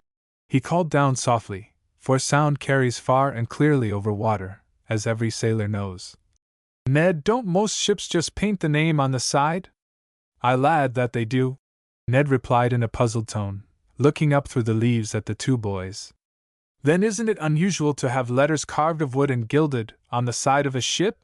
Chris persisted. "Aye, that it be." Ned's puzzled tone was sharper now, and he looked up at Chris and then out to the pirate vessel. "What are ye I mean at now, me lad, eh?" Ned asked. "What's in your mind? Just tell me what ships you know whose name is not painted on but set in carved letters, Ned," Chris said, and he lowered his glass and looked down. Their conversation, in the silence, had had some quality of excitement in it that had been caught by the others, for when Chris glanced down he saw half the ship's company knotted around the base of the tree, and a half-circle of faces turned up to his, along with Ned's. Ned's face puckered with effort for a few moments, as he muttered, "Let me see, now. There's the Southerner, no, that's painted on, or the Priscilla Drew, no, that's painted too." He turned, searching the faces of his friends. "Come, boys, what ship has carved letters for her name, not painted ones? Where's a better memory nor mine?" The captain and Mr. Finney came to join the crowd, standing back in the shadow of the palm grove. Both men were listening attentively. It was Bowie who finally spoke up slowly, as if unwillingly. "There's only one ship that ever I did see with carven letters on her side, and that was Chu's ship, the Venture." He was surrounded at once by a low murmur of assent from all sides. "Aye, aye. That be so. 'Tis so." Chris, from his higher perch, pointed an accusing finger out to sea. "Look then, for there's your same ship. The Venture and the Vulture are one and the same. Here, take my glass," he cried, handing it down. "See the 2 second letters, they are just a bit aslant. Weeks ago, at home, I thought it seemed strange that the E and the N looked loose. But loose they are. Once at sea they're changed, bolted in, maybe, I don't know how, and there's your merchant ship at home and pirate ship at sea." The men turned, wonderingly but angrily too, for the remembrance of what Zachary Hay had tried to do, and so nearly succeeded in, rankled, and they now began to understand many things. Voices began to rise dangerously high in the growing ill-feeling. "Ah, the dirty dog! And his friend with the heirs! Have we then been harboring the like of him at home? Aye, to let him go free to scuttle the next fine ship, take all her cargo, and leave her valiant men to drown." The captain came forward, his hands upraised. "How now, men, be still! We are here to see what may take place, but if your voices should carry, as well they may, over the water, we should have little chance of it. Do you be still and watchful." A low cry came from Amos, who had not taken his eyes from the sea. "Look! Around the point! Here comes another ship. Looks like that was what the old Blackbird was waiting for." Sure enough, as the fine white sails of a good-sized vessel made its way around the point of land, distant shouts and confusion could be heard on the Vulture. Looking through his glass, which he lent to Amos every few moments, Chris could make out scurrying figures on the deck of the pirate ship, men springing up the rigging and others walking up the anchor as quickly as they could. On the bridge Chris could see the tall gaunt height of Claggett Chew. The humpbacked figure of Simon Gosler stood rubbing his hands, at one side of his master, while on the other, observing the work of the sailors with a supercilious air, leaned a familiar and ridiculous figure. Dressed as if for a court ball at Versailles and holding his lorgnette a few inches from his nose, Osterbridge Hawsey remained elegantly aloof from anything so degrading as hard work. He looked on with a superior smile as the black sails were unfurled, the anchor was heaved dripping from its bed, and the hard-pressed dirty crew made all speed to go in advance of the oncoming ship. Still others among the pirates could be plainly seen manning the guns that had already been brought out from their hiding places, while still more stood by to furnish their comrades with cannon balls and powder. Amos became so excited he leaned too far forward, and nothing learned from his nightly difficulties with his hammock, fell out of the tree onto the heads and shoulders of the men below, causing astonishment, and swallowed laughter before he was hoisted back up again. "Bless my cap and buttons!" Ned Cilley cried. "There's to be a fight for sartain. I can see the flash of light on the swords and axes." Quicker than it would take to tell, the Vulture, black sails spread, moved forward to head off the merchantmen evidently homeward bound from China. The pirate ships sailed down the coast, turned, and forced the oncoming vessel to stop.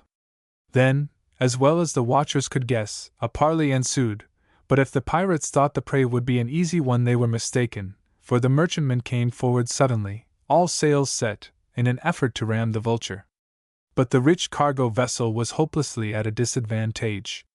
The pirate guns opened fire, ropes were thrown over to the peaceful ship, and with yells of triumph that carried even above the tumult of the fighting, the pirate crew leapt on board. Tiny figures could be seen falling into the water from the merchantmen, and in a bitter hour or so the sound of fighting died out altogether. The men watching from the shore had been kept there only by the obedience the captain was able to extract from them, for rage was in the heart of every man at the sight they were forced to see, but were powerless to prevent. Even among such hard-bitten old salts as they all were, more than one could be seen mumbling a prayer for the unfortunate men who had put up such a gallant fight. "Come, lads," Captain Blizzard said to them at last. "We have seen what we had to see, and many is the witness now against Claggett Chew and all his company."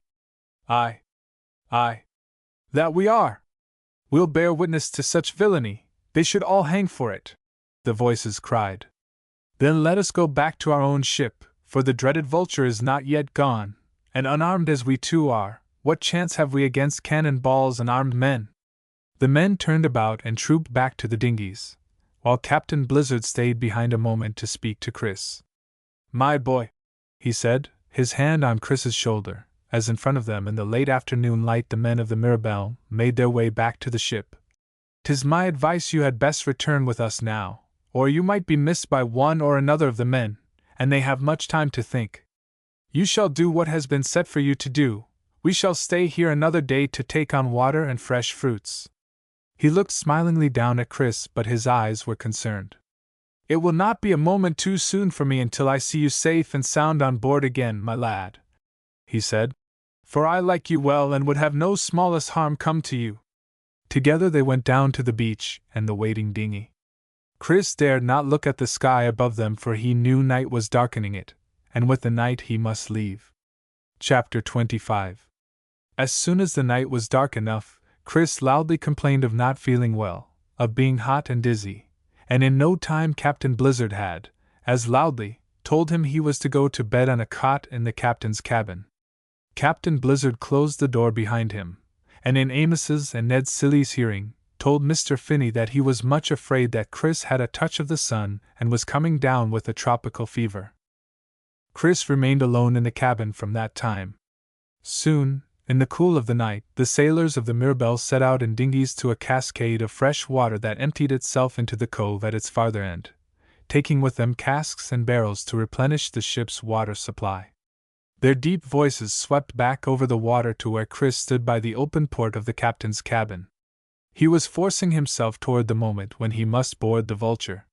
His resolve was held back by his mounting anxiety as to how best to carry out what would be necessary, and a strong natural reluctance to leave the Mirabelle. Leave it he must.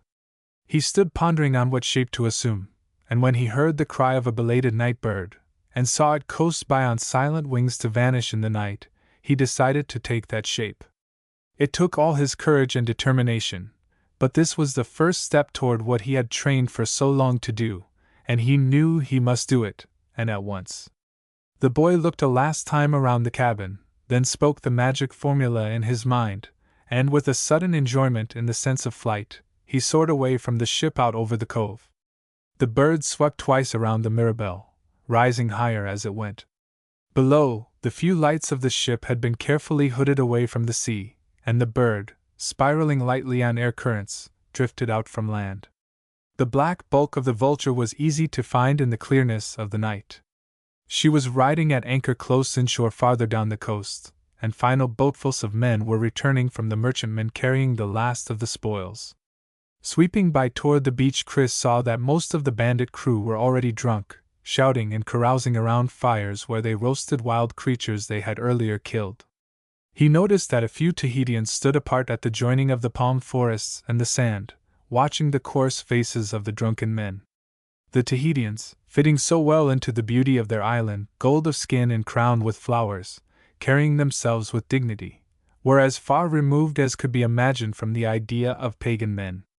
They contrasted sharply at that moment with those from civilization, who in filthy rags of clothes and wild disorder of gestures and voices staggered about aimlessly gorging food and drinking. The watching pagans glanced from the brawling pirates back a short distance down the beach where already a few bodies had been washed ashore from the fight. Their distaste and bewilderment were plain. Chris soared high above the din and the smoke of the fires, and then seeing Osterbridge Hawsey being rowed back to the Vulture, followed after. Osterbridge Hawsey had 2 baskets at his feet. One was filled with carefully chosen fruits, and the other with the exotic flowers of the island. Hastily changing himself into a green parakeet, Chris alighted on the rail of the Vulture just as Osterbridge Hawsey reached the top of the ladder. Determined to make a good impression and perhaps catch Osterbridge's fancy, Chris, in his bright parakeet plumage, bobbed his head and sidled up and down the ship's rail, eyeing Osterbridge Hawsey with his head on one side as he had seen parakeets do.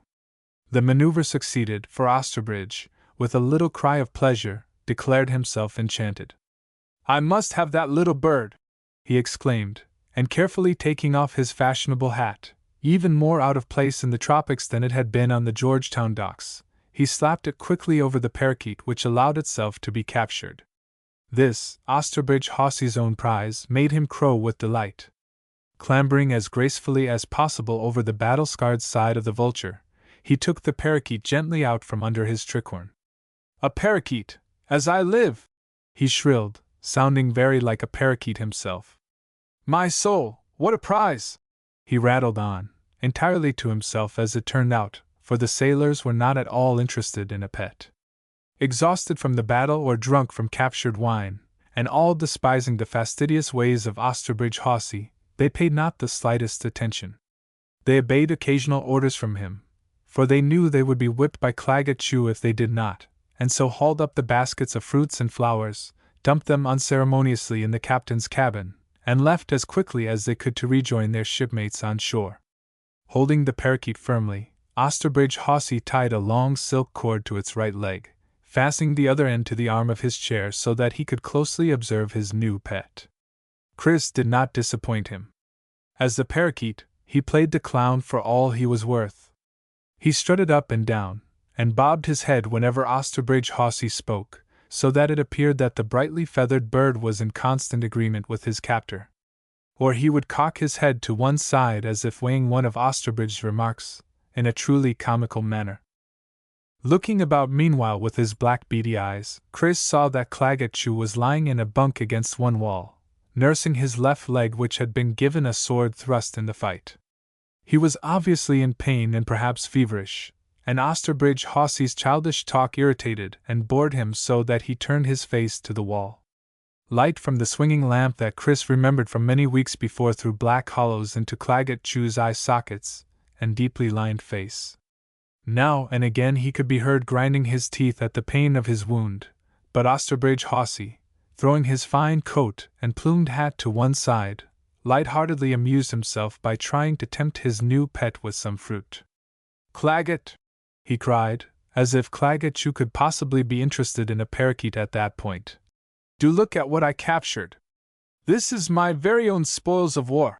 he crowed. Claggett Chew made an impolite noise and said nothing. "Well," Osterbridge Hawsey gave a shrug as answer to the noise. "You know how I detest fighting. It is vulgar, messy, and noisy. I can imagine no possible good word to say for it. And I see no reason why you could not have made them give up their cargo without a skirmish." "Ugh," he said, at the remembrance.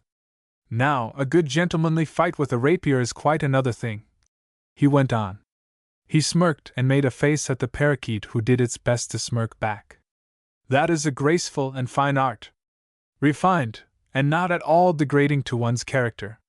No sound from Claggett Chew. Osterbridge Hawsey rattled on, and Chris, pecking at the fruit proffered him, thought that sometimes Osterbridge Hawsey might quite possibly talk just as gaily to himself as he did to the unresponsive Claggett Chew. "Claggett, your men!" His voice rose. "Really? They are making an exhibition of themselves on the beach. Just as well there is no one to see but some aborigines. Quite revolting. How can you bear to associate with such types, when you are so much above them yourself? But there, I must not pique you, must I, poor Claggett? I expect your wound smarts a trifle?" Claggett Chew turned his face toward Osterbridge Hawsey, his eyes blazing with rage and his mouth working with the fretful annoyance of an ill man, but he only muttered and turned away again. "Do you know," his more delicate friend pursued, stretching out a long finger for the parakeet to perch on, which to his evident pleasure it instantly did. "Do you know, Claggett, this dear little creature seems fearless and almost human? Quite touching." He paused, admiring the vivid colors of the feathers, which perhaps awoke a kindred feeling in Osterbridge Hawsey, loving a fine display as he did. "I shall give you a name, my little feathered captive," he said, and pondered.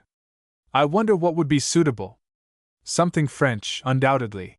He waved a hand, and the lace at his wrist fell forward in a not overly clean frill. "Louis, after the dear king? No, that would be too great an honor for so small a bird, gaudy though you are. I think, monsieur, after the king's brother." "That's it. Little monsieur," he broke off dreamily. "To think that I once knew such a royal, such a distinguished man," he sighed reminiscently. For the first time words came from Claggett Chew. He bit them off, as if the saying of them cost him very great effort. "More extinguished than distinguished, I would say." Osterbridge Hawsey permitted a sad condescending smile to cross his face, and he shook his finger at Claggett Chew. "Ah, Claggett, you never knew him, you see. I am sure you would have liked him. Such charm! So distingué. Oh dear me, yes. A most unusual royal personage," Osterbridge Hawsey said, smiling happily at his parakeet. "Most of them are so much alike." He singled out several fresh fruits, peeling some for Claggett Chew. Silence fell over the cabin except for Osterbridge Hawsey's delicately smacking lips as he finished the fruit and licked his fingers one by one, the increasingly heavy breathing of Claggett Chew, who fell asleep, and the distant sound of shouts and clamor from the shore. Osterbridge Hawsey made a pouting face at the sleeping figure of Chew. Evidently Osterbridge was bored. He went to the door and clapped his hands, but no one responded. Except for the two men and the parakeet, the vulture was deserted. Osterbridge Hawsey came back into the cabin holding a bottle of wine which he uncorked and poured into a glass. Chris, foreseeing what would follow, hopped up to the back of his new master's chair where he hoped he would be forgotten, and tucked his head under his wing in case Osterbridge should look at him. Waiting for the right moment was the hardest thing Chris had to do, but he knew, as Osterbridge Hawsey drank glass after glass and his book fell from his fingers, that the right moment would not be long in coming. Chapter 26. The tropic coolness of the night intensified as the hours advanced. An added freshness swept out from the shore carrying its scent of flowers and earth. The feasting pirates had evidently fallen asleep over their food and empty wine mugs, for they did not return. With a growing sense of uneasiness, Chris cautiously brought his head out from under his jade-green wing. He had had for the past hour the eerie feeling of being stared at, and he pecked at his scarlet and yellow breast feathers while sending a glance about the cabin. He knew without having to look where the source of his uneasiness lay. Claggett Chew had turned on his right side and fixed him with a pale, piercing, and unblinking eye. So fixed it was that for a heart-thudding moment Chris imagined his enemy to be dead. But after a longer pause than usual, the pale heavy lids finally blinked, though the unwavering eyes did not move from where Chris was perched, as nonchalantly as he knew how to, on the back of Osterbridge Hawsey's chair. The intelligence behind the stare was infinitely keen and resourceful.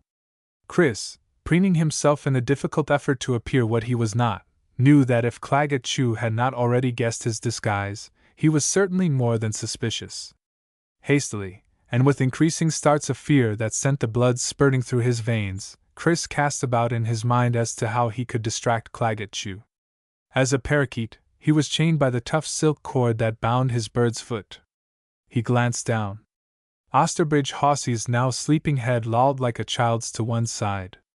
Chris eyed the length of the coral silk cord, and then hopped lightly from the back of the chair to Osterbridge Hawsey's shoulder. A blink of his parakeet's eyes, from under their gray lids, showed him that Claggett Chew had him fixed in a penetrating and unwavering stare. In his role as parakeet, he moved sideways up Osterbridge Hawsey's shoulder, making for the shelter that the lolling head would afford to hide him from his enemy's eyes.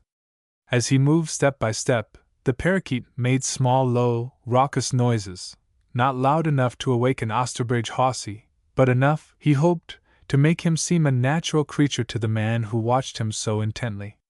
As he neared Osterbridge Hawsey's neck, seeing the ridge of collar on which he intended to perch, Chris took heart, and with a last quick effort, climbed the collar to hide behind Osterbridge Hawsey's head, under the thick cluster of curls tied with what was now a ratty black bow. He was, in this precarious shelter, about to change himself into a fly, when a scraping noise froze him with fear. Looking around Osterbridge's neck, he saw that Captain Chew was making desperate efforts to get out of his berth, and had not taken his eyes from the place where he had last seen the parakeet. Chris knew in that moment with what an astute and formidable enemy he was faced. Paralyzed, he remained in his green and red parakeet feathers watching the motions of the injured pirate. Claggett Chew might be suspicious, but he was also a fevered and badly wounded man. From his insecure hiding place, terrified at every sleeping movement from Osterbridge Hawsey, and even more fearful of what Claggett Chew intended, Chris stared out as purposefully as Claggett Chew had only a few moments before.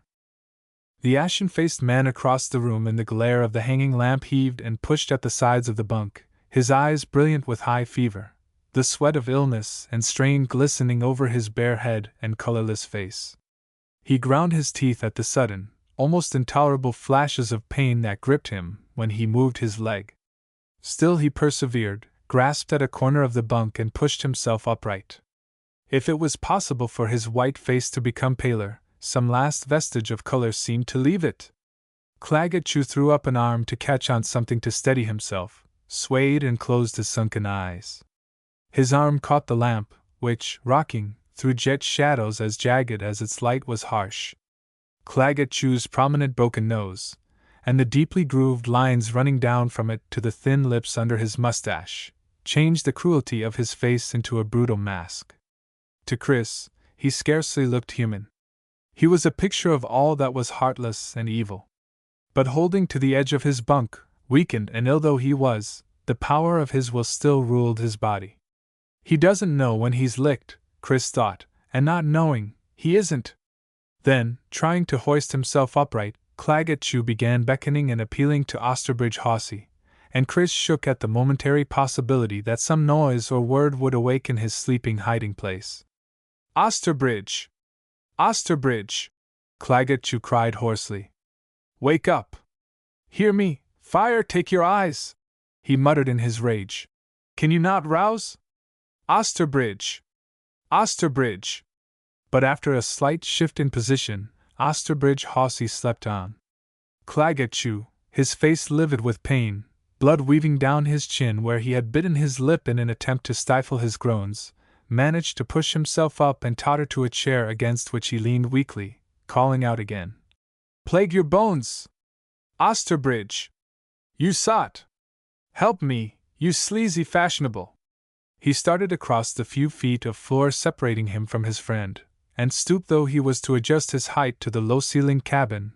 Nevertheless, his bulk was a terrifying sight as he stumbled and staggered forward. His hairless head nearly scraped the ceiling, and his shoulders were as broad across as those of two men. His hands, white but strong and bony, twitched at the finger ends as if they were unused to idleness without hurting, or without the handle of his whip to grasp. 2 steps forward, Chris saw, was all Claggett Chew needed to show him where the parakeet had gone, snatch him up, and snuff out his life as a candle flame is pinched between finger and thumb. Chris was tearing with his beak at the silk cord on his foot, raking at it between every look he sent towards Claggett Chew. Chris knew that if the pirate touched Osterbridge Hawsey, or worse, fell, the touch or the noise would succeed in awakening the heavily sleeping fop, and the parakeet, exposed, would be an easy prey for Claggett Chew. The captain of the Vulture, sweat rolling down his tortured face, his eyes starting from their deep-sunk sockets with the strain of keeping himself on his feet, began roaring at Osterbridge once more. "Osterbridge! Scummy no good! Wake! That parrot has a scar on his jaw such as I once gave a boy! Osterbridge!" he roared with a final terrible effort. Then everything happened at once. Osterbridge Hawsey was aroused at last and sat up abruptly, heavy-headed and bleary, thickly asking, "Claggett! What a noise! Cannot a man be allowed to doze in peace? Where are your manners?" In the same instant, Claggett Chew reached out to pluck the parakeet from behind the sheltering head and neck of the fashionable. Chris, with a superhuman effort, changed himself to a mouse, tearing his foot from the frayed cord that held it, and leaped into the air. Simultaneously, Claggett Chew, overcome by the approaching blackness he had been fighting, crashed to the floor unconscious. Chapter 27. Mouse streaked out the door of the captain's cabin and did not stop until it reached the farther end of the Vulture, where it hid quaking behind someone's old shoe.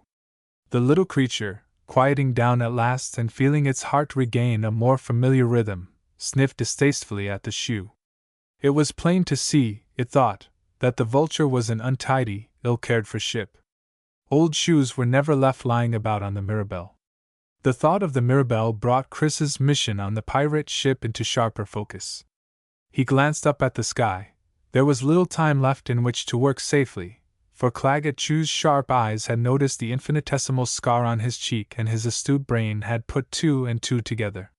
Chris wondered, with a new start of horror, if Claggett Chew could read his thoughts, and if this was why he had stared at him with such intensity. Well, he shrugged. He knew what had to be done, and if he worked quickly, and Claggett Chew's swoon lasted long enough, not even he could stop him. Looking about to make sure he was unobserved, he took his own shape again with a sigh of relief.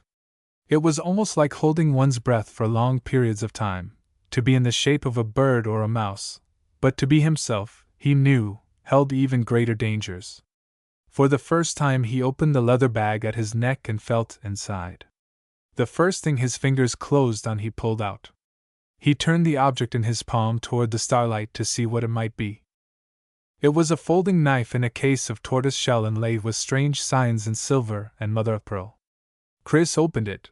The blade was razor sharp, and put it experimentally point down on the wood of the deck. As if by itself the blade revolved with immense speed, sinking in so fast that only just in time did Chris snatch it out and hold it more tightly. Trying it out, he found that the blade would go through anything, sometimes so easily as to scarcely seem to cut, leaving no trace of a mark, it was so keen. At other times, when he pressed on it, The blade whirled around, boring a hole as deep as might be necessary. What a useful gadget, Chris thought. This is just what I need, and now is the time, he said to himself, and sprang up the nearest of the Vulture's 3 masts. What he had to do would take long, and there was little time left that night in which to do it.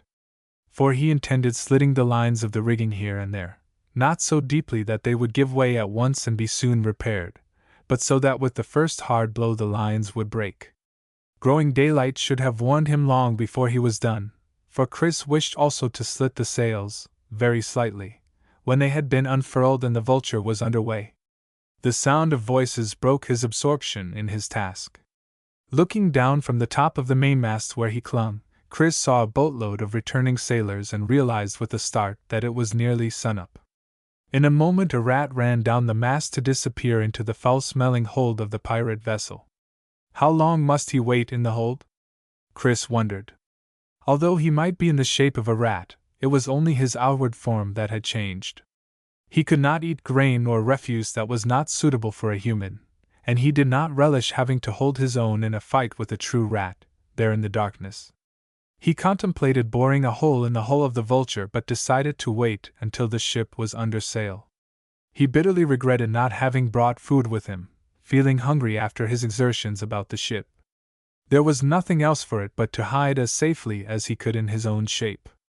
This he did, after a thorough search in his rat form to find what seemed a safe, hidden place high at the top of a pile of the loot stolen from the merchantman. There the exhausted boy, curled closely against any sudden movement of the ship, fell into a sound sleep. The dip and sway of a sailing ship cutting the seas, and a ravenous appetite, combined to wake Chris. For the first few moments he was confused at where he was. Little or no light seeped into the hold, and he was further troubled by having no idea how long he might have slept. His first thought was to find food. Climbing down from his sleeping place, he felt his way back to the ladder leading up to the deck. The hatch at the top of the ladder was open, and through it came a long faded shaft of light and a freshening draught of air. By the quality of the light, Chris judged the time to be well along in the afternoon. He was debating with himself whether or not to change his shape and venture up to find something to eat, when on one of the lower treads of the plank ladder he caught sight of a plate of food. Chris stood staring at it for a moment. His mouth watered, for he had not eaten in many hours, and the sight of meat, bread, and fruit was almost more than he could resist. But resist it he did, for he argued in himself, if this has been put here, it must be for me. If it is for me, it may well be poisoned. I shall not be tempted, much as Claggett would like me to be. He therefore left the plate of food where it was, hoping the rats would find it before long and he would have proof, through their actions, whether or not his theory was right. Then, as a shadow fell over the hatch far above his head, Chris hastily became a fly, soaring up to hit Simon Gosler on the nose. Crawling in a leisurely fashion on the beggar's hump, he lingered long enough to see what the cripple was about. Simon was looking down the steep ladder, shading his rheumy eyes against the brilliance of the setting sun with one filthy, crooked hand. Chris, crawling nearer, could make out what the old man was muttering under his breath. "The captain, he say go down and see, is the food eat up, says he. But 'tis a weary hard way for a poor old cripple to hop down that steep ladder. I'll not do it. He's a sick and fevered man. I shall say it was eat up, the rats will have got it before I get to his cabin, in any case, and then who's to be the wiser? Besides, there's no boy on this ship. What a fancy!" he muttered. "He is an ill man, is Claggett. May his bones rot! I need do no more for him than what I have a mind to, knowing as many of his misdeeds as I do. Ha!" He rubbed his hands with anticipation. "Any day, Simon Gosler could be captain of the good Vulture, and he say the word to the right quarter." His eyes, no longer hidden behind black patches, narrowed with cunning. "And in the meantime, who gets the best share of the spoils?" The beggar broke off in a cackle of glee, rubbing his dirty gnarled hands with satisfaction, and turned away to go back to the captain's cabin with his message. Chris flew away in the direction of the cook's galley, where as a fly he found it easy enough to eat his fill of meat and what few good things the Vulture afforded. Refreshed, He flew hard against the wind in order not to be blown off the ship entirely, up to the safety of a part of the rigging from where he could ponder on what he had heard, and see whatever there was to be seen. Tahiti seemed to have been left far behind, for the Vulture was well out to sea, and no smallest cloud on the horizon gave any hint of distant land. The sailors had set the sails and a good breeze filled the black canvas of the pirate ship. The pirates themselves, still surly from having eaten and drunk too well after the fight of the day before, were quarrelsome and tired and lay about in sprawling groups on the deck far below. Looking aft, Chris saw Simon Gosler hobbling from the captain's cabin, and Osterbridge Hawsey's graceful, overdressed figure outlined in the doorway. On an impulse, Chris flew down to hear what they were saying. "I thank you, Gosler, for your message," Osterbridge was saying. "For Captain Chu seems much relieved to have heard it, and I think will now rest quietly and sleep. Who is it, you say, who has some knowledge of medicine, the ship's carpenter?" Here Osterbridge Hawsey rolled his eyes upward and shrugged his expressive shoulders. "Dear me! At least to be a sawbones, he has the saw," he said disdainfully. "And knows how to drive a nail into a coffin too, master," whined the beggar. "Enough!" cried Osterbridge in sudden anger. "Fetch him at once, and tell the cook, as you pass the galley, to bring the captain some plain hot broth. He is much fevered." The atmosphere seemed right to Chris for all he had to do. Without Claggett Chew's commanding and forbidding presence, the pirates would be in a turmoil. Chris returned to the higher rigging to wait until darkness should be more profound. It was not long before the tropic night fell, deeply blue in the first hours until the stars should give off their high clear light. As the Vulture rolled and pitched over the sea far down beneath him, Chris clung to the rigging and took the chance of changing himself into his own shape. Then, with all the haste he could, he moved 100 feet above the hard decks, up the masts and along the sails, setting the new knife gently here and there to part the fibers of the cloth. As he went, the lines were touched occasionally in vital spots. It took long, for it had to be done with care. Chris scarcely made a move without looking down to see whether the sailors might not have glanced up at the dusky full-bellied sails, but they were weary after 2 such hard-filled days and soon fell asleep on the planks of the open deck. Only Simon Gosler hobbled in and out, watching a sailor here, stealing from another there, lifting his head slowly above the window of the captain's cabin to spy on what went on inside.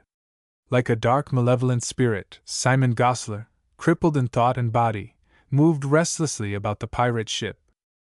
Chris completed his task on the sails and rigging and slipped down to hide behind the third mast as he looked out to see where Simon Gosler might be. He could see him nowhere, and holding his breath, stepped over 2 sleeping pirates sprawled on their backs on the deck to reach the hatch of the hold. He had one last task to perform before leaving the Vulture. The hatch top was open, laid back as before, and Chris, feeling some danger, changed to a mouse as he crouched on the top rung. Hesitating, sniffing the fetid air of the hold, he finally ran down the ladder edge. There he sensed imminent death at its foot in time to leap as far as he could as he reached the last few rungs of the ladder. For Simon Gosler stood waiting at the bottom armed with a club, which he brought down with a splintering crash on the wooden crossbars as the mouse ran past and leapt out of sight. Curses instantly filled the hot air like so many wasps. Simon Gosler thrashed around with the club, laying it about him on the floor, narrowly missing several times, and yelling at the top of his raucous lungs for companions to help him. In no time figures carrying flaming torches clattered down into the hold, and Chris, his own shape regained, knew he would have to be quick as he had never been quick before. With a flick the new knife was open in his hand and the blade pressed with all his strength against the hull of the Vulture. He was crowded into a corner as far as possible from the advancing row of torches and shouting men. Frantic rats, terrified by the flames of the torches and the reverberating noise, scampered over Chris's feet or ran up over his bending back and shoulders, but he did not move. The blade whirled in the stout wooden side of the Vulture, but it seemed no time before the flicker and wavering red of the nearest torches sent their flares over him from a distance. Chris could make out the silhouette of hunting figures as the first black trickle of sea water pierced through the side of the ship and stained the dry planks. Still the boy pushed the knife on a moment more until the water was a steady spurt, wetting his hand with its coolness. Then, As the torches sent their flames moving into the obscure corner where he had been, a fly soared up and out, over an empty metal plate and 4 dead rats, over the stooped screaming figure of a humpback, and a scattered line of searching men, out to the freshness of the night and the open sea. Only Osterbridge Hawsey, curious at the torches and the shouting, looked out the cabin door in time to see a tiny boat scud past, back toward Tahiti. And only in his befuddled dreams did he puzzle over how the small craft could sail against the wind, or wonder how it could sail so well, when it seemed to be made of rope. Chapter 28. Rise and Amos lay belly down in a low clump of pine scrub at the top of a precipitous rocky pinnacle. Below them in the blistering noon lay the palace walls of the Lord of the Seven Seas, descendant of the sun and the moon, overlord of the mountains and the plains, prince of all the isles, father of plenty, and brilliance before which all cast down their eyes, the Emperor of China. The 2 boys were uninterested in titles. Somewhere within that city within a city, inside the enormous spread of the palace walls that were surrounded in their turn by the city of Peking, lay the goal they had come so far to seek, the jewel tree of the Princess of China. Now, like a general planning his campaign, Chris lay looking down at the high angular walls, thinking of how he would gain entry. On regaining the Mirabelle in a boat made from the magic rope, Chris had reappeared among his friends, recovered from his fever. He had given much thought to what he considered would be the last dangerous section of the journey, and after listening to what his master said through the shell, was permitted to take Amos on this stage of the voyage. It was reasoned if something happened to Chris, Amos might be able to carry out their mission by himself. The boys had come to Peking on camelback, a camel made from the magic rope. As Amos had never seen a real camel, he thought the rope animal quite natural, and as remarkable a creature as a real one. Chris took care to make it or disentangle it out of Amos's sight, and so many were the strange and wonderful things to be seen, that Amos had no time to concern himself over the reality of a camel. The arid countryside was blanched by the excessive heat. Flies droned over the dates and figs that the boys pulled from their pockets to eat. Amos wriggled with excitement as he pointed out details to Chris. "Chris! Look at that procession going in the big gate! All those pigtailed gentlemen dressed in embroidered coats. I like that blue one with butterflies on it. No, I'd sooner have the black satin one with the dragon in red and yellow." He looked again more closely. "Or the one with the peacock in green and purple. Which would you sooner have?" Chris paid little attention to Amos's exclamations. Leaning on his elbows and looking at the scene below, his mind worked busily on these last vital problems. But Amos was not waiting for an answer. His mind was on the present moment and the present scene, forgetful of what lay ahead of them, a few hours away. He chattered on. "I like their funny black hats and droopy mustaches. Why don't they look like us, Chris?" he asked. And then, "Who all's in the curtain stretcher they're carrying?" "It's a palanquin, Amos. They carry dignitaries in them." "Hate to be a dignitary in all this heat," Amos said unenviously. "What are they doing now?" he inquired, and both boys parted the prickly pine needles to look out and down. The leader of the procession rapped 3 times on the great gate with a gold staff. Sentinels and guards came forward, walking on the broad gate top, and after talking with the members of the procession, turned to give an order.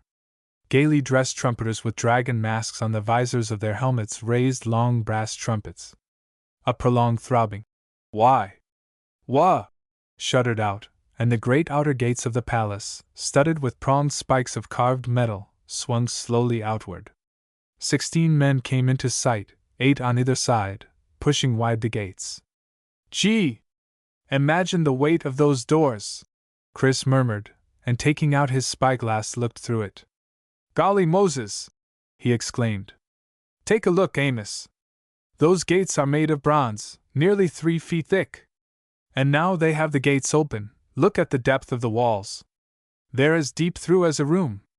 The waiting procession, the richly dressed courtiers and curtained palanquin, moved inside and the gates were slowly pulled close by lines of men dragging at ropes and chains to shut them.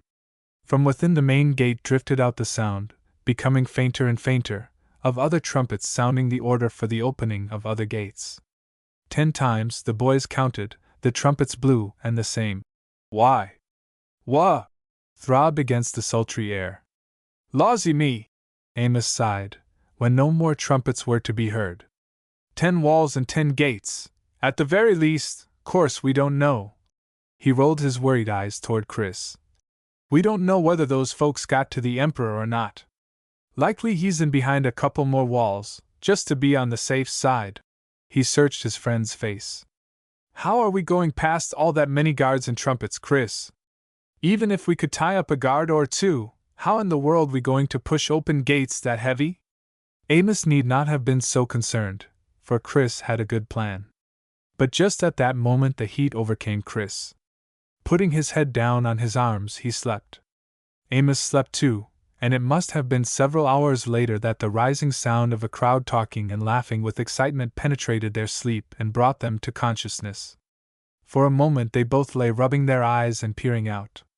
Then they realized, by the growing crowd on either side of the palace gate, and along the narrow street leading away from it, that someone of importance was about to come from the palace and parade through the streets of Peking. Wonder what goes on, Chris muttered, as the crowds below swelled and grew. Boys climbed upon one another's shoulders, teakwood stools were brought for the richer people to stand on, and along the street that led away to the right around the palace walls, Chris and Amos could see embroidered silks hung from all the windows, and Chinese people in their best holiday clothes laughing excitedly. All were looking toward the gates, and at last, from far within, even more distantly than before, came the first sound of trumpets. These had a sweeter, clearer sound than those the boys had heard at noon. Never heard a sweeter note, Amos said. Might be made of silver, way they sound. The boys counted, and 12 times the low, lovely notes swung out on the air. 12 gates, Chris said to Amos. And look, you were right, they are silver trumpets. The trumpeters atop the great outer gates were now differently dressed, and there were not 2 but a dozen lined along the deep palace walls. The trumpets, 10 feet long, were curved, and of silver that in the sunlight dazzled the eye. As they were blown, the final gates were pushed aside. A long procession emerged of such fantasy and variety of color that the 2 boys were spellbound. Elephants and camels, llamas and horses, all richly caparisoned in eastern silks, passed along with their riders. Guards with curved swords and many thonged whips formed a double hedge between those in the procession and the bystanders. Still others led leopards and black panthers on chains as an added protection to those they guarded. Palanquin after palanquin passed by, but still the crowd seemed to be waiting for something. Then, as the silver trumpets continued their sweet lingering notes, a murmur arose from the crowd. 4 lines of youths preceded a palanquin more finely decked than the rest, and the murmur rose. After it came 4 lines of Chinese girls, fanning the air with peacock fans on long staves, fans of white egret feathers, and ostrich plumes dyed a yellow gold. Amos! Chris breathed. That color! Yellow is the royal color of China! He did not have to elaborate his thought, for the palanquin that finally came in sight showed by its richness that it could belong only to royalty, and by its beauty and grace, only to a woman. Made of silver and rock crystal, studded with diamonds and pearls, and hung about with sheer curtains of embroidered yellow silk, the palanquin belonged without doubt to a young girl of the royal house. As it appeared under the high arch of the outer gate, a roar of joy and greeting arose from the waiting crowd, and with one accord every man bowed low, covering his eyes with the wide sleeve of his left arm. The women and girls in the crowd, and those leaning from the upper stories of the houses, threw down before the palanquin objects that flashed and twinkled in the sun. Remembering in time, for he had been so much absorbed he had momentarily forgotten it, Chris whipped out his spyglass and looked at the curtains of the palanquin.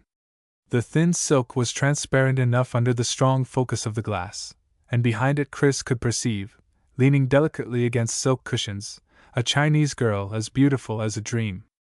Her slightly up-tilted eyes were large and dark, her skin put a magnolia flower to shame, her mouth was lifted in a charming smile, and her long exquisite fingers held a spray of jeweled flowers. All about the palanquin rained a shower of jeweled buds and petals, for no doubt a real flower was thought too inferior for the only child of the descendant of the sun and the moon, prince of all the isles, and lord of the 7 seas, The Princess of China. Chapter 29. Rise put down his spyglass, and the two boys, hidden on the piney knoll, watched the procession out of sight. "I'm supposed to take something from her," Chris said with his eyes sparkling.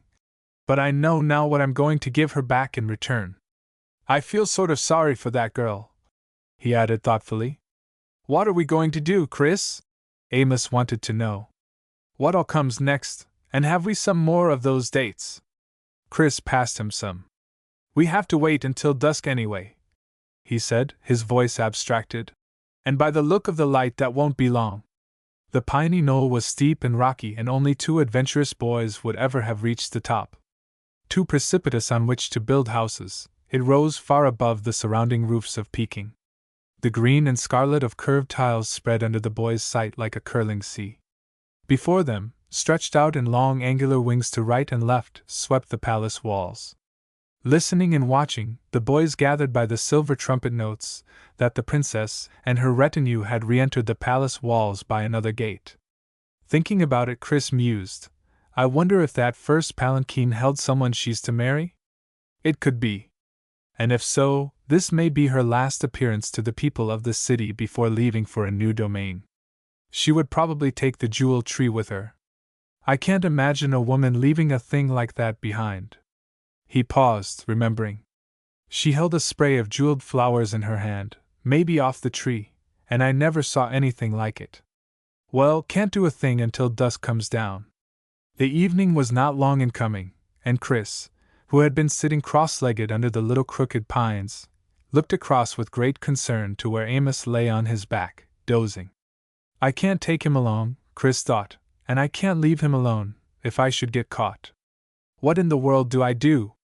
Then, remembering the bag of magic odds and ends, Chris put his hand inside it and drew out a small folded piece of silk and netting. On it a piece of paper, like a label, showed Mr. Wicker's fine script. Chris looked closer and read, "Strike 3. Strike 3. Chris held the folded object in his hand, and then glanced at Amos. Amos slept. Going softly out of the pine grove to a narrow ledge of rock where he was out of sight, Chris put the object down and said, "Strike 3. Nothing happened. The object remained an object. Then, suddenly understanding, Chris struck the stone ledge 3 times. At once the folded object began to unfold itself, and to puff itself up like a little mushroom. In a matter of seconds, Chris could see what it was becoming, and before he could wink 10 times, a balloon with a basket hanging from it, quite big enough for 2 boys, hung swaying in the air. Chris examined it with pleasure, and then struck the ground 3 times again. The balloon gently collapsed and refolded itself, basket and all, into its original neat shape. "Now, if that isn't handy!" Chris exclaimed. Then, looking at the light fading from the sky, he picked up the folded balloon and went to waken Amos. "Amos," he said, shaking his friend's shoulder, "it's time for me to go. Are you awake?" Amos blinked a few times and said he thought so. "Then listen to me," Chris told him earnestly. "And listen hard." Amos sat up more alertly. "I have a handy thing here which is for you to use only, do you hear? Only if I don't come back." Amos's eyes began to get brighter, and he swallowed. "Don't come back? Law! Chris, don't you leave me in this heathen country where nobody understands good English!" he cried. "Why, unless I'd steal, and Miss Becky told me never to do that, but unless I did, how could I eat in these foreign parts?" Chris sat back on his haunches. "Well, I don't know how you could myself. But don't you cross any bridges until you come to them. Look!" He held out the folded balloon. "If I'm not back by 2 sunups from now, I may have to hide all during tomorrow. If I'm not back by then, put this package out beyond the trees in the clearing. That's very important. You've got that?" "I haven't got anything but a few old dried-up fruits." Amos pouted. "That's all."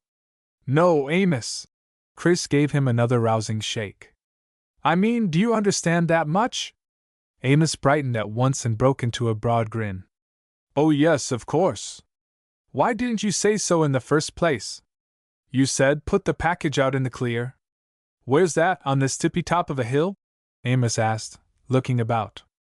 The ledge near where we climbed up. That's big enough, Chris reminded him. Oh, yes, Amos said, looking wise. Well, Chris took up again. You put the package on the ledge and strike the ground 3 times. Like this? And before Chris could stop him, Amos had struck the earth beside him twice before Chris seized his hand in midair. Amos! Not now! I said only if you have to get away. If someone comes after you, or if I don't come back. Promise me not to strike 3 at all except for either of those 2 reasons. Amos raised his right hand looking very solemn. I promise, he said. Only, he added, looking bewildered and already somewhat forlorn.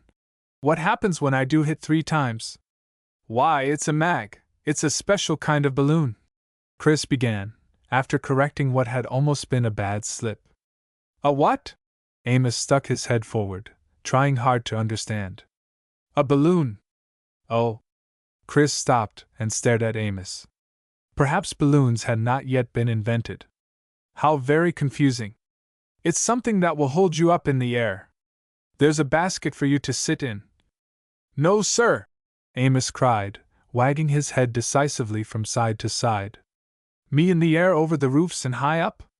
No, indeedy, Chris. Not me. Chris was becoming exasperated. He had important things to do. Look, Amos. If you have to use it, you'll be in such a bad fix that being up in the air will seem like the very best thing that could happen. Stop running. I'll be back, I hope. He turned away toward the ledge and clearing. And now, wish me luck, and stay here and wait for me. Don't follow me now, or watch, or I might fail.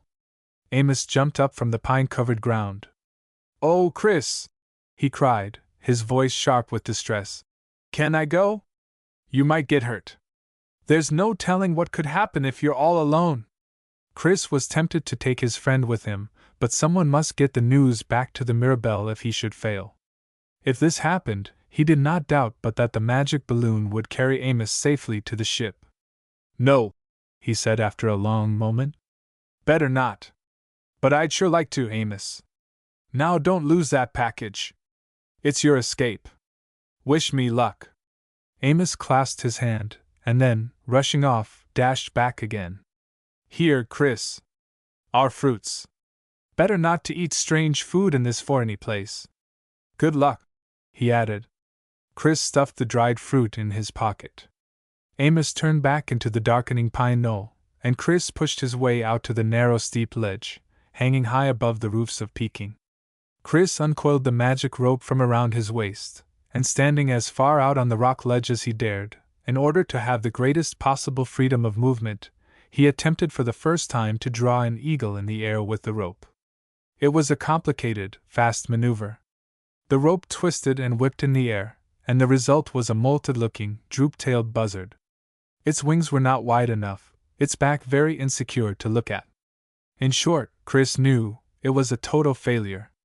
He tried again, racing against the oncoming darkness, and this time he succeeded, although, when he pulled it close and straddled the body of the magic bird, his heart was in his throat that it might unfurl itself, become just a rope, and hurl him to his death far below. But this second eagle seemed secure enough. Chris pressed his hands on the wings spread out on either side. With a jolt they flapped, and the boy's strange conveyance moved somewhat unsteadily through the air. Chris, frightened but resolute, found that by touching the head of the bird in the direction he wanted to go, the magic eagle would turn, and after a few moments to test out his new method of travel, Chris coasted over the gaily tiled roofs as he hunted for something. Peking at that time had many palaces. Wealthy Chinese and people of title and family owned beautiful houses set in terraced gardens surrounded by parks and ancient trees. Somewhere, Chris had heard of this and remembered it, and now in the dusk that was nearly night, the eagle carried him silently over the city as he looked for what he wanted to find. At last the very fragrance, rising up toward him on the night air, guided him to a large palace set in gardens. Pools of water reflected the first stars among their lily pads. The shaded walks and lawns were deserted at that hour. Swooping down and flying back and forth to make sure he would not be seen, Chris grounded the eagle, and holding fast to one wing-tip in case he should have to take off in a hurry, he walked up and down, examining and searching. Chapter 30. Night was too clear to suit Chris for the dangerous work that lay ahead. The eagle bore him up again from the garden, and turning back, lifted high in the air as it neared the maze of walls of the Emperor's palace. Chris longed to fly lower, but he was afraid that one of the many guards might give the alarm. The eagle flying between the palace and the moon cast a quick racing shadow over wall and ground. The one advantage on such a clear night, Chris thought, when he could be easily spotted, was in the silence of the magic bird. He bent over to peer down between the eagle's beaked head and widespread, beating wings. Wall after wall, palace and garden within palace and garden he saw. Windows were lit like fireflies far below him, and the series of courtyards opened themselves in seemingly endless duplication. How, he wondered, could he ever find the inner garden, well hidden, certainly, where the Princess of China walked under trees and looked at her goldfish in long clear pools? Then he remembered with a start the folded paper seized so long ago in a ship anchored on the Potomac. A cabin under a smoking lamp, the strong scent of flowers, a monkey's form, came back into his memory, and he felt in the leather pouch for Claggett Chew's plan. His fingers touched it, and brought out the creased, finger-marked scrap of paper. In the moonlight he unfolded it, sitting on the eagle's back high above the walls and palaces of the Emperor of China. He found that he could follow, from his height, and check with the map, building by building and one courtyard after another. Moving cautiously forward in the air, he looked at the heavy cross-mark made by Claggett Chew the night the Mirabelle had set sail. Then, all at once beneath him, Chris made out walls ahead that seemed higher than the others. He flew over temples with gently rocking bells hung at their curled eaves, and over peaked rooftops of carved stone until, reaching a place apparently identical with the cross on the map, he dared to drop a little lower above a certain courtyard. As he did so he saw that the guardhouses were set about on the top of the wall, which measured about 10 feet from side to side. All faced outward away from the gardens they protected, hidden now in shadow. Why, it's like a prison, Chris thought, except that the guards aren't allowed to look down at her. The poor kid. Imagine living here all your days. No wonder she was pleased at being in a procession yesterday. No fragrance, except that of cool water, came up from the courtyard to Chris. Going higher into the air, he hovered there on his eagle's back, watching the guardhouses. He timed the guards, counting. After an hour, he found there were 2 minutes between the time guard number 6 reached his post and guard number 7 went back to replace him. Chris waited again, watching the guards and counting half aloud in case he missed that 2-minute interval. 1, there he goes across to 2. 2. There 2 goes back again. 3. There 3 marches along to guardhouse 4. 4. There he goes to 5. Chris's breath came quickly and his heart began to pound in his ears. 5. 5 starts out towards 6. 6. And now they change swords or something, and here I go! Pressing on the back of the eagle, the bird sank silently into the black well of the courtyard, past the guardhouse and down, just as guard number 7 emerged to walk back to replace number 6. The walls of the princess's courtyard were indeed as high and forbidding as those of a dungeon.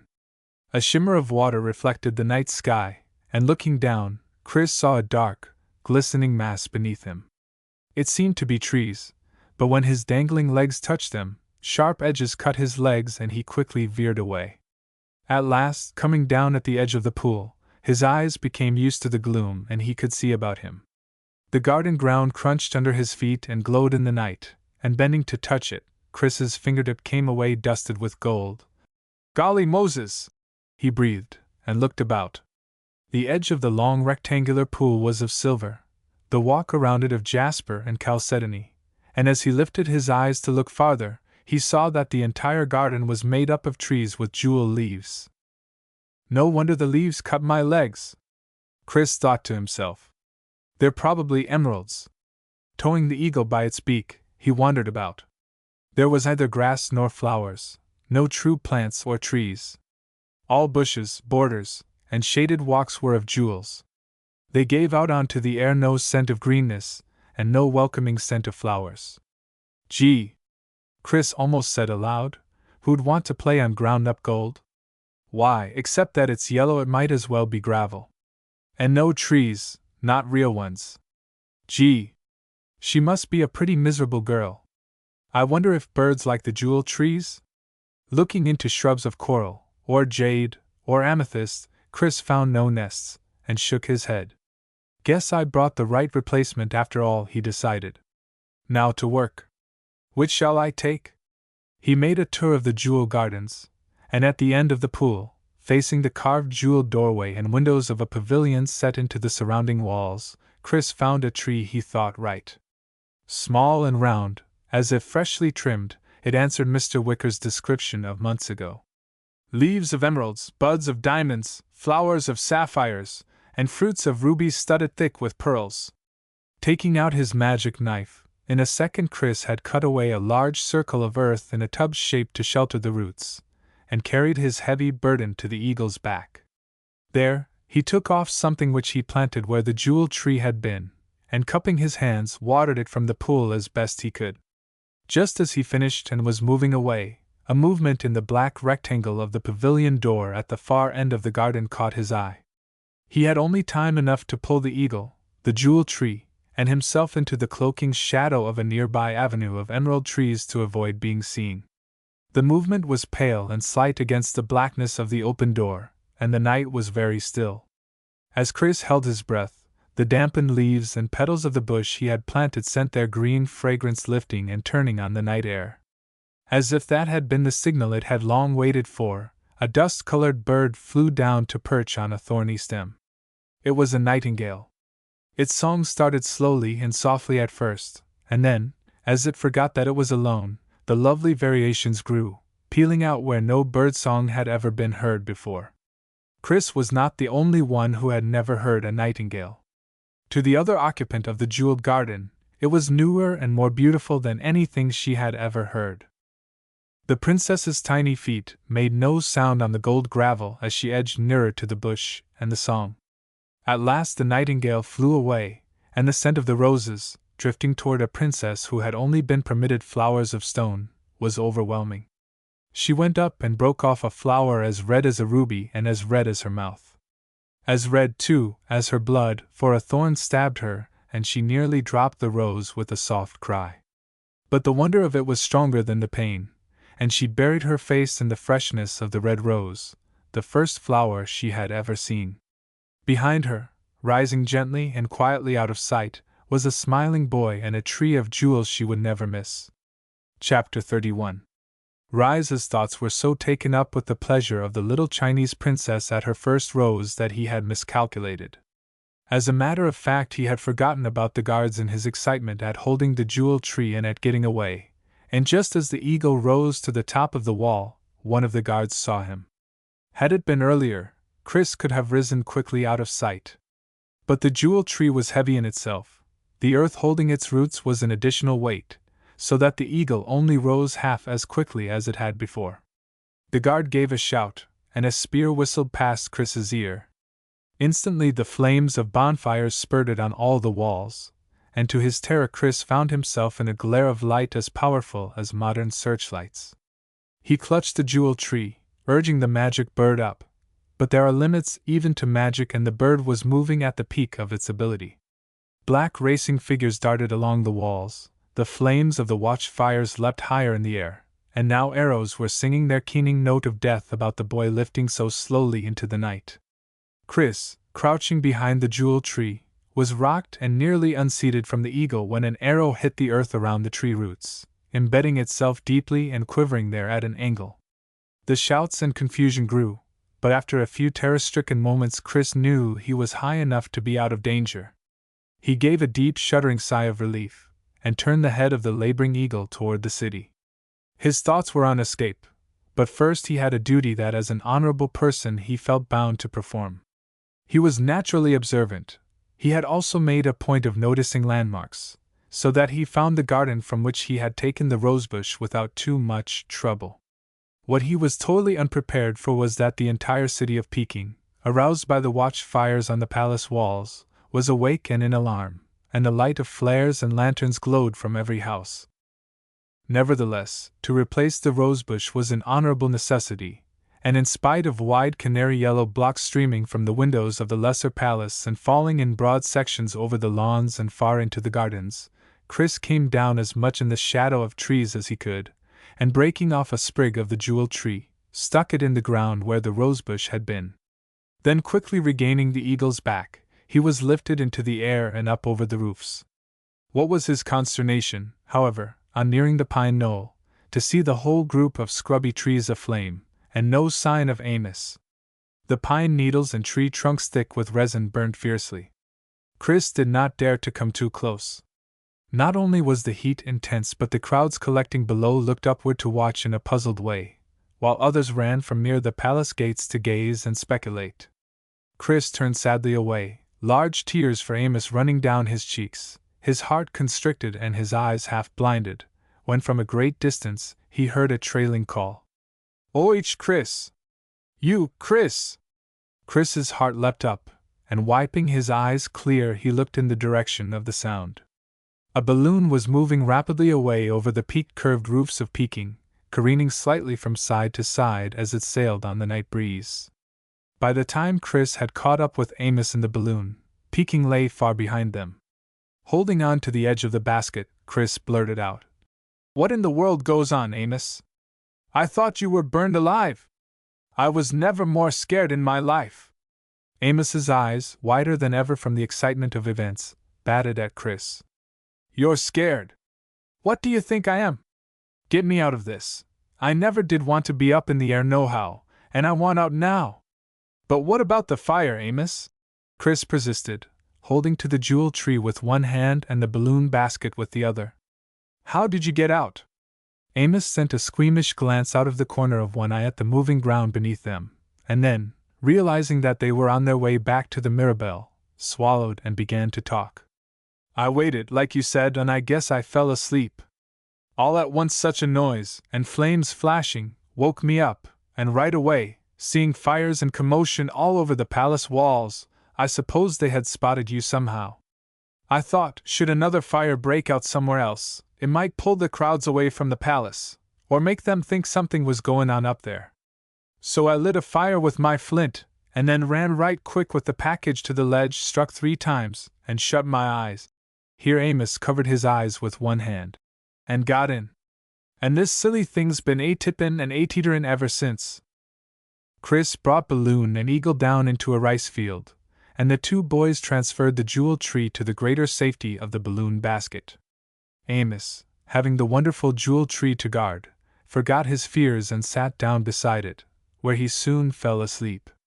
Chris, tying the tail of the eagle to the side of the basket with his shirt, towed Amos and the jewel tree through the air all that night and all the next day. They came down at noon in a deserted part of the country so that Chris could sleep and rest, and Amos find fresh water for the leathern bottles they had strapped to their waists. Then they went on until they saw the sea and the wavering line of the coast below and ahead of them. The eagle and balloon came gently down at dusk. The balloon was folded into its small size and put back in the pouch around Chris's neck. Out of sight of Amos, Chris transformed the eagle to a boat in which, in the dark of the night, the 2 boys reached the side of the Mirabelle with their precious cargo. The sailors of the Mirabelle were asleep, but Chris roused the captain, who helped them secretly carry the jewel tree to a corner of his cabin. All hands were then called on deck and everything was hurry and bustle. Before dawn had broken, the Mirabelle had left the coast of China and was well out to sea. Chapter 32. It was not until Chris, relieved, proud and happy at the success of his mission, opened his sea chest and took out the shell that he had the faintest vibration of trouble or danger. Until then he had lived, breathed, and thought only of obtaining the jewel tree, and once that had been accomplished, he felt that his anxieties were over. However, as he shut and locked the cabin door behind him, feeling with an increased zest the surge and rock of the Mirabelle under his feet as she plunged through the sea, something brought him up short and took the glow from his face. Slowly, and with a grave expression, Chris went to his sea chest and took the shell from it, but he almost knew before he heard it what Mr. Wicker would say. Nevertheless, when through the whirls of the shell at his ear he heard the familiar voice, so far away and so long unheard, his eyes lit up again. "You have done better than my fondest hopes, Christopher, my boy," came Mr. Wicker's voice. "I cannot commend you enough for the success of your difficult journey, and the manner in which with courage, quick wit, and fortitude you met every danger. Amos is much to be praised too. He is a loyal friend, and I am proud of him as well as of you." Chris, kneeling by the brass-studded chest with the shell held to his ear, could easily bring before his inner eye the cozy room in Georgetown, the crackling logs upon the hearth, and the voice of Becky Boozer raised in lusty song coming from the direction of the kitchen. He missed it. Much as he loved the Mirabelle, and much as he prized the friendship of all aboard her, still, Mr. Wicker and Becky held an especial place in his heart, and he longed all at once, with almost intolerable sharpness, to be at home once more. That his mother was getting better he had never doubted, but kneeling there alone, he suddenly wanted to have done with adventure for a while. "My boy, are you listening?" came Mr. Wicker's words, and Chris's thoughts brought him back with a jolt to the cabin of a ship sailing the China seas. "Christopher, my poor lad," Mr. Wicker said at his ear, "had you forgotten the Vulture?" "No," he answered for the boy. "Not altogether, but perhaps just a little. Yet make no mistake, the captain of the Vulture has not forgotten you. Nor is he under any misapprehension as to who it was who so skillfully crippled his ship so that he did not reach Peking before you." Mr. Wicker's voice took on the edge it always held when he spoke of Claggett Chew. "Claggett Chew waits for you beyond Shanghai in the East China Sea. Be wary, and be rested, Christopher, for you will have a battle such as you have never dreamed of, and even I cannot tell how it will end. It will depend on your quickness and ingenuity. And do not forget the leather pouch." The voice of his friend hesitated, and then said so faintly and from so far that it was all Chris could do to hear it, "I repeat, be wary, Christopher. He will do everything in his power." The voice faded away, and Chris with heavy gestures replaced the shell, shut the lid of his sea chest, and unlocking the door, went with dragging feet to tell Captain Blizzard of what awaited them. The wind was only moderately fair, so that the Mirabelle took some time passing beyond the Yellow Sea. During those days Chris practiced his magic with more concentration than ever before. He rested and slept, ate hugely, and exercised by climbing up the masts of the Mirabelle, so that by the time a long dark line was sighted on their starboard side on the Chinese coast and the approach to Shanghai, Chris was fit and well as he had never been before. Warned by Chris in time, Captain Blizzard, on hearing of the dangers ahead, had determined to put into port at Shanghai, and there, with much haggling and bargaining, bought 4 cannons and ammunition. He also laid in a store of swords, daggers, and assorted weapons for all on board. Believing that an ounce of prevention was better than a pound of cure, the worthy captain drilled all hands on the Mirabelle twice a day thereafter. This, the weather being fair and the ship needing only the helmsman and a lookout to care for her, the sailors were quite willing to do. More especially when their captain, in whom they had unbounded faith, told them he had good reason to believe they would have a nasty, and perhaps disastrous, encounter with the pirate ship during which they bid fair to be bested if they did not bestir themselves and prepare for it. The men entered into the training with gusto. They made dummies which were hung on ropes and maneuvered by their friends, braced in the rigging. The dummies were suddenly swung out and down in every direction, in imitation of pirates boarding the ship, and were fallen upon by the sailors of the Mirabelle with roars of glee as if they were at that very moment being tackled by the pirate crew.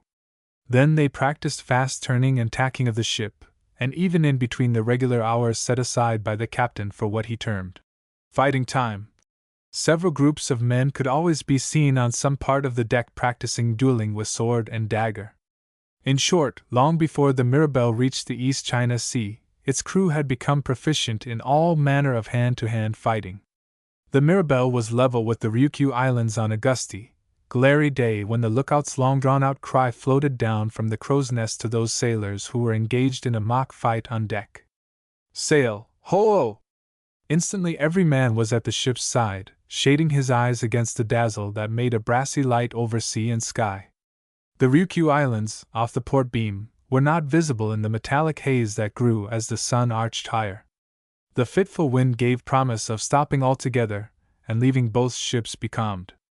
Chris, on the bridge beside the captain, stood looking through his spyglass at the advancing sail. Captain Blizzard lowered his own glass to turn inquiringly to Chris. "Yes," the boy said at last. "I'm sure now. I ought to know those sails. They're unmistakable." "That is the Vulture, sir." Captain Blizzard wheeled about before the last word had left Chris's lips, and bellowed at the top of his lungs. "All hands on deck!" he roared. "Man the guns! Bring out the ammunition, and every man to his place!" The training the men had gone through instantly asserted itself. Although there was a great deal of running about, up and down the ladder to the hold, and of handing up the heavy ammunition, all was orderly, and not an extra word was spoken. There was little enough time left over, however. The Vulture approached rapidly, and then crossed the bow of the Mirabelle so narrowly that the Mirabelle had to put hard about, and Captain Blizzard roared orders to take in sail in order not to smash into the pirate vessel before it had been carried by the breeze beyond its prey. This maneuver by Claggett Chew momentarily threw the Mirabelle's crew into confusion and turned their attention to the hasty management of their ship.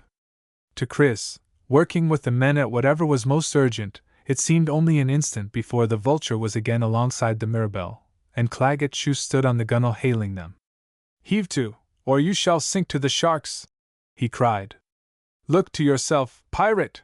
Captain Blizzard thundered in reply, and giving the signal, the unsuspected guns of the Mirabelle belched out their deadly charges. Claggett Chew was knocked back to the deck of his ship, and Chris had time to see him shake off the hand of a sailor who would have helped him to safety. Chris also saw, peeking out from the doorway of Claggett Chew's cabin, the white horrified face of Osterbridge Hawsey, who could not stand the sight of blood, so common.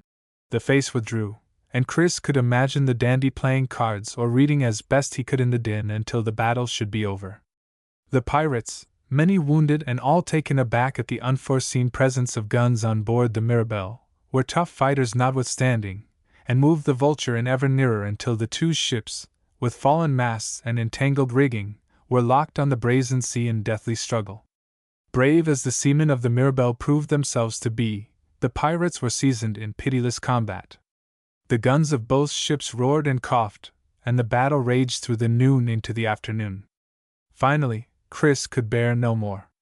The crew of his ship were weakening, even as were those of the Vulture, and shuddering though he was at the thought of the sharks in the sea, Chris knew he had to use every method in his power if any on board were to survive.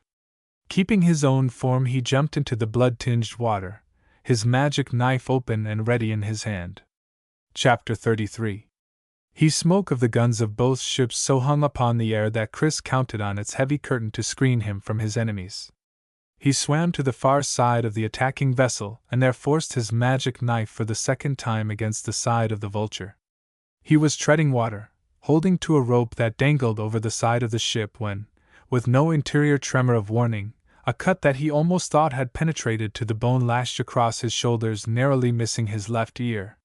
Without stopping to think, Chris took half a breath and submerged as deeply as he could go, hearing above him, even through the sounds of the battle and the wavering water, the fleck of Claggett Chew's metal-tipped whip as it hit the water where he had been only a second before.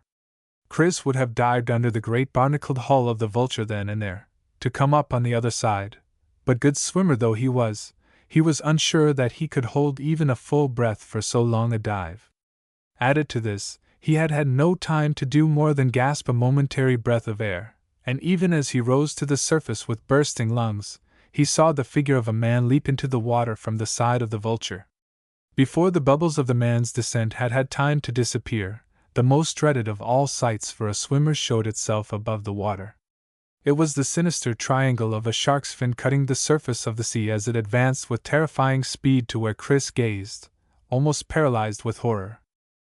Thrusting the knife into the pouch at his neck, Chris took the shape of a dolphin and plunged deeply, even as the infuriated shark was carried over and beyond him by its own impetus before it could turn. But turn it did, with lightning speed, and Chris knew he had no protection against that murderous underslung jaw racked above and below with deadly teeth. The shark, in one long powerful movement, had turned and gone under the dolphin, which now raced upward from the dim, lightless depths of the sea to the surface where it hoped to escape. The shark turned on its back with a motion at once lazy and sickening in its assurance of its prey. Its soft greenish-white belly glimmered slimily in the sea, its frightful jaws open as it came almost languidly up through the water, certain of snapping its adversary in half. But in that one moment when it turned belly uppermost, its eyes were unable to watch its goal, and in that moment the dolphin made a desperate leap from the water, and a sea bird soared into the air. The sea bird had no more than wheeled to sight the shark below, when a scream from the air above it made it instantly drop and shift to one side as a hawk, talons spread and eyes red with hatred, plunged down from a great height, its beak open to seize and to rend. The sea bird, veering away on the wind, became a fly, but the hawk instantly vanished to be replaced by a bat, which darted after the fly with such velocity that it was the current of air from its wings that drove the fly closer to the pirate ship. With a despairing effort, the fly flew directly into the smoke of the battle, and at that moment a mouse hid in a corner near an overturned cask shaking in all its limbs, its pointed teeth chattering with fright. Finally regaining its breath, it ventured to look around the corner. All seemed serene to the mouse, who saw no shadow of danger, although sounds of battle still ebbed and flowed on the deck below it, criss-crossed by shouts and orders, screams and groans, as the pirates and the sailors of the Mirabelle doggedly fought on. The mouse wished to retake its own shape and continue its work with the magic knife which had been interrupted, it thought, too soon to have done any good. At last it decided to run along the deck near Claggett Chew's cabin. From there it hoped to reach the side of the ship nearest to the Mirabelle. As it slipped from its hiding place and began its run, it realized too late its mistake, and panic almost overcame it. For a cat had been crouched behind it, and now gave a mighty pounce. One outstretched paw came down on the mouse's tail, but the mouse wrenched it free and desperate and panting, dashed into the first opening it saw. This proved to be no less than Claggett Chew's cabin, the door of which had been left open so that Osterbridge Hawsey could watch the fight with the least possible discomfort. He sat, somnolent, in a comfortable chair, his long legs stretched out before him, smoking a clay pipe. His attention wandering, as it so often did, he failed to see the mouse who ran under his legs into the shadow beneath them. The frantic mouse now determined, in the seconds left to it for decision, to attempt a bold move. In a flash, in fact, as a black cat with angry yellow-slitted eyes put its head around the door jamb, a jade-green parakeet with red and yellow breast feathers hopped onto Osterbridge Hawsey's ankle, and with a speed tempered by its most engaging ways, sidled up Osterbridge Hawsey's outstretched leg. The yellow-eyed cat made a dash with both clawing paws outstretched to fall upon the bird, but the parakeet fluttered into the air out of reach and came down higher up on Osterbridge Hawsey's knee. Osterbridge, startled from his daydream, shooed away the cat and got up precipitously enough to give it a kick which sent it miling from the cabin. Osterbridge, vastly pleased to see his green parakeet again, was wreathed in smiles. "Ah, now!" he exclaimed, holding out a condescending finger. "Petit monsieur back again! How too simply enchanting! Just when poor Osterbridge was so bored and had no one to talk to! Well, my pretty!" And both Osterbridge and the parakeet cocked their heads at one another. "And where have you been, I wonder?" Osterbridge examined the little bird perched on his finger, and his eyes were thoughtful. "It is true, you have a tiny mark at the side of your jaw, if parakeets have jaws, my friend. But there is no such thing as magic. Not the kind of magic whereby a human can be something else." He broke into peals of high laughter. "What a joke if it were possible! Now what could I be, eh?" He looked fondly at the bird and the bird looked back at him, daring to open its beak and emit a small but clear "Haw! Haw yourself!" returned Osterbridge in high good humor. He leaned back in his chair. "Now, all this is a most engaging train of thought," he pursued. "If I could change myself, what should I be?" He fell to musing, and as he did so the dreaded shadow Chris had anticipated fell across the doorway. A moment later Claggett Chew, limping from an old wound and a newly received bruise, stood in the entrance. Osterbridge Hawsey yawned. "Ah, there you are at last, Claggett," he said. "Battle all over? It still sounds rather ferocious, to me." But of course I am no expert. Heaven forbid! Osterbridge ended, rolling his eyes toward the ceiling with his vague smile. As Claggett Chew did not reply, Osterbridge looked back at him. The pirate's eyes were fixed on the parakeet, and his twitching fingers played with the steel-tipped whip. Claggett Chew's voice when it came was as sharp and as cold as a dagger in a dead man. "I will have that bird, Osterbridge," he said. Osterbridge's expression did not change, but his eyes did, and they became almost as icy as Claggett Chew's. "Oh no, you will not, Claggett," he said, and his high-pitched voice managed to be saturated with sarcasm. "This is the one thing that is keeping me from unutterable boredom, while you go into your interminable fight." He paused to give Claggett Chew a cutting look. "You know how I feel about piracy. Too terribly degrading, though I can see it has its excitement and rewards. But it is unnecessary." Claggett Chew's eyes had a way of not blinking. They held a crocodile fixity.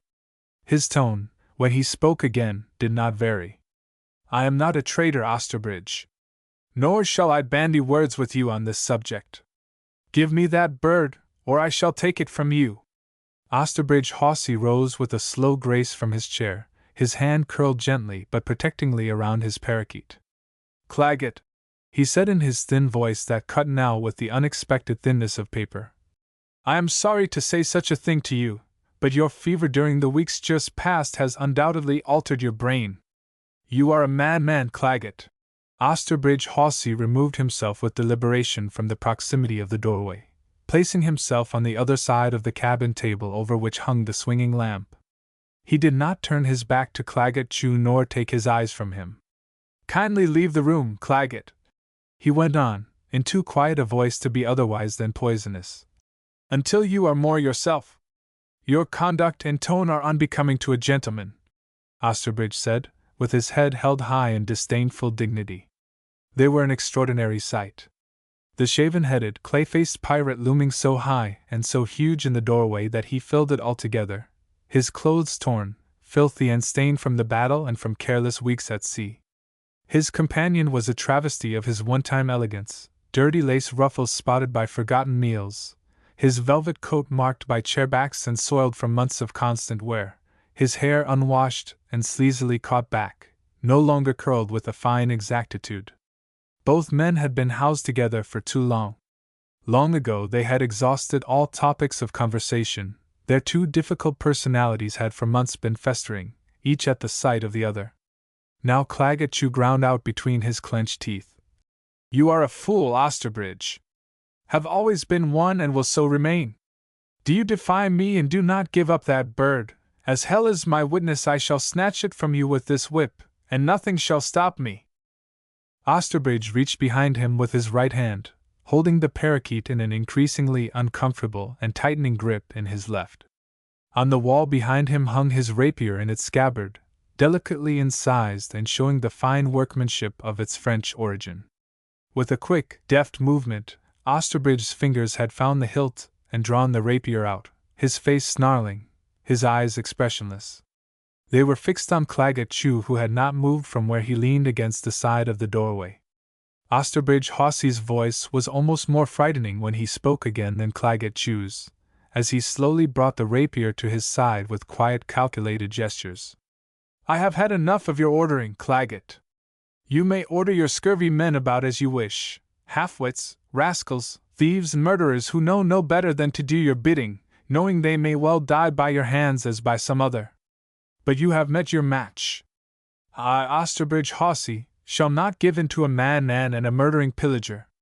How I ever came to join you or your pirates God alone knows, but you shall not govern me. Nor shall you have one object that is my own. En garde!" he cried, whisking out the rapier. As he did so, such is the force and training of habit, his left hand automatically came up in the first position of the fencer and the duelist, and as it came up and the fingers slackened about the parakeet, the long whip lashed out and curled around Osterbridge Hawsey's hand. The parakeet ducked into encircling fingers. Osterbridge Hawsey let out a piercing scream, more of rage than of pain, and opened his hand. The parakeet, liberated, flew straight into the face of the man with the whip, pecking at it with its sharp beak, scratching at it with his pin-like claws, and beating its wings in such confusing fury that the pirate bobbed his head. At the same time the big man stepped backward, throwing up his left arm in an attempt either to catch the bird or drive it off. But the bird's attack lasted for only a moment. Then, as Claggett Chew's fingers grasped at it, the parakeet was off over his shoulder and lost in the din and obscurity of the battle. Behind it heard the cries of hatred and rage as the pirate and Osterbridge Hawsey faced one another in the cabin to fight with whip and sword amid the crash of overturned tables and chairs and the splintering crack of the lamp and the window panes. Chapter 34. Afe on the Mirabelle, Chris, exhausted and increasingly conscious of the pain of the whiplash, took his own shape with sighs of thankfulness and looked about him. A wind was rising, rocking the interlocked ships, and he could plainly see that the crew of the Mirabelle had done enormous damage to the Vulture and its attacking men. Cannon shots from the opening sally, and at such close range, had broken 2 of its 3 masts, and the decks of the Vulture were a clutter and tangle of lines, sails, and splintered spars. The fact that the men of the Mirabelle were in better physical shape than the pirates stood them in good stead, for their agility and strength had carried them through the battle even against the wilier and more murderous knowledge of Claggett Chew's men. The pirates, Chris could see, were turning back, and those who still fought were one and all wounded or grazed, and losing ground with every passing moment. Chris had been so terrified and panic-stricken by his own personal danger and fight for life that it took him a few minutes to catch his breath and grasp the situation from where he stood on the captain's bridge. Wondering if he still had the strength to force a leak in the Vulture's hull, as he had begun to do, he felt in the leather pouch at his neck for the knife. At the bottom of the pouch his fingernails hit a gritty substance, and into his head came an echo of Mr. Wicker's words. "Remember the leather pouch!" Taking out the knife, the folded balloon, and the map of where the jewel tree had been, Chris, leaning against the side of the Mirabelle, shook out the grainy stuff into the palm of one hand. It looked like ground-up lava. Gray-black, almost a powder, it had a faintly sulphurous smell. As he turned it speculatively in his hand, wondering how he was supposed to use it, a few grains sifted between Chris's fingers and fell over the side into the sea. Instantly, as soon as they touched the water, several infinitesimal flames started up, burning on the waves as heartily as if they had fallen onto dry grass, and their heat produced a sturdy mist which rose in heavy spirals from every grain. Then Chris knew what it was for. Shaking every particle carefully back into the bag, he hurried to find Captain Blizzard. "Sir!" he cried as soon as he was within earshot. "The pirates are bested, and we can make a safe escape if you will give an order to set loose the grappling irons and lines and bid our men raise sail." He looked eagerly at Captain Blizzard. "The pirates look pretty tired now, but the Vulture might pursue us if I didn't know a way to stop her." The captain looked thoughtfully at Chris and hesitated not at all. Too much had already depended on the boy and had been faithfully carried out for even Captain Blizzard to doubt of his ability. Orders were quickly given to cast off from the pirate ship, and Chris disappeared to a hidden corner. There he hid everything the leather bag had contained excepting the grainy powder. Next, taking the bag from around his neck and leaving the mouth of it wide open, he changed his shape to that of a seagull. Taking the pouch in its beak, the gull soared high above the 2 vessels, now drifting imperceptibly apart. Sounds of violent fighting could still be heard inside Claggett Chew's cabin, but the pirate crew seemed grateful enough to fall to the bloody decks to rest and care for their wounds. As the 2 ships finally stood clear of one another, a resounding cheer of victory rose from the courageous members of the Mirabelle.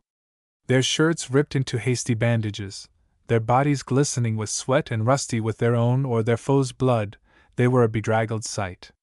Nevertheless, as they raised their arms or flung their caps into the air, flinging after the pirates a few last resounding epithets, Chris's heart swelled with emotion at the men he was proud to call his friends. As the gull, he swung up into the air away from the Mirabelle, and began shaking the dust from the open pouch on the sea around the Vulture. By the time the bag was empty, a mist impossible for any helmsman to see through had surrounded the battered ship from stem to stern, and in despite of a freshening wind, was rising steadily to the top of its one remaining mast. Chris returned to his own ship, and in his own shape at last surveyed the dwindling island of mist that clung persistently around the Vulture, blow though the wind might, and turn again though the helmsman might try to do. How long, Chris wondered, would the mist hold? Or would the Vulture be doomed to drift at the mercy of the sea in its magic white shroud? He gave it a long look, a diminishing irregular white shape on the vast spread of the ocean, then turned quickly and went to the decks below to help his wounded friends. Yet not before he had seen that the prow of the Mirabelle was turned triumphantly home. Chapter 35. Rise had always known, tucked away somewhere out of sight at the back of his heart and his mind, that he loved his country and his city. But he had never given it much thought. It had been something as taken for granted as the air he breathed. So that he found himself overwhelmed by the gust of emotion sweeping through him when he stood beside Captain Blizzard as the Mirabelle sailed slowly up the Potomac. Chris stood there with Amos on his other side, looking at the shores that were both familiar and unfamiliar. Familiar when he saw Mount Vernon on its imposing bluff, unfamiliar because no domes or obelisks were to be seen, no airfield, and no Pentagon. But the sweet green land itself was there, holding out its welcoming and individual scent of fields and rich American soil. However, the Georgetown Ned Cilley and Amos remembered, the little town from which they had all sailed in secrecy and haste so many months before, was there awaiting them. The noon sun was bright over the few slate roofs and red brick chimneys, and Chris felt a choke of happiness binding his throat like a scarf too tightly drawn, and a constriction at his heart as if it were too firmly held in a welcoming hand. An excited happiness shook him as the Mirabelle was eased to the wharf side, and at last, after dangers and adventures beyond his imagining, Chris not only knew that he was home again, but saw a familiar black-dressed figure and a plump woman in a monstrous hat, waiting for him to disembark. What a day that was! The greetings and handshakings, the enveloping hug for Chris and Amos from Becky Boozer, her eyes filled with happy tears and her bonnet trembling with agitation. Her roguish glances and coy giggles flew out like a flock of doves at the sight of swaggering Ned Cilley, who came down the gangplank carrying a macaw in a cage for Mistress Boozer, and hustled her behind some bales to kiss her warmly. But most of all and best of the day, that first look from Mr. Wicker that spoke more than any gesture or carefully chosen words could have done. He had no need to speak. Chris could see the pride and pleasure shining in his face, and Mr. Wicker, so solitary all his life, could see in the boy's eyes an affection his own son might have shown him. In due time a well-crated object was carefully hauled by cart to Mr. Wicker's back door and taken inside.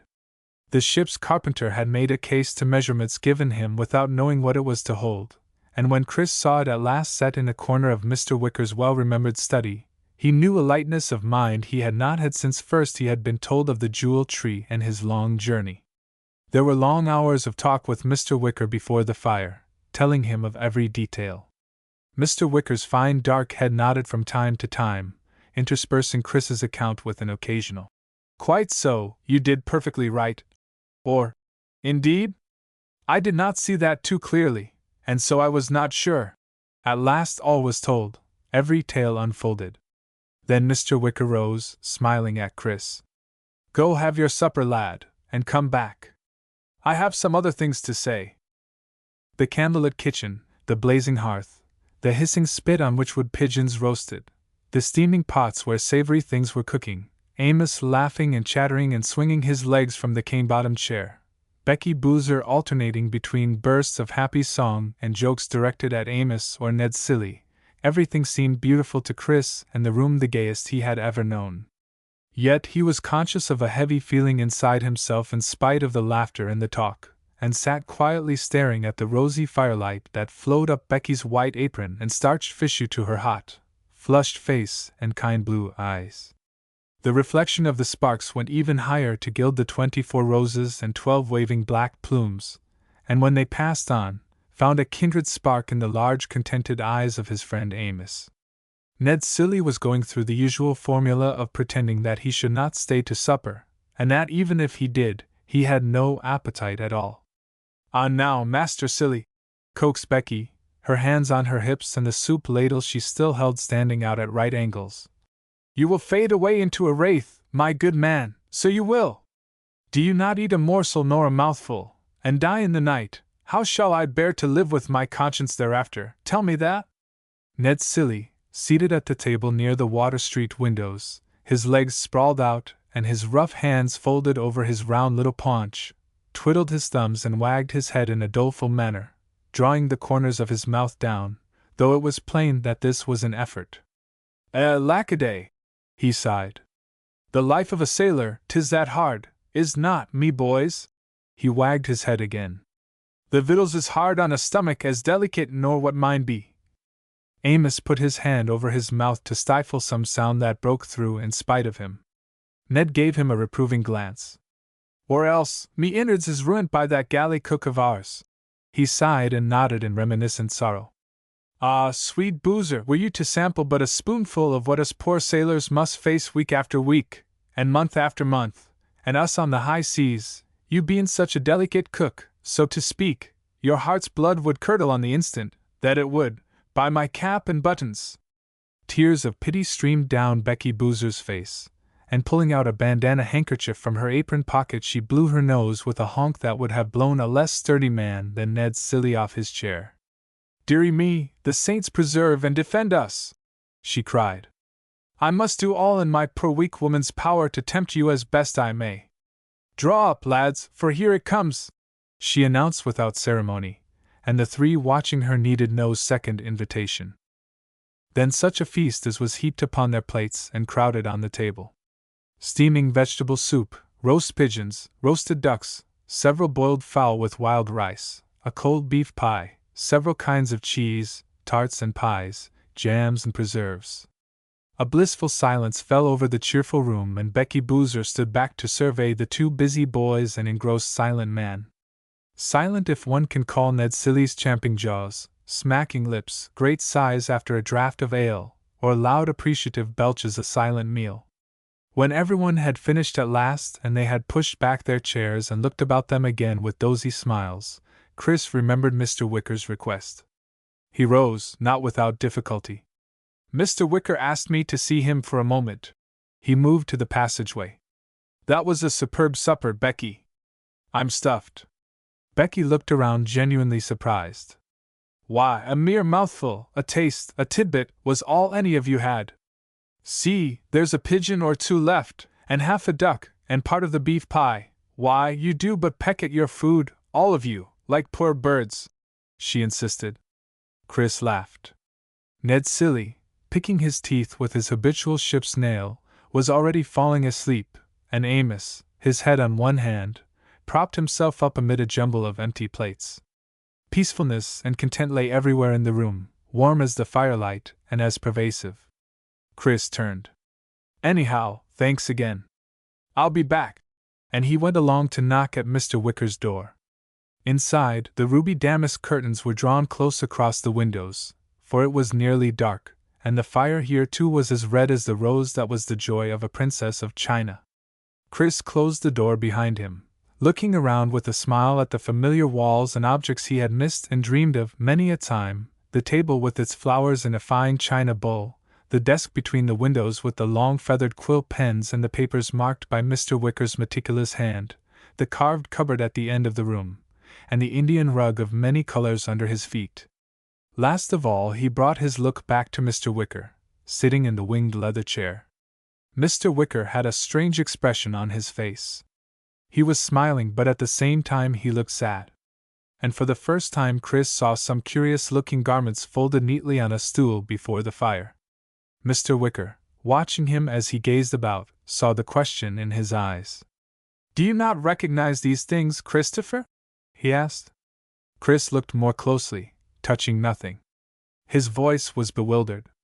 Well, it seems to me I may have seen them before. They sort of look familiar, but I couldn't be sure. His master's voice was gentle. They are your 20th century clothes, my lad. The ones you wear in your own time. And deeply as it hurts me to say it, the moment has come for you to put them on. Chris raised startled, worried eyes to the dark, penetrating ones watching him so quietly from the high-backed chair. Not yet? I don't have to go now, do I, sir? And as he saw insistence in Mr. Wicker's face, he began to expostulate as a child does when it wants to retard its bedtime. But I've scarcely got back, I mean here. And we've only had one talk, I'm sure there'll be other things I've forgotten to say that you should know. He threw out his hands as if to grasp at something that might hold him there. And I didn't say goodbye to Captain Blizzard or Mr. Finney. They were wonderful to me, really they were. And his voice suddenly became very small and high, disappearing to a whisper at the end. And Becky and Ned and dear Amos. He stood there against the door, swallowing hard with his head down, his stomach and his throat a mass of hateful knots, and the whole of him swamped with unhappiness. Mr. Wicker had never moved, his elbows on the arms of his chair, and his folded hands just touching his chin. At last Chris whispered, "Does it have to be?" "It has to be," said Mr. Wicker. Without a word, Chris took the folded clothes that seemed so unfamiliar off the stool and dressed behind the other leather chair, his lower lip trembling. Mechanically, as boys will, he shifted everything from his pockets to those of the trousers he had just put on. With careful, slow gestures he folded up the knee breeches, the full-sleeved shirt, the long white hose and silver-buckled shoes, the flare-back jacket last of all, and put them where his clothes had been. Mr. Wicker then spoke, getting slowly to his feet and standing with his back to the fire. "I am afraid I shall have to have the leather pouch, Christopher," he said, holding out his hand. Chris took it off and put it in the long, strong hand of the magician. "More than that," Mr. Wicker said, putting the pouch in his pocket. "I shall have to take everything from you that you have gained here, Christopher." He paused. "All but one thing which you may choose and keep, one ability." He waited. "Choose well." Chris looked up at the man he admired and respected and had grown to love, and pondered deeply. To make a boat or eagle or dolphin out of rope? Very tempting. How the kids would envy him! Or change himself in other shapes? So useful. He hesitated. "I'd like to be able to come back, sir," he said, and his growing grief at those he must leave prevented him from saying anything else. Mr. Wicker's face broke into a radiant smile, and he held out his firm hand. "So you shall, Christopher, so you shall! And you shall remember it all, I promise you. That too you can have."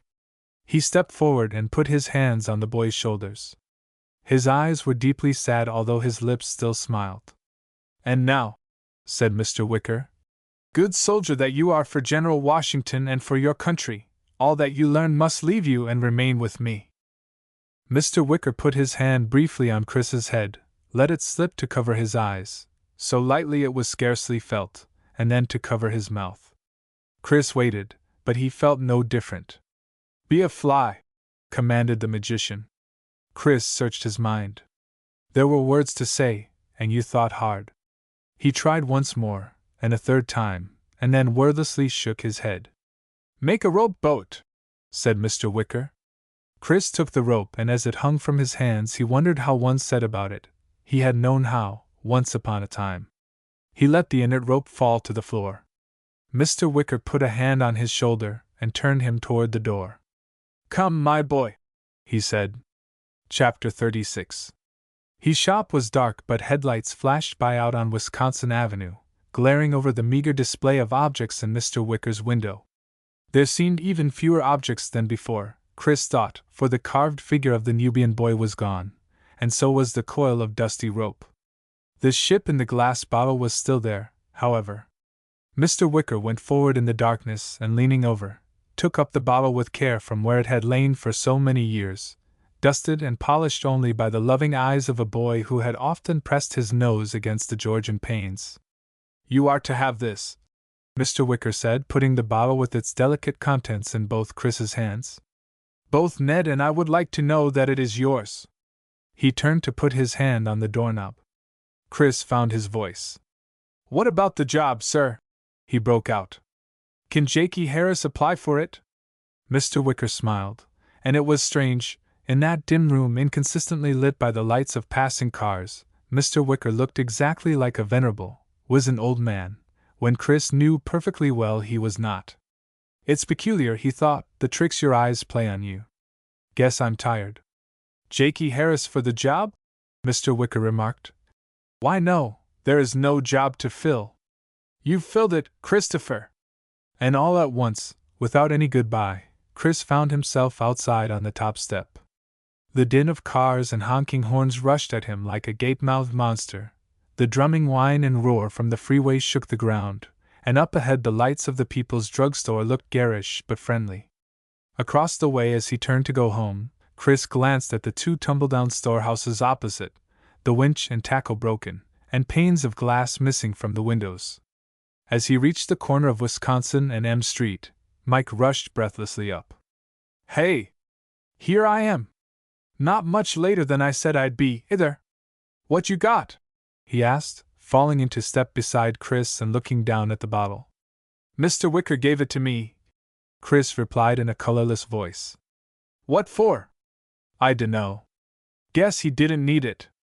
A silence fell, and then Mike said as they passed the strong light of a shop window, returning down bustling M Street toward 28th. "Say, you been running, or sitting by a fire? You look almost sunburnt. And look." They stopped dead while Mike put a grubby forefinger on a mark on Chris's jaw. "I never noticed that before. It shows up white and plain. Must have been a pretty deep cut you had there." For the first time in what felt like hours, Chris smiled, and the smile became a grin. "It sure was," he said reminiscently. "Oh, and by the way," Mike said much farther along as he left Chris to go on to his own house, "your Aunt Rachel called my ma and told her your mother was so much better she could come home soon. Seems that your father's on his way back too." He walked off and then turned to call from a quarter block away. "Bet you'll be glad to have your own folks at home?" Chris's grin deepened, but he did not reply, nor even wave, for fear of dropping the bottle. N Street, then Dumbarton Avenue, dropped behind him, and he came to Happy's Grocery with the bookshop on the opposite corner. He stood looking at his lighted windows, the lighted windows of his house, remembering a time when he and Amos had seen only a wooded ridge and a burned-out campfire. Something stirred in his mind, and after finding the front door unlatched, he eased himself in and up the stairs as quietly as he could. He did not want to face his Aunt Rachel for a few minutes longer. In his own room he shut the door and carefully lifted the Mirabelle and its bottle to the place of honor on top of his chest of drawers. Then he stood looking at his reflection in the small mirror hung askew near the window. He looked the same, well, not quite. The tiny scar was there, to prove it was not a dream, and he quickly undid his shirt, and pulling it off, got up on a chair to peer over his shoulder to see how his back looked in the square of glass. A whiplash like a long, clean briar tear lay across his shoulders, and as he looked, he almost felt again the searing cut. Chris grinned, buttoning up his shirt. Then it had been no dream, no childish imagining. A voice soared up the stairs. "Chris! Chris, darling? Are you home?" Aunt Rachel had news for him of his mother's imminent return. Chris opened his bedroom door, pulling out from his pocket the first thing his fingers hit on, and as he went downstairs whistling, "Farewell and adieu to you Spanish ladies," he tossed and caught again, an old silver button burnt black in a fire. $3.25. Mr. Wicker's Window by Carley Dawson.